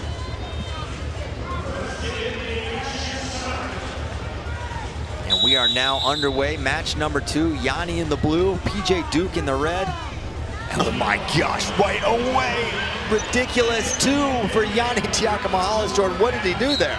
Look, the ref wasn't even prepared. He was scrambling for his whistle. He wasn't even sure what was going on. It looked like he hit one way than the other. Right side single, backside duck under, and then a fleeing the mat. Yeah, they're saying PJ was kind of running out of bounds, maybe got his head to touch. Yep. So that's going to give Yanni a chance to turn from the top position. And look, slaps on the gut right away. Surprisingly good defense from Parterre, but look, he's crawling forward. Yeah, remember we talked about alleviating the pressure? At some point, you got to try to work your way back inside. And just missing the gut wrench there, went out of bounds. Yanni up 3-0 in the first 25 seconds. Ooh, nice little misdirection from PJ. And look, Yanni's been known to do this. He'll belly out full send in order to get to that single leg. He'll walk his fingers up the hamstring to try to get him connected. And once he gets there, he's typically money with his finishes. Oh, good stutter and go there from Yanni Dyakomihalis, building up to a double leg now. Okay. Trying to switch inside is PJ Duke. If he can get his hips in. Oh, now what's going to be the call here? This is interesting. 1 point, Blue. That's a good call. So getting the step out before the roll. Yeah, and a great scramble position. I like what Duke did coming back inside. It's almost like the switch position, outside crotch left. And we're going to have a challenge here. They're probably not going to like the result, but they didn't have the good view that you did, Jordan. I know. If I could, listen, if I could, KD, if we could lock eyes, I'd wave them off like, no, don't waste your challenge here. You're going to give up an additional point. He didn't have the viewpoint from the far side of the mat. You know, his emotions are running high here. Watch, you'll notice, boom, step out there, and then the sequence begins. The hard thing is continuation. How much if you start a sequence inbounds, but you land out to start or to go with the sequence, who do they attribute that to? Yeah. Because he went 2 steps. He went 2 steps out. Here's the first, 1, left. 2. Yeah, that left foot goes out before so Giannis. Here, and then right there, that's 1. So yeah, that call is gonna stand, I would have to assume there, Jordan, because it's when the foot goes completely out, not partially. Right there, whole foot's out, that's 1. And so whatever follows afterwards. Challenge decision on the men's mat. You're allowed to step out of bounds in a continuous action and finish your action to score. In this position is continuous action. Red takes blue from his knee to a danger position for 2 points. 2 points, red. The challenge is 1. All right. A surprising result there in the challenge, Jordan. So good challenge from KD there, as it turns out. Hey, KD's a wizard at this. You remember the way that the Ridge Lovett match finished up at the trials? Crazy. Or how about the Bryce Andonian inside trip to the throw?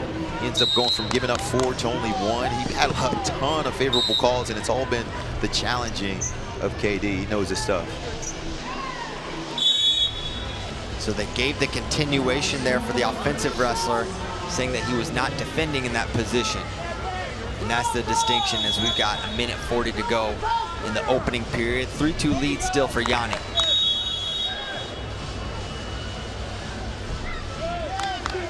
Like the leg swipe. Keep him at bay. Keep him off. PJ making quality adjustments. Again, you got to stop the 2-on-1. Takedown for Yanni Dyakomihalis and 2 more. And he still got it. Look at him lacing it up. He's trouble. Got it tight now. Can he get 1 more? No, they go out of bounds.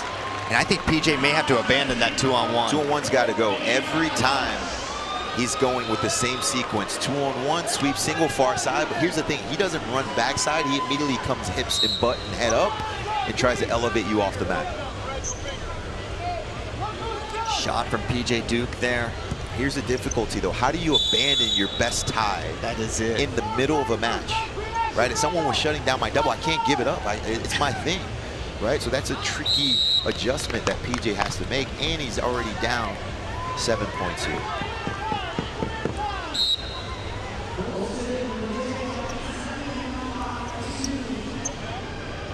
On at the head is Yanni with that left hand, now right.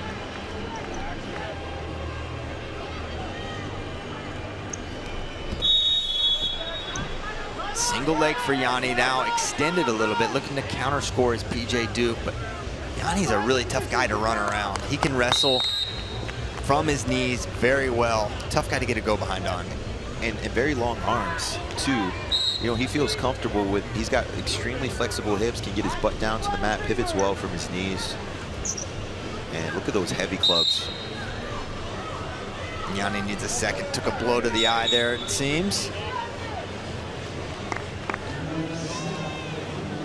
Back to center we go. 20 seconds left in this first period. 9-2 lead for Yanni. Back to the 2-on-1. Let's see. Yanni just cleared it that time. Underhook on the left side for Yanni. Pause at that right side single as time expires. 9-2 for Yanni. The leg lace, a big difference there. Exciting, exciting first period. Yanni continues to shine. And if you look over the corner of PJ Duke, you got Zane Rutherford in there. Someone that Yanni knows extremely well, but someone who also knows Yanni. You know, when it comes to tactics and strategy, providing a blueprint for how you should attack this match, there's probably no better person in the country than Zane Rutherford to be in your corner. No question, a great rivalry going back to their battles in 2019 at the US Open and Final X. And Final X Part 2 when that went to arbitration and they had a special wrestle off. It was a whole thing. With Zane ultimately winning that spot. And now Zane trying to coach his pupil, PJ Duke, against that man, Yanni Dyakomihalis. Second period underway.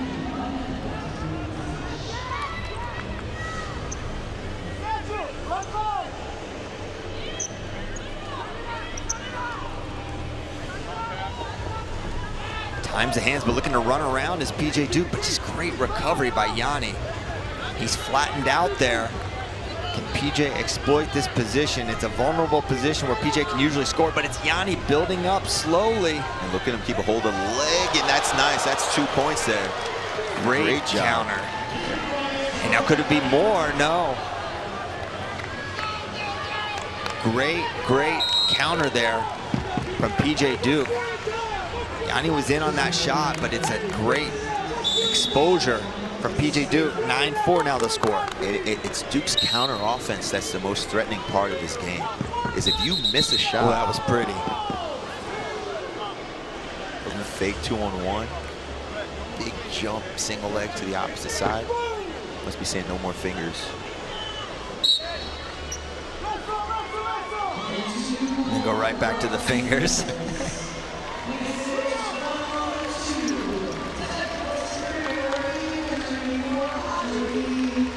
Of course, PJ Duke already made the U20 World Team a couple weeks ago. Had a very busy schedule. There's a single leg from PJ. He won the Open at U20s, won World Team Trials Seniors, and then won the World Team spot 2 weeks later, and now here at Final X. Very busy spring for PJ Duke. Yeah, but he wouldn't have it any other way. Exactly. This guy's been chasing down his goals for a long time again. Single leg for Yanni. This same position he's able to lift, but that's going to be PJ Duke, I believe. Oh, they say 4 blue. I don't think so. 4 red, yes, for PJ Duke. And just like that, it's 9-8. Well, there's going to be a 1-point reversal here. Yes. So Yanni landing on top gets 1. Yanni's got to be careful here. Right? He's going full send with big leads. It's unnecessary. And I don't think the brick is, you know, Mike, Gray, and Yanni are having a discussion if they want to throw the brick. They're going to pull it back. I don't think that brick would have went their way. So a 2-point lead, especially when you have the lead. And now PJ has the criteria advantage with that 4. You don't want him within 1 point. I think it's very wise to not challenge that. Single leg again for Yanni, but looking to challenge here again.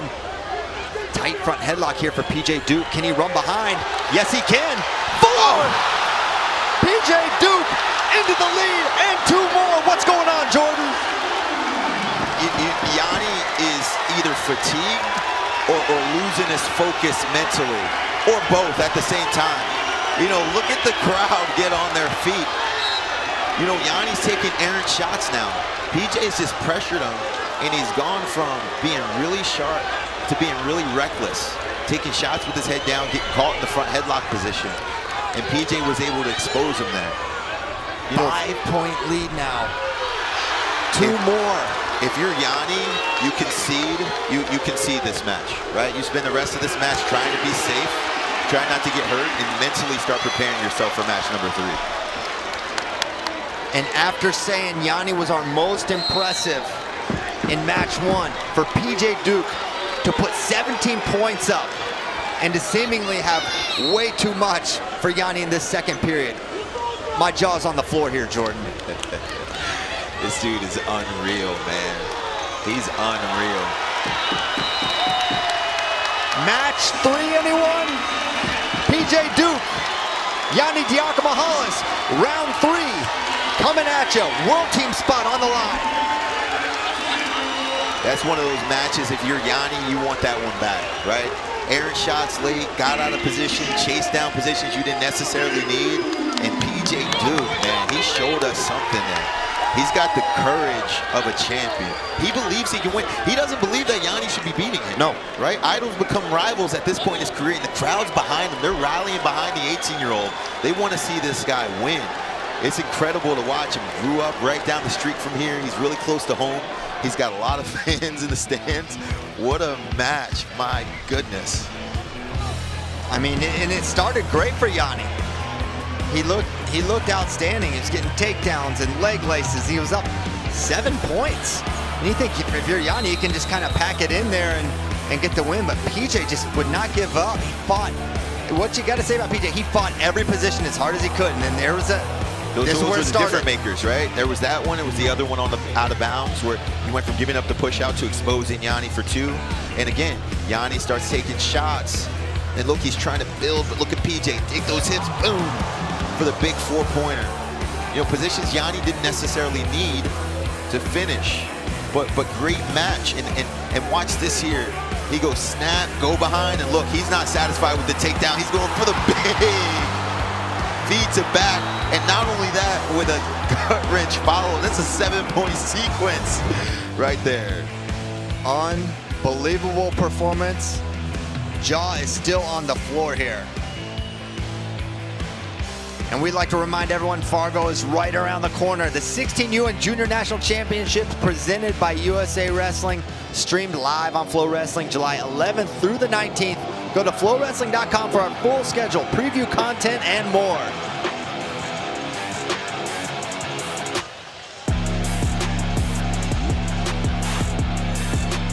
Coming up next, our co-main event, Spencer Lee, Luke Lilledahl.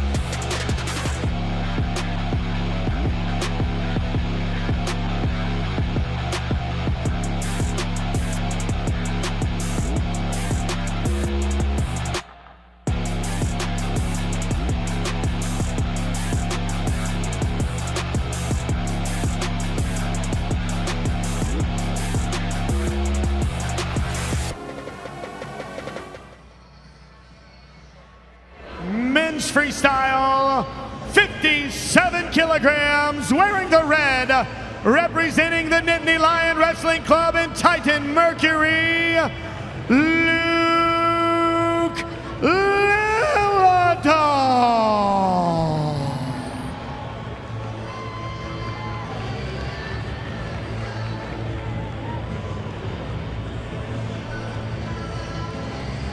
His opponent, wrestling for the Hawkeye Wrestling Club and Titan Mercury, Spencer Lee. And if you're Luke Lilledahl and you just saw what PJ Duke just did, does that in any way factor? Do you think, all right, he just did it. He overturned a very difficult result where he's an underdog. Can I do that against Spencer Lee? Possibly, but he's going to have a different strategy. You know, what PJ Duke was able to do is he was able to beat Yanni in a few positions late. And a few sequences that would typically go Yanni's or did in the first match, he was able to overturn and reverse them. You know, Lilledahl doesn't have the physical prowess, not as strong, but We call him Lightning Luke for a reason. He's got to find a way to get to the legs and finish quickly if he wants to beat Spencer Lee.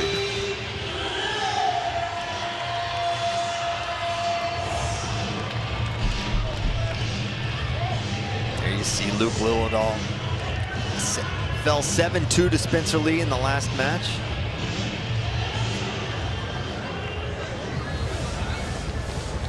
As they make their way to the center of the mat. Here we go, underway. Match number 2, Spencer Lee, the black and blue for the Hawkeye Wrestling Club. In the red, Luke Lilledahl for Nittany Lion Wrestling Club. As you see, Luke tries to fire that left-handed single. Shot, but look at this drag go behind for Spencer Lee. That is unbelievable, the speed and power. Now looking for more, 2 more. How do you do that? Look at the head buried leg lace. That's a Kevin Jackson special. I haven't seen that in a long time. Head underneath the crotch, both hands above the knees, and rolls, takes him through the exposure.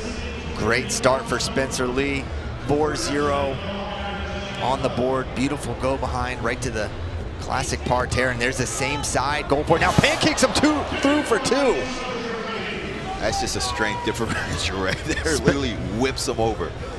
Spencer feeling a little more powerful as he gets a little further from that weigh-in, it seems.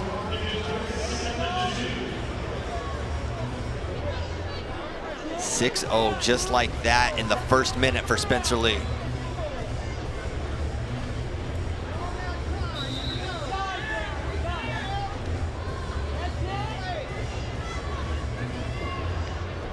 For Luke, you got to be now with that 6-0 lead. You almost have to pick your spot here and wait for a perfect shot, because 1 counter score is not often just 2. It's 2 and 2 generally.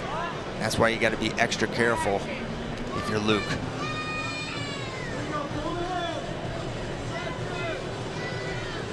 Spencer on that left-handed collar, now cleared out.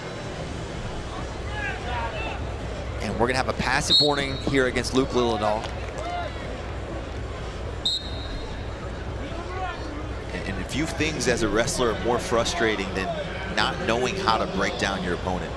Like it seems like Luke Lilledahl is truly complex in this moment of how do I break through this defense and how do I do it without risking or giving up 2 on the other side, right? Every time I shoot, he takes 4. Not only the takedown and the counter offense, but also, and again with the duck attempt. That's how he got him last match. And back to the underhook, looking for the whip over. Spencer's really powerful with this over-under front headlock position. Drives, he can lift up under, pick you up to your feet. But they'll blow it dead before he gets that chance. 42 seconds to go in the first period.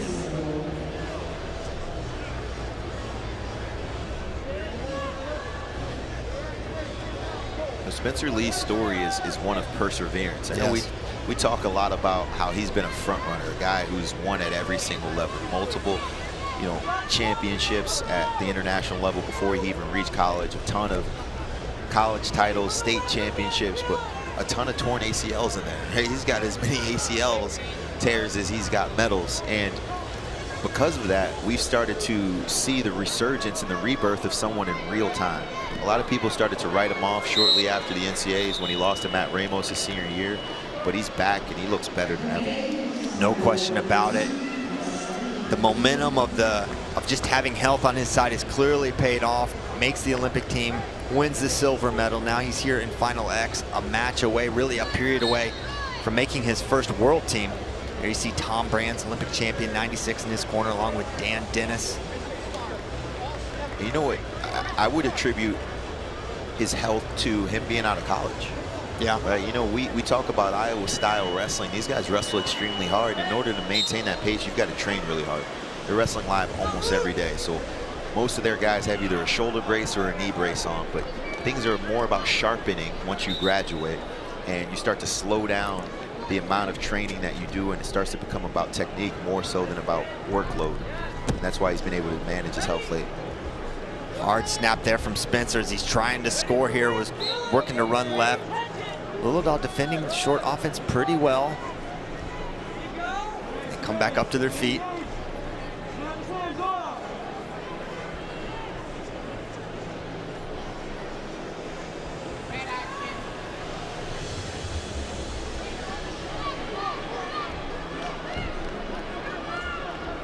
Stutter fakes from Luke Lilledahl. Spencer not really giving him a lot of reactions there. Finger fight there.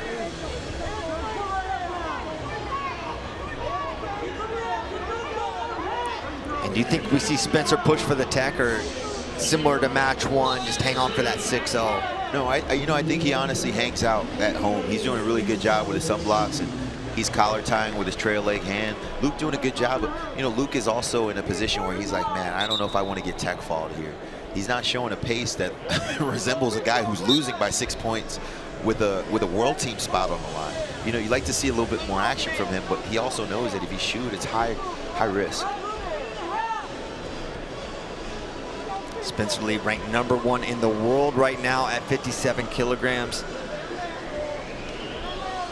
Should he make the team here, he will be the favorite to win a gold medal in Zagreb, Croatia.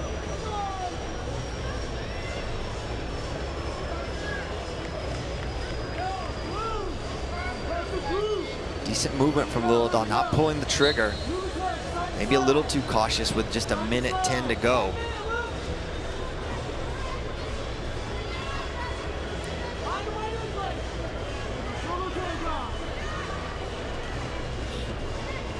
Continuing to kind of plod, take ground is Luke. But the hand fight being won by Spencer Lee. Not able to create those openings, Luke Lilledahl. What I like what we're seeing from Luke is he's not abandoning his style, right? You see some guys late in the match, they start to just throw caution to the wind. They just do anything and look out of sorts a little bit. He's still maintaining a certain style of wrestling, which he does. He's not taking bad shots. He's not forcing anything.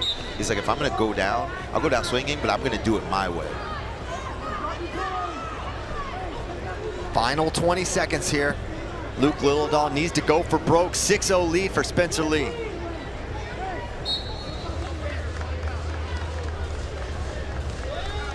Will Luke pull the trigger here? Spencer Lee done a great job positionally this second period. He's 5 seconds away. And in 2 straight, Spencer Lee headed to Croatia, 57 kilogram for Team USA. Spencer looks good, man. Look at his body. He looks strong. He looks fit. He looks confident. It's been a long time since we've seen him healthy. They abandoned the big knee brace for a knee sleeve instead. You can go over and shake hands with the NLWC staff, and he's really done wonders for this HWC Hawkeye Wrestling Club program. Decided to stick around and stay there, proving that you can become a champion there, not only as a collegiate athlete, but on the senior level as well, Olympic silver, and looking to add a senior level world championship to his resume. Spencer getting a little smile there with Bill Zadek and Joe Russell. We're going to take a look at some of those points that we saw Spencer Lee score here in that second match. Is for only one third match. There we see that drag go behind, beautiful, right to the head, between the legs turn. That's beautiful. Unbelievable. Spencer Lee doing a great job making the world team. And when we come back, 86 kilograms, Zahid Valencia, Kyle Dake.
Women's Freestyle, 86 kilograms. Wearing the red and representing the Nittany Lion Wrestling Club and Titan Mercury, Kyle Dake.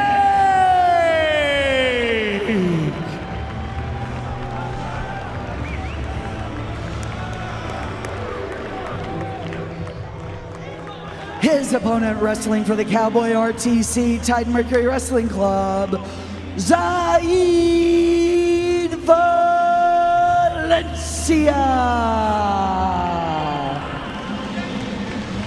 All right, here we go. Could be the second to last match of the night.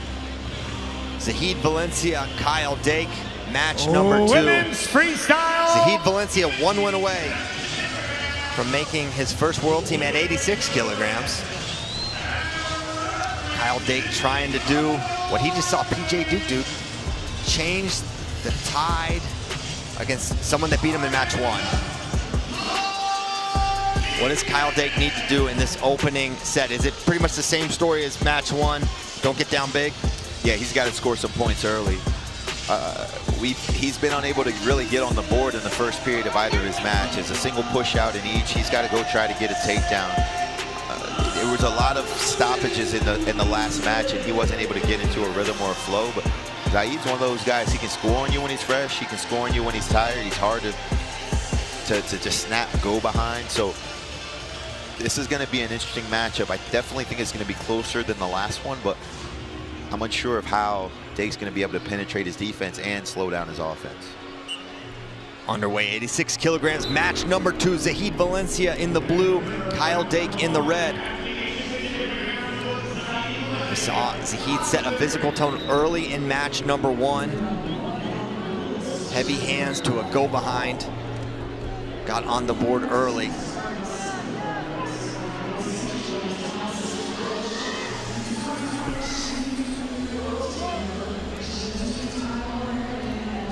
Tight ties from Kyle Dake. Is that a good position for Kyle to operate out of? Yeah, good push, right? He's got good tactics right now. Notice, watch when they attach. Whoop. Nice shot, head outside. 2 and maybe 2 more. Let's see. Nope, nothing on the exposure. Zahid not done. There's 2 on the lace. Zahid Valencia up 4-0, just like that. Could he get more? Dake trying to get his ankles separated, trying to defend, can't give up anymore, and doesn't. 4-0 Zahid. Man, Zahid spends a lot of energy in that exchange, which would favor Kyle, but Zahid's just big, strong, and fast. He's hard to slow down. And again, in the first period, to a takedown, right to a turn. Same thing we saw in the US Open, and he's right back to it. Big lead, 4-0.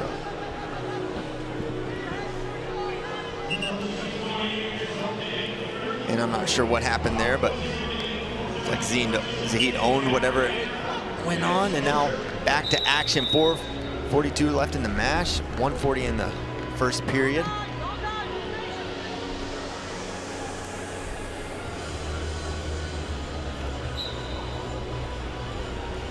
And for Kyle Dake, his style is tough to run down these big leads, 2-2. We see he can get close. Zahid Valencia, such a difficult challenge. We see Kyle paw at that low-level shot.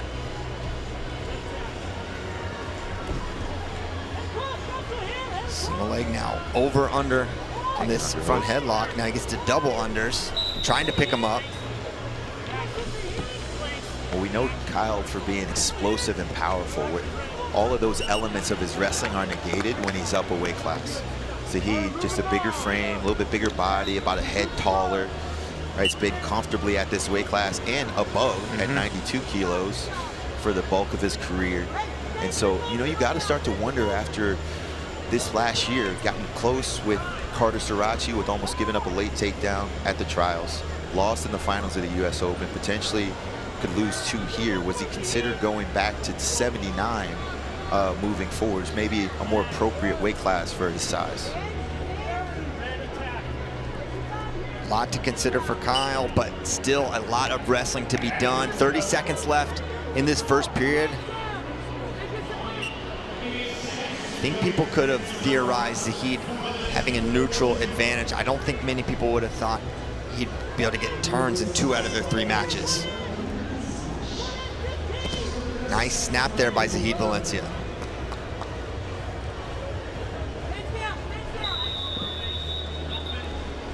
And now just 6 seconds to go.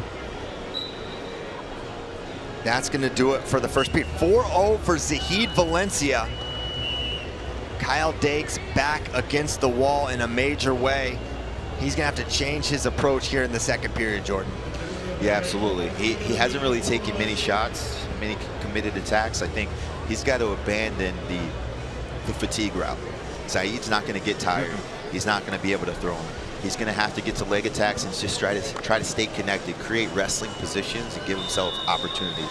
Problem is, when you start to wrestle frantically, you also get tired, right? So we gotta see where both of these guys' gas tank is. 4-0 is a commanding lead right now against a guy like Zahid. He doesn't give up many points. Certainly a double-edged sword when you increase that output, as we are now underway in this second period. Hard right club from Zahid Valencia. He says, did you see that? Dake paws at the face from Zahid Valencia. Is he trying to reach for that right-handed collar? Club and sweep, looking for it. Shot from Kyle Dake, but now working short offense. That same position Zahid was able to score from earlier. You go shoulder push, elbow slam, runs back opposite side. Back to action we go, 2:30 left.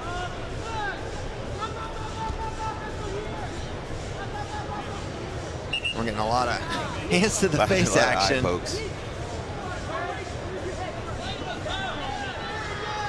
2:23 to go.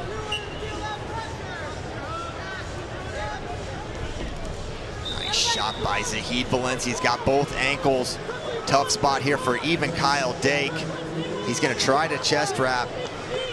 And now Zahid circles one way net, then the other. Still no 2 here for Zahid Valencia.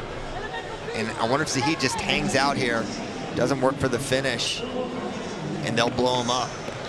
Man, that's anyone else in that position is dead to rights. That's a takedown all day, but you've got to pop your head. Similar position as Starachi just a few weeks ago in the finals of the World Team Trials with that last-second missed takedown. You know, that's Kyle's forte. He's allowed guys to get into his legs. He's able to absorb the contact and then disperse energy elsewhere. We've used to seeing him take guys over top for 4-pointers, but they're able to just kind of hang tight, be enough of a threat to get a stalemate. And how much of that was Zahid showing a little bit of caution in that position? Now I don't need to force the issue up 4 points. Yeah, you don't need it. I think the best you could do in that sequence is 2 and 2. At worst, 2-0. Single leg, Zahid Valencia. Once again, it looks like he's holding on for the stalemate here. Kyle Dake just pushing at the knees, trying to get the legs back. No real attempt to counter score there from Kyle. Minute 16 to go. The seconds are ticking away for Kyle Dake here. And the ref says, keep wrestling. It's hard. It's hard. This is a hard game.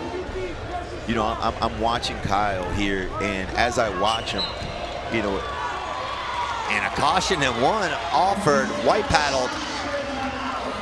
Well, we got one white. He gave confirmed. One, but he went white paddle. Had to be unanimous. So still 4-0, no change there.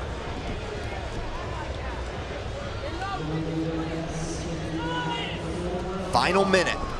Shot from Kyle Dake, defended by Zahid Valencia. Another shot. Wizard, now the body lock here for Kyle Dake. Can he come up with it? Hard wizard down here. They're gonna say grounded. No points for Kyle Dake. 4-0, 44 seconds to go. That's a big sequence right there. That's one that you needed. You had him up, you had the body lock. That's a premier position for you, and you're unable to get any points out of that sequence.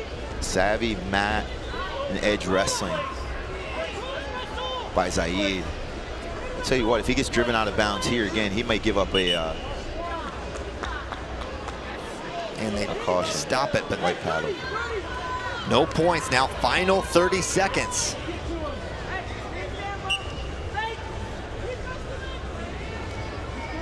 And there's a nice high crotch attempt, not there. Zahid hangs out on his knees. The ref says you gotta come up. And now Dake trying to run around. Can he find it? Going one way then the other is Kyle Dake, but Zahid Valencia is so good at defending from his knees, Jordan. Now jumping over, but not there. 7 seconds to go, Jordan. It's all but over here for Zahid Valencia. I don't know if I've ever seen Kyle be neutralized like we saw here today. Zahid just looked like the more savvy competitor throughout the entirety of this day. Be a caution in one with 1 second to go. Making it 4-1 for Zahid Valencia, who's gonna go down, but with just 1 second remaining, that's gonna do it for this match, Jordan. And that is it. In 2 straight, Zahid Valencia gets it done, taking out Kyle Dake. And he looked good. He looked good doing it. You know, I think the goal here for him was to come out and prove that it wasn't a fluke in the U.S. Open final. When we saw Kyle Dake move up to 86, everyone automatically assumed that he'd be the guy. Zahid moved down, Kyle moved up, and he proved that, hey, I'm a little bit younger, a little bit bigger, and I've got a little bit more gas left in my tank to go and make a run at this 86 kilogram weight class. He's been really close, but now he's stamped himself as the guy at this weight. And I believe he's a world gold medal threat right away, especially with Hassan Yazdani being out due to shoulder injury. He's a guy that I'd like to see at this weight class. Razor thin margin of victory, lost last year at the trials to Aaron Brooks, who was Olympic bronze. He's got some good stuff in him. Great performance. He made the move to Stillwater, Oklahoma for moments like this so he can make the world team. That's exactly what's happened. And he is certainly in great position to bring home a medal for Team USA. As we take a look how Zahid was able to get it done. High crotch. He does a great job at lifting and then stayed down and worked for that leg lace. Yeah, stayed down, worked to the angle, got to the leg lace, was unable to get a secondary lace here, expended a lot of energy, but really just neutralized positions, did a lot of really good edge wrestling. And how about the job they've done in Stillwater? Brought along a bunch of different guys in this last year, some in the transfer portal that won national titles in Hendrickson and Hamidi, and then 2 who made world teams today, and also again Hendrickson, and now Zahid Valencia. There's something special brewing in Stillwater, and he's a benefactor of it. No question about it. It all leads to Zagreb, Croatia after today. Win Final X and you're in. Watch Team USA compete on the world stage at the 2025 Senior World Championships live on FloWrestling, September 13th through 21.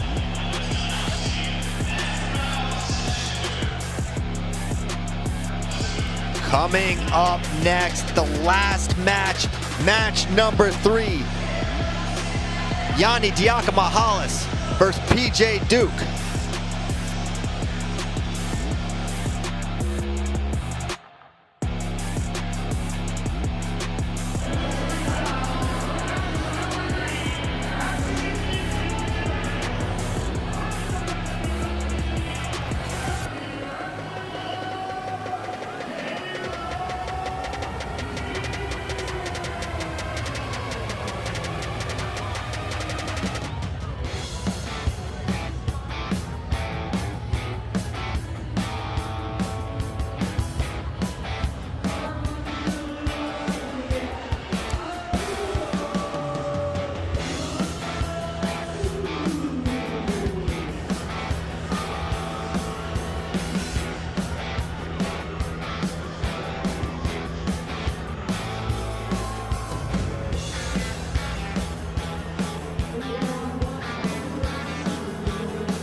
All right, welcome back, Jordan. It is time for the third and final match here between Yianni Dyakomihalis and PJ Duke.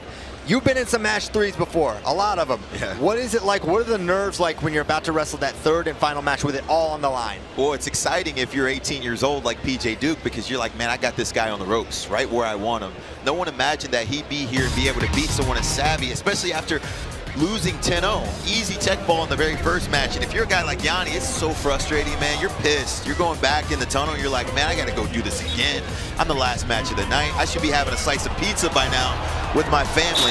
And you find yourself in a barn burner with a high schooler. And so you've just got to learn how to forget about the past. Dial back into your tactics and strategy that brought you here into a third match. He's wrestled great for almost the entirety of the second match. Through the first, he's got to get to the points where he can score, where he feels confident, but also he's just got to be much more safe with his attack rate late and not give up easy points. Nothing cheap and nothing deep. And there we see match number 2. It was going a lot like match number 1, but at some point, the switch flipped for PJ Duke, and he started to capture some momentum, and then he never looked back. And there were a couple of sequences that, you know, Yianni's known to be the proficient scrambler, but PJ Duke beat him in some areas. Watch, Yianni gets deep. He goes underhook, sweep single. He gets to the chest wrap, and watch him dig his hips in, elevate, and send him through for the 4-point exposure. And not only that, but he gets the snap down, go behind on this re-attack. And instead of just going for the 2-point takedown, he goes for the big throw right into his gut wrench transition. And this is what got the crowd on their feet. Everyone is loving it. And that was insane. And, you know, for Yianni, they're kind of coming up to his feet from that, you know, when he's running for that go behind. Paid the ultimate price, giving up that 5-pointer. And now, how do you reset your focus if you're Yianni? Well, I think you have to remember you do have the advantage and experience. You've been here before. He's wrestled in 3 match sequences, been in really close matches on big stages. But you also have to realize that you don't have to go out and destroy this kid. Right, I watched his interview with you, and he said, hey, I'm coming out guns blazing. I'm letting it fly. I'm trying to put as many points on the board. I'm trying to maul him. Yeah. Maul him. But, you know, you don't have to. No. Right, at this point, it's win and survive and advance to get to the World Championships. Now, if you want to put points on the board and get style points later, you can do that. But here, you're just trying to get your hand raised so you can get on the team and make it to Croatia. Yeah, absolutely. The stakes so high here for Yianni and PJ Duke. This is just after round 1. If you'd have said, hey, there was going to be one match that went to a third, I don't think anyone in this building or watching at home would have said, it's probably PJ Duke. I know, right? And I feel guilty because I was one of those guys. I was like, man, 70 kilos is a wrap. Look at these guys. They warm up side by side. This will be like in the NFL if you guys were on the same sideline, literally practicing next to one another with your coaching staff standing side by side. That might be a way in order to start some animosity between these two. But I think there's mutual respect here. Both of these guys are elite level competitors. They understand what's at stake. But you got 6 minutes of your best wrestling to go and get it done. In the third match, you've got to throw caution to the wind and say, hey, I got to go push myself, win my positions, and then be sound technically in order to preserve my lead and make the team. You've been in these situations before. You ever play any mind games with your opponent in the past? Yeah, I cut off his path. That was one of the things that I would like to do. I would like walk it directly in their path, and if they walked out of the way, I'd be like, got him. But if they stayed straight, we'd be like playing chicken, right? We go chest to chest with one another, and they're like, I ain't getting out of the way. I would see if I could make them find another place to walk just so I could exert my dominance and really my territory in the back room for on the warm-up mats. We're going to be back. It is time for this match when we return. Yianni versus PJ. Everything on the line when we return.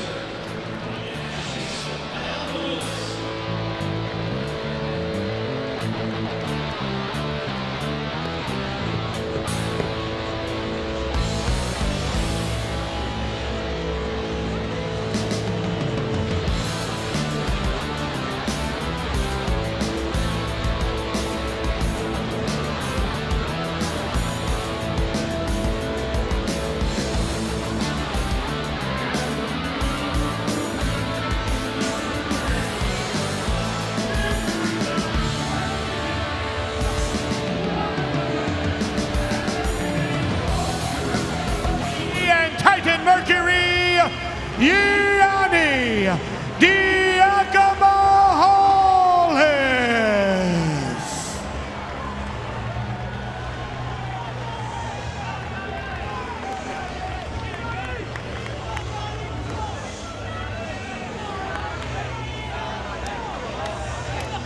His opponent, wrestling for KD Training Center, PJ Duke.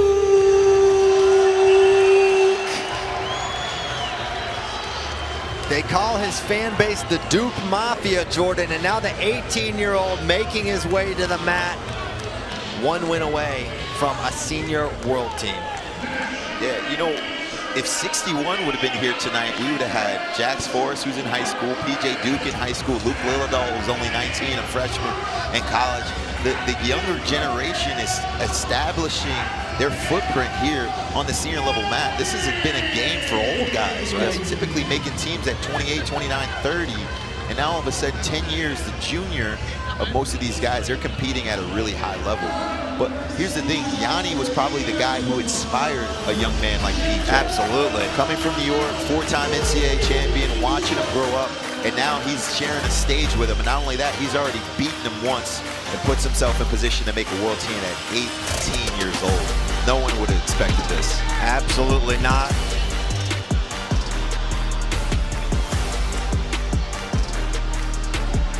All right, here we go. They are headed to the center of the mat, and we are underway. Match number 3 in the blue. PJ Duke in the red. Yanni Dyakomihalis. So much of the action was dictated off of the leg attacks of Yanni Dyakomihalis, both for Yanni and against Yanni. Curious how he approaches his offense in this third and final match. Yanni's being a lot more disciplined with his hands. Notice his positioning, right? He's rolling the wrist off. He's clearing the 2-on-1s instead of shooting every single time. Just a more technical, more conservative approach to this matchup.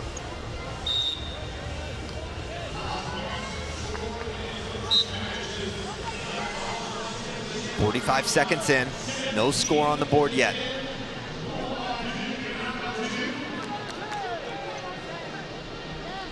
Wrist control there for Yanni.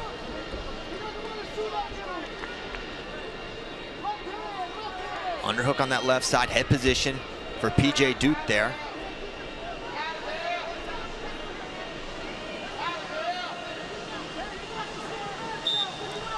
Stalemate that position, 4:49 left in the match, 1:49 in this first period. And this is the game you want to play if you're Yanni here. PJ was only able to score off of counters. All of his big points came off of Yanni taking an errant shot, him running behind, and really scoring his points from all counterattacks. So if you're Yanni, you're going to play the game. Control center, put him on the shot clock, score if you can, if an opportunity presents itself, but really force him to attack. We haven't really seen PJ hit a knee pound at all, and get to a penetration step. And there's one attempt there, but Yanni, again, great defense. Duke does a good job of kind of faking left and then kind of pouncing to that right side. Not able to get in there this time against Yanni. Minute to go here. Sweep single leg for PJ Duke. Above the knee here. Good position for PJ Duke. And he's got 7 seconds to try to finish this before that 1 point goes on the board. And I don't think he got it in time. The 1's going to go up, but now Yanni needs to not give up the 2 or the 4 here. Let's see. He's fighting hard with that whizzer. There's a knee fight here. When you get to the body lock, you want to try to fight your inside knee in front of your opponent's inside knee. You can get leverage and control his hips. Great defense there, though, by Yanni. That's a tough spot. A great shot from PJ Duke. That whizzer seatbelt position, such an important one in international wrestling. And Yanni showing his savvy from that position. 35 to go. Yanni strikes first with the shot clock. And I think we're starting to see the power of PJ Duke start to have an effect in this match. You know, Yanni's typically wrestled, he won his world championship or his world silver medal at 65 kilo. He's up a weight class. PJ Duke, bigger size, bigger body. He cuts a lot of weight to get down to 70 kilos. He's got to have the physical advantage here. And you can see maybe Yanni trying to manage his energy a little bit differently than he did in match number 2, not taking a lot of attacks, not having a lot of flurries, so that he has a little bit more in the second period. Is that what you saw from Yanni? Yeah, 100%. But here's going to be the key in the second period is likely, unless Yanni gets started early, he's going to go on to the shot clock. We haven't seen him get hit for passivity yet. He's done a good job of controlling center, but Duke's taking more risks, more shots. Mike Gray, Kellen Russell in the corner for Yanni. Coach KD and Zane Rutherford in the corner for PJ Duke. 3 minutes. 3 minutes of your best wrestling. You're halfway there. This is when you tap into the will and the heart of your competitor. Shot right away from Yanni, head outside, trying to lift, is lifting, in good position to finish here. Trying to defend his PJ Duke. They're out of bounds. What's going to be the call here? Should be at least 1. Let's see if that's 2 again. And they're going to say that's 1. That's 2. Knee hit there. I'm challenging Left that knee. if I'm Red's corner. And no challenge from Mike Gray. It looked close. Those sequences, preventing 2s and holding 1, that is something that can absolutely change the result of a match. And Duke's starting to pick up his hand fight a little bit. Look at him pressure.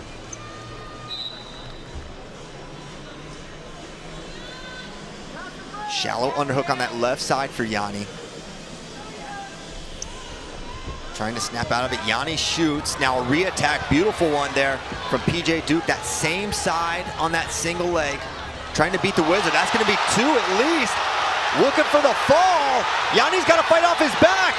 Big trouble here for Yanni Dyakomihalis. He's got the head. Fall. Confirmed. Oh PJ Duke onto the world team. Oh my goodness.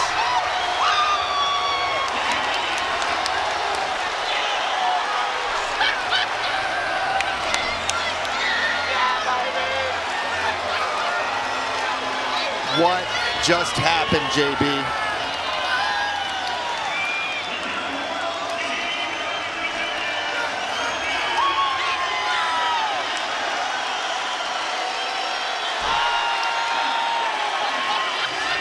PJ Duke just shocked the wrestling world.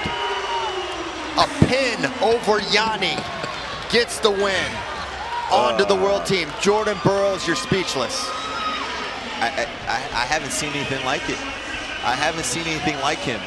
In his last 2 competitions, he's beaten reigning champion Antrell Taylor, reigning champion Ridge Lovett, and 4-time NCAA champion and Yanni Dyakomihalis. This kid is special.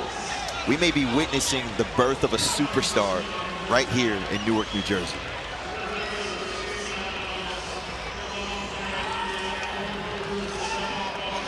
I'm absolutely in awe from what I just saw. Single leg. Took him through 2, but the power to be able to hold him there at the end. Outstanding, outstanding performance. Got to a swing single. And watch, he's gonna try to elevate this thing. Comes to the body. This is the one he missed early on in the match. Yeah. Yanni back to the Wizard, showing his flexibility.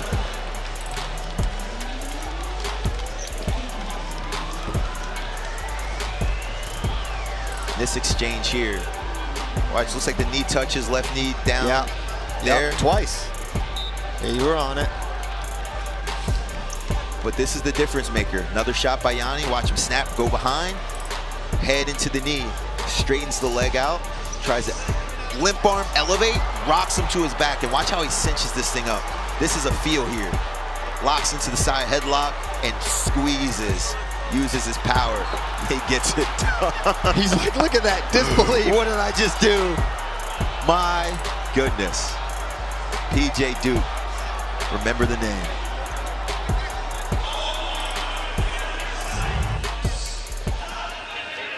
Want to let you guys know, Jordan and I are going to do a post show right after this. Thank you guys so much for listening. We are not done yet. We're going to be joined by Spencer Lee, maybe PJ Duke. I'm trying to get PJ Duke. Got to talk to this man. We'll be back with a post show when we return.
All right, welcome back.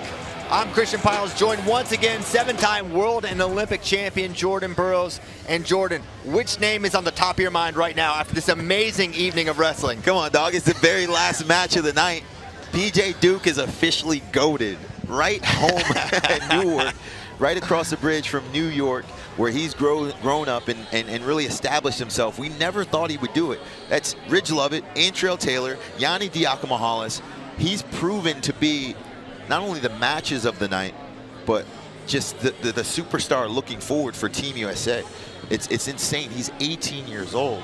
I'm calling the CEO of Rudis tonight and say, hey, listen, we need to sign this guy to a deal. We got a superstar in the making here. We got to get him on our team. Yeah, no question. And talk about the poise that's required to get absolutely dominated 10-0 by Yanni, and then to be able to come back. You're down 9-2 in the second match. You come back there and in the third match. What does that say about him as not just a wrestler, but a competitor? Well, he's tough, right? And that's what you want to see from your athlete, is a lot of guys have skills. They're front runners. They can beat guys their age, but just what he was able to do tonight. And it was one of those matches, the first match kind of got away from him a little bit.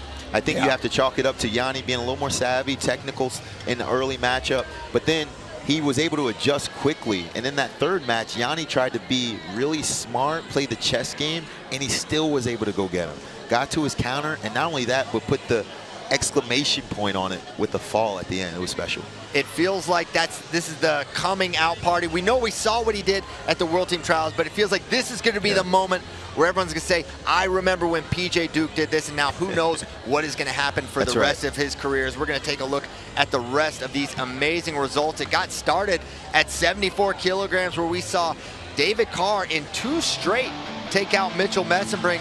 How impressed were you with what you saw from David? I was really impressed. You know, I spent the 4 days with David Carr just a week ago. He decided to make the trip out from Ames, Iowa, over to Philadelphia, and we got to spend some time together, and I was just impressed by the humility that he displayed. He wanted to learn. He wanted to just sit back and hear stories. What was it like when you made your first world team? You know, how'd you feel? How do I beat Mitchell Mesenbrink? And not that I have all the answers. He's got a great team. Derek St. John and Brent Metcalf in his corner, as well as his dad, Nate Carr, who was a champion in his own right. You know, he's just done some things that are special. I see the heart of a lion and a champion within him. He's really going to be good.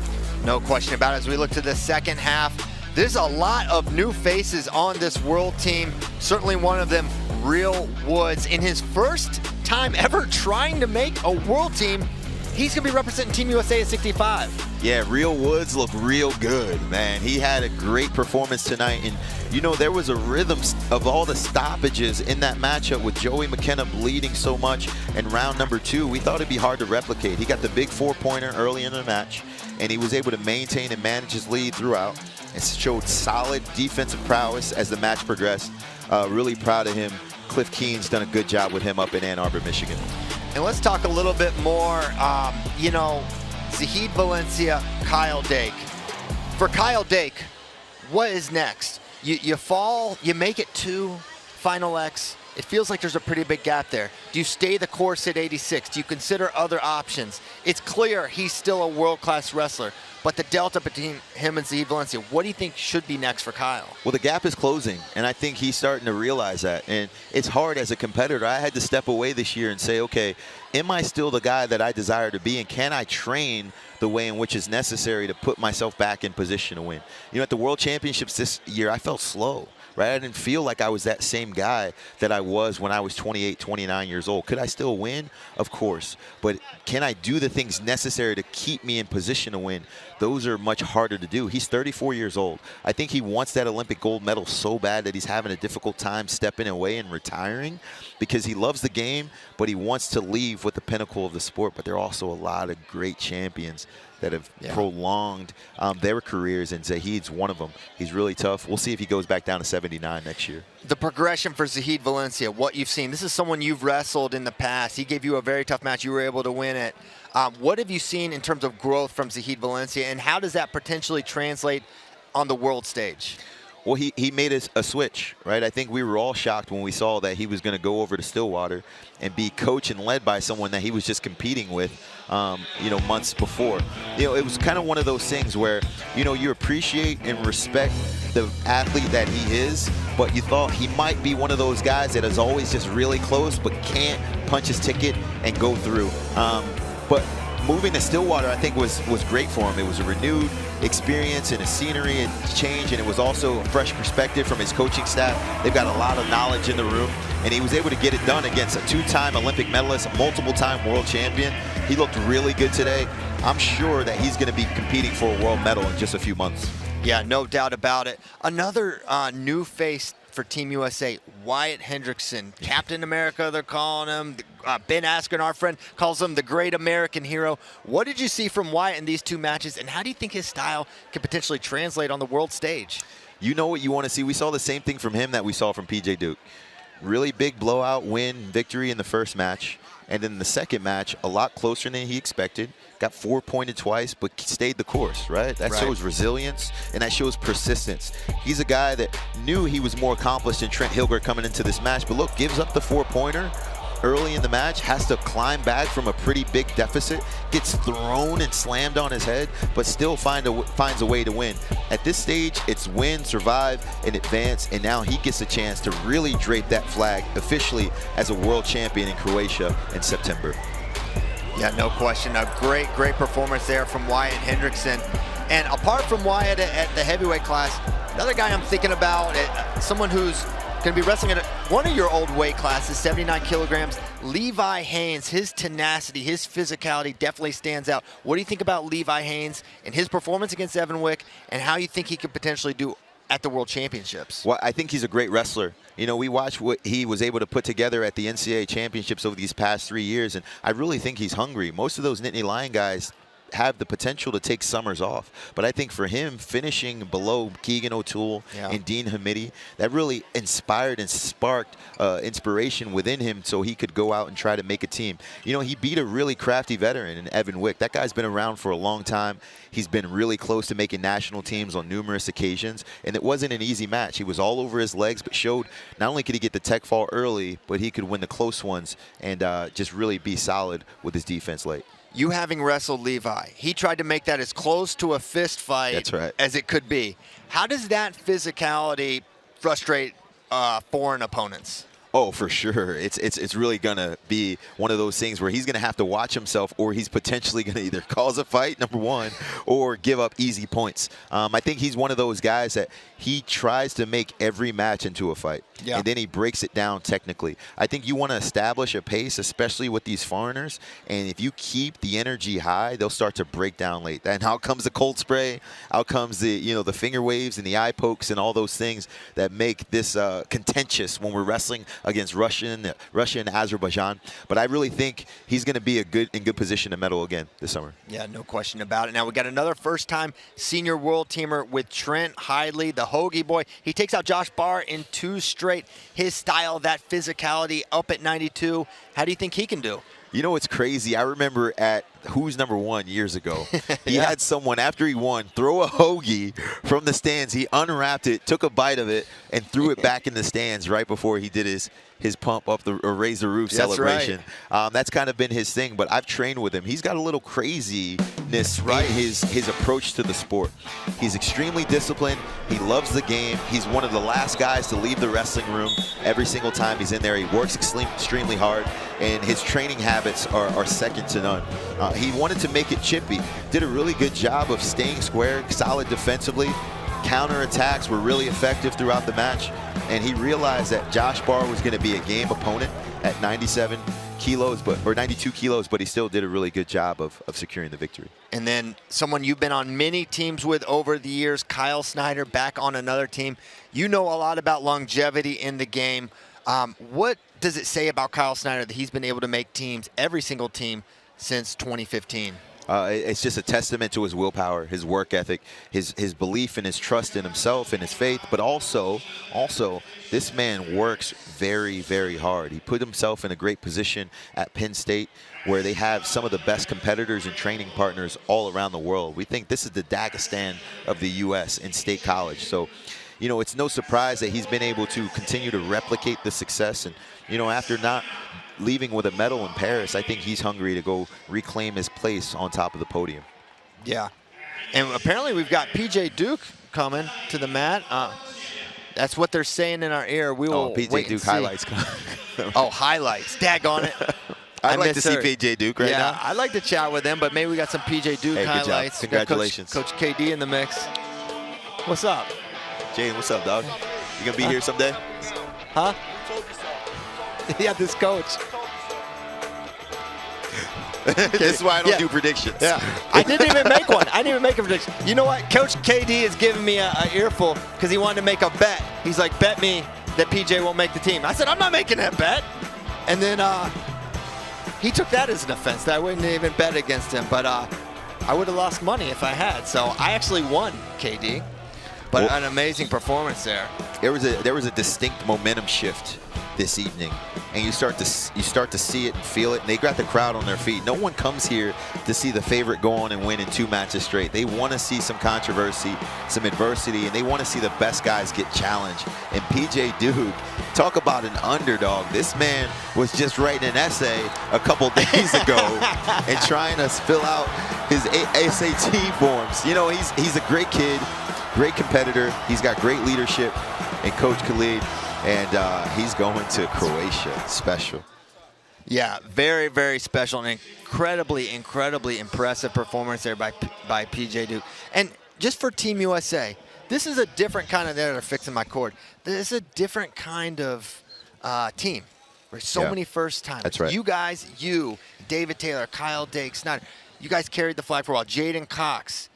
What is it like for you to see this kind of transition, this changing of the guard?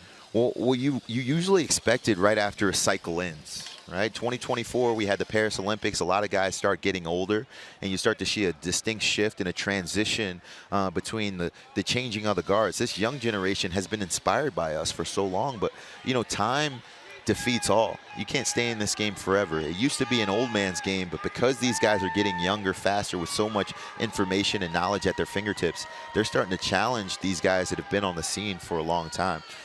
It's really good for wrestling to see this. You know, if you have the same guys, the same competitors, although the world loves us, we want to see some fresh blood in there to inspire a new generation. It's great. We got some young hammers in there, and it's going to be really cool to watch. Now, sitting here, Matt's side, I'm next to you. We talked a little earlier this week.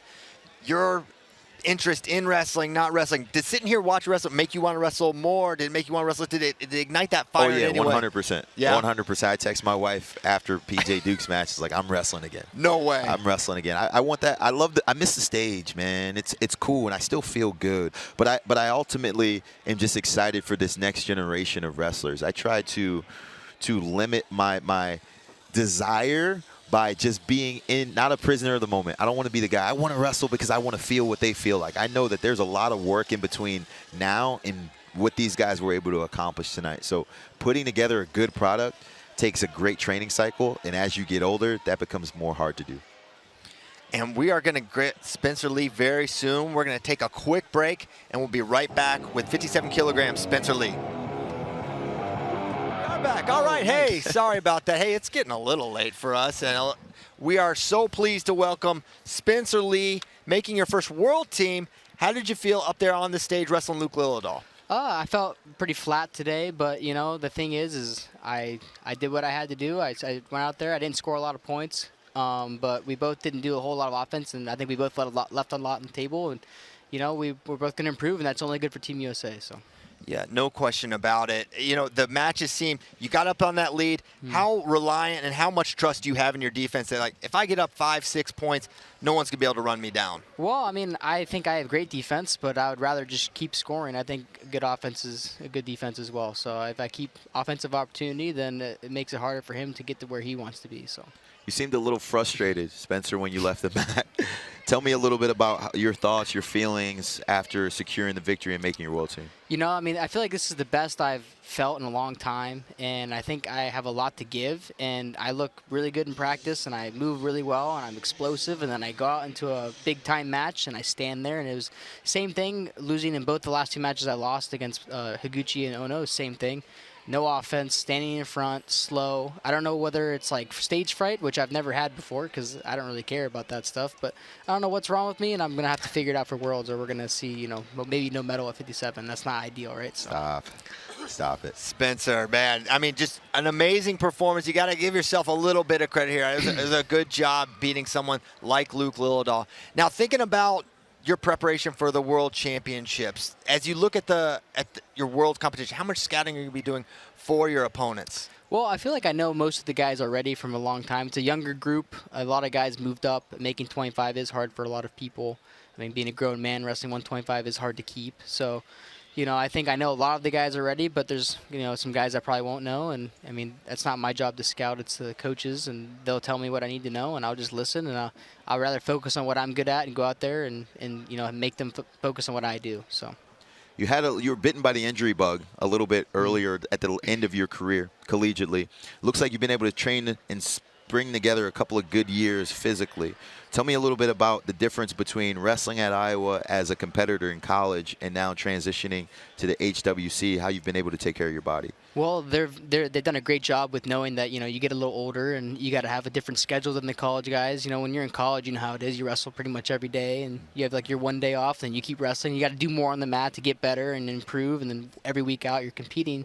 But when you're, an international guy, it's different. You don't wrestle as hard as much. You don't do as much as you did when you were in college, but that's just a plan. You have more of a plan, and you stick to it, and the goal is to stay healthy and kick butt when you do compete, and you can only compete 4 or 5 times a year, right? So it's a little different. So, Spencer, watching you over the years, you've always said, hey, freestyle's my favorite style. I think it's my best style.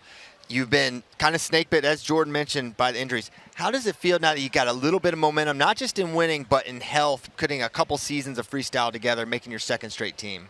I think it's awesome because, I keep hearing a lot of people say that I don't have a lot of, experience, and they're still seeing, like, I'm testing the waters for freestyle. And I honestly, freestyle and folk style to me was the same. I never exposed my back. I never rolled. I never funked. I do the same offense basically in freestyle that I did in folk style, except sometimes I don't get the wrist. That's okay. You can lock your hand in freestyle. So I don't think it was much different for me. I think the scoring was different. Obviously, wrestling folk style is a little bit different, obviously, than freestyle. But to me, it's the same. I'm a freestyle wrestler, and to me, wrestling's wrestling. So, I don't really think that matters about, I'm not experienced enough or whatever. But I got to go out there and prove myself, for myself and for everybody as well, for Team USA. That started off strong. So, like I always said when I was in college, and I'm still going to be the first weight class, got to start off strong. Tell me who your primary training partners have been through this last training cycle, and who's going to be your training partner that you bring along with you to the World Championships. Yeah, I wrestled a lot with Drake Ayala. Jesse Ibarra is another guy who's really tough. He didn't crack the lineup, but man, he's really, really good. He can wrestle anyone, I promise you. Brandon Sorensen's been great. He's one of the best partners I have. DeSanto, I wrestle every single week. He's been awesome. So I have a lot of partners that I wrestle consistently, but those are probably the 4 that I wrestle the most. I mean, Keisuke Otaguro, he's Takto Otaguro's brother. He's in Iowa. I train with him a lot too. So I have a lot of partners that I consistently train with. What was the message from Tom Brands to you after you made your second straight team? He said, I know you're hard on yourself, but there's a lot of good you did out there, and, be positive. It's not a moral victory, but, you did good stuff, and, we improve and move on from here, and we get better for Worlds. So.